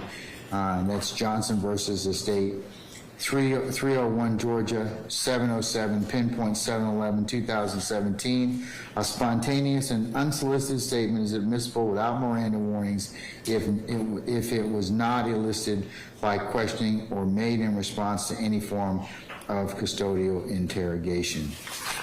For those reasons, the court is going to deny Mr. Williams' motion to suppress number 10 and find that the stop was in fact proper, and the evidence that was seized would be proper pursuant to the stop and probable cause.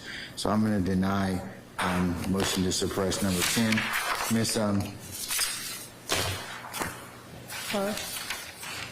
Ms. Love, you're probably going to read my mind in terms of when do you think this is going to be? I think you're going to say the 20th. You would be correct. Submit that to Mr. Copy of that to, of course, to your colleague, Mr. Steele. And that will take care of, that will, for his consideration, okay? Yes, Your Honor. Thank you. All right. Folks, it's 6:45 in the evening, and I think it'd be time for us to kind of put a pin in things for until tomorrow. Let me kind of just review what we're going to cover tomorrow, Thursday, November the 16th.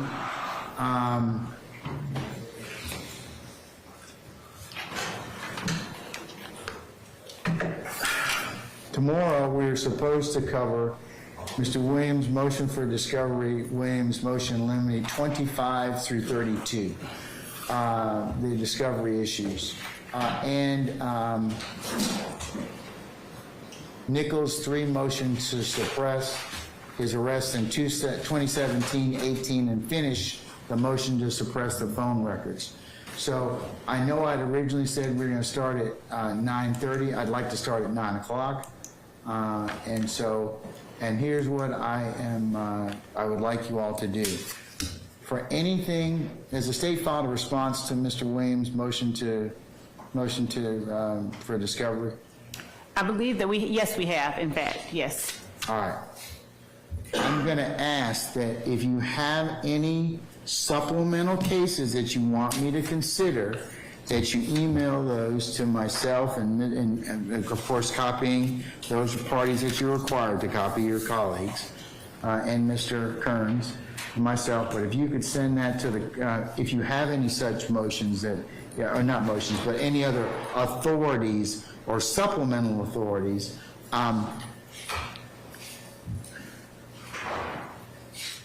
if you could, much like Mr. Harvey did today, give you a gold star, sir, old school. If you could submit those to the court, that's really how you're supposed to do it, but if you could just email those to the court within the next several hours, I would say by 10 o'clock, that would be appropriate if you could do that for the court. This evening, if you have supplemental authorities. The reason being is because I would like to take your argument at the conclusion of the presentation as quickly and as shortly as possible. I'll read it, whatever you give me, and that will suffice. That will expedite the argument time in this particular motion, which I'm going to authorize is up to 15 minutes. So please submit those to me so that I can go ahead and consider those, and I can be prepared to ask you or query you accordingly in terms of the motion, the response, and any other supplemental authorities. Okay. So that's my statement on that. Please don't look surprised tomorrow morning when we do that. That's why I'm starting at 9 o'clock. Okay. So that's that. I will also take up in the afternoon, preferably if we get finished by about 2 o'clock, the constitutionality of the gun statute. Mr. Uhelski owes me some materials. At that point in time, I will reconsider that. So at that point in time, that's the time I'm going to set for that. Ms. Love, do you and Ms. Hilton have the necessary witnesses for the arrests as in Nichols' motion to suppress the 17, 18, and the phone records continuation? Yes, Your Honor. I believe that Ms. Hilton has... Okay, so those people should be here, I would say, by 10 o'clock tomorrow, okay? 10 o'clock? Yes. 10 o'clock or thereabouts, and then we'll see where we are at that point in time. And Your Honor, since the court said we're going to take up that constitutionality of the gun statute at 2, is the court allowing an additional couple of hours for Mr. Yahelski to give the court those documents? Well, I told him he needed to be here, but he needs to have that, and he probably needs to submit it so that Mr. Harvey can look at it, and as well as Mr. Steele. I mean, not Mr. Steele, but Mr. Sharp. Okay. Before then, so I would suggest that he submit that as soon as possible. But that's when I plan on taking up that particular issue. I need to take a look, if anything, that's been submitted, so I can rule on that particular issue. Okay. The other things that are still, I still have to rule on a couple of things tomorrow that are still outstanding, and those being the admissibility of the 801 D2E1 statements that I'm still holding on to at this point in time, that I told Mr.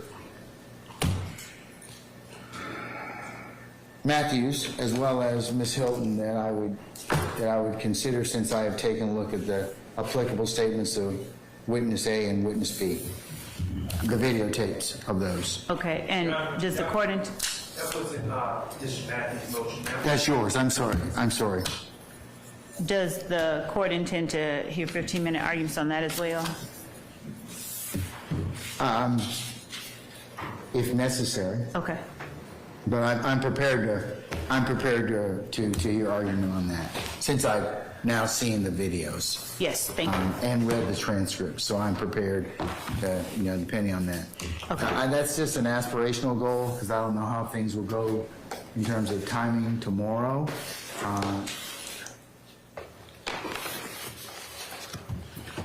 And the other thing I'm supposed to ask you, Ms. Love, today, is it your intent to have any other argument as it pertains to the issue of potentially the disqualification of Mr. Steele? Yes, Your Honor, it is our intent. And do you have any other supplementary material, or any other cases, or any other material that you want me to look at? Your Honor, I don't, at this point, I would ask the court to allow me to make certain that members of my team have not gathered additional cases, and if we have, I will have them submitted by midnight, I guess, because the hearing would be on the 20th. They'd be on the 20th, that's right, and that's to give, I think it only fair, I'm Mr. Steele, I've considered your motion already, the state's motion already, so I'm gonna hear additional argument. So what I'm asking them is, do they have anything else that's not outside of what they said to begin with, or what you responded to already? So that's where I am with them. Okay. Do you have anything else for my consideration, Mr. Steele, on that issue? You'd like to submit? I have the, not on that issue. I have a copy of the Honorable Court from the District Attorney. Can I put this here? Thank you, yes, you will. As you requested, if you want an email, that's the Mayor. Yes, you may, sir. This is for cases for the discovery violation and the records. Thank you, sir. And yeah, go ahead and send me the electronic copy, but I like paper, so go ahead and send me that. If you, so you can send it to everybody else, but this would be great. Okay. All right. I also know that there's a motion to reject the indictment that is outstanding. Ms. Love, have you seen that? Your Honor, I have seen it.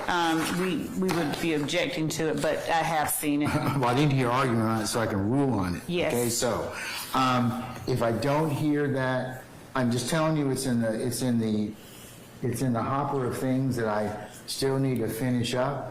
So I'm going to potentially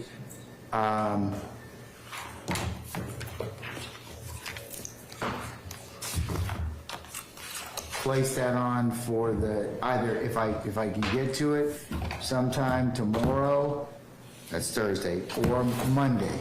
So you should be prepared to address that if we have a few minutes to take care of that. Okay, all right? thank you. All right, so, and then the only other thing on Monday is There's a Mr. Williams plea and bar, and then I'll take up additional arguments on the issue I said in regards to Mr. Steele, and I believe that the order on the lyrics is due by Messrs. Floyd and Carlson. And I still need a rule on Mr. Dunbar. And then the expert order for Mr. Belknap is due. Okay. Your Honor, at the risk of having tomatoes thrown at me. Yeah, you, I know. by me or your colleagues. But at all directions. I brought it to Mr. Kern's attention. There's still one outstanding issue that's kind of in the back of my mind that has not been addressed, and that is the Vanetta Guffey situation. I filed a motion to basically state on notice my plans to introduce her statement through audio tape. The state, in their argument against my motion to suppress constitutional speedy, basically stipulated that I could do that. Your order says I could do that, but when I brought that up to the court, the state opposed me doing that, so, which was inconsistent. My order stands though. Okay, as long as we're there with that, then I'm good. Thank you. Okay, all right. All right. What else do we have? Anything else, folks? All right, I'm trying to wrap up whatever it is that I still need to rule upon. I mean, not that there aren't any additional things, but I'll address those. Anything I haven't gotten to is going to have to be gotten to before we introduce that particular evidence. So, and that should be the 20th. The 21st will be reserved for any cleanup or any other issues that related to that, and then we'll hopefully be ready to call for our jury on the our jurors will be coming in on the 27th, and we'll begin with opening statements at that time. So that's the court's plan at this point in time. Your Honor, quick question, and the court can advise whether it's premature of me to ask. There was an inquiry earlier this year from, I think, one or both parties as to whether the court intended to set any particular days of the week for matters that the jurors may have to deal with, life in general. I don't know. This is your life right here. I am still considering that.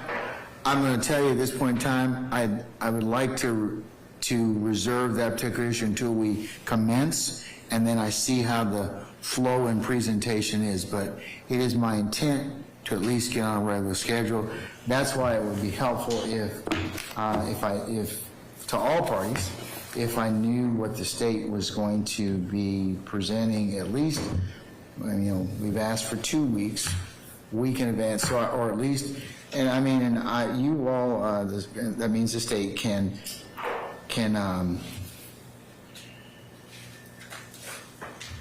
present your case in any manner and method you choose to do so, but it's usually my practice, and I found it very helpful, to tell the jurors, okay, we have a full day tomorrow, we have 3 or 4 or 5 witnesses we're going to take, or for me to kind of, at least, I'm going to ask you how long you think the witnesses are.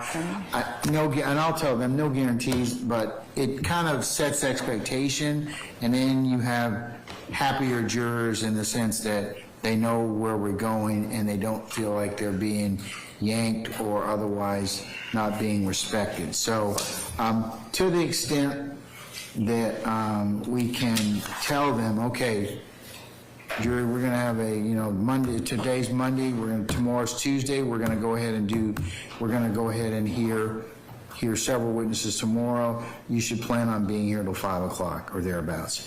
Then if I can give them a couple of days or a week's notice and say, okay, next Thursday we're going to be out. Or I'm going to give you an administrative day for you to take care of stuff like that. Okay. I'm going to try as much as I can, because we still need to do work, but I am going to go ahead and, be sensitive. I know that the week week before Christmas, people, tend to kind of do certain things, so I may kind of slow things down or put us on pause that week.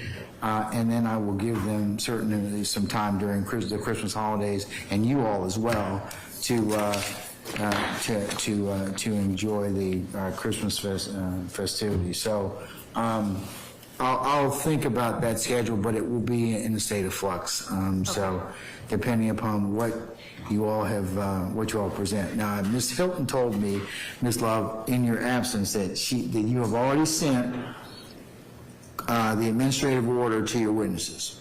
Email it to them. Oh, yes. Okay, directing that, because I know the subpoena only lasts for 2 months or term of court, so that just to let them know, hey, don't go on vacation, don't plan anything, other events, don't go to any schools, don't make yourself otherwise available. So I just want to make sure that's been done again, so that I can go ahead and I can give you all cover to say, hey, you've got to be here. And in order for you to go ahead and present your case expeditiously, not telling me, well, they said they're not going to be available the next Thursday. Well, that's not what I want to hear. Understood. Okay, all right. Okay.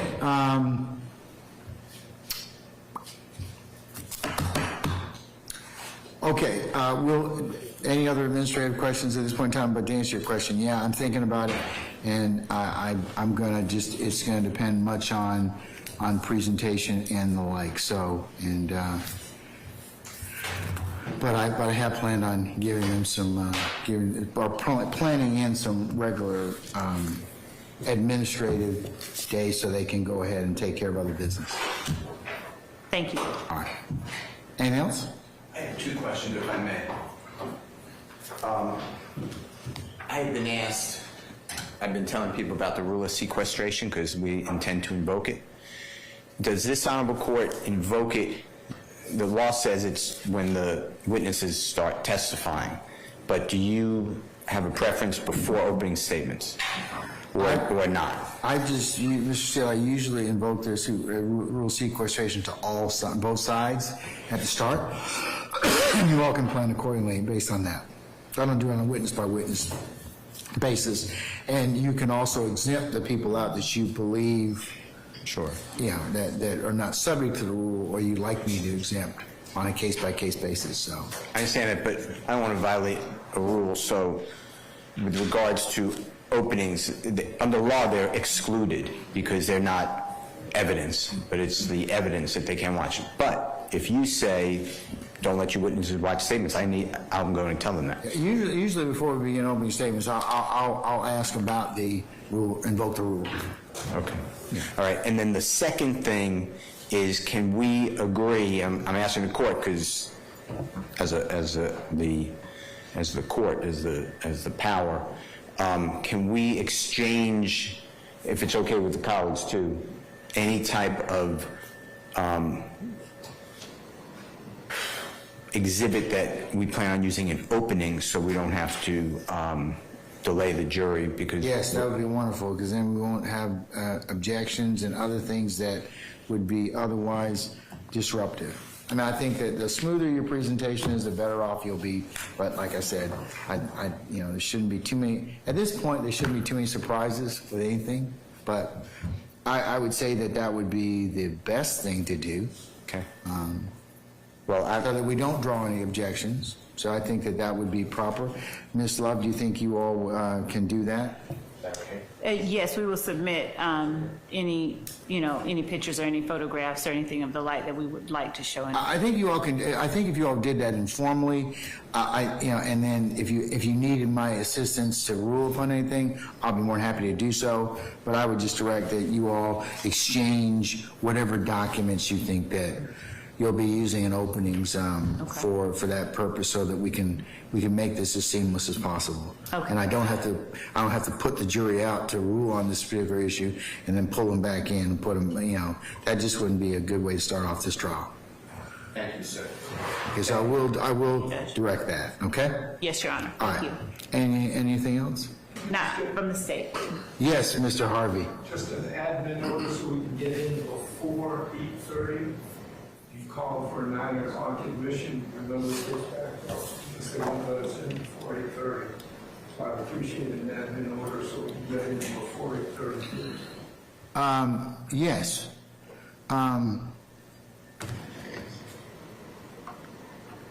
Mr. Kearns?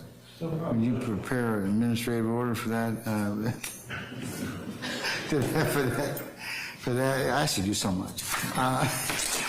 For that particular purpose, and we put all counsel on there, and any assistance that they may have, so they can get in earlier and get situated. So if you have any assistance or any people that are helping you, please send Mr. Kearns their names, this evening, so we can go ahead and put that in that order, and I can circulate it to Captain Kendall and Colonel Edwards, and that can then go downstairs at the appropriate place that you all come in, and in the attorney entrance or the main entrance. Okay. All right. Anything else? All right. Unless there's anything else, then I will see you all tomorrow morning for a 9 o'clock start time, and we'll go ahead and get started. Thank you.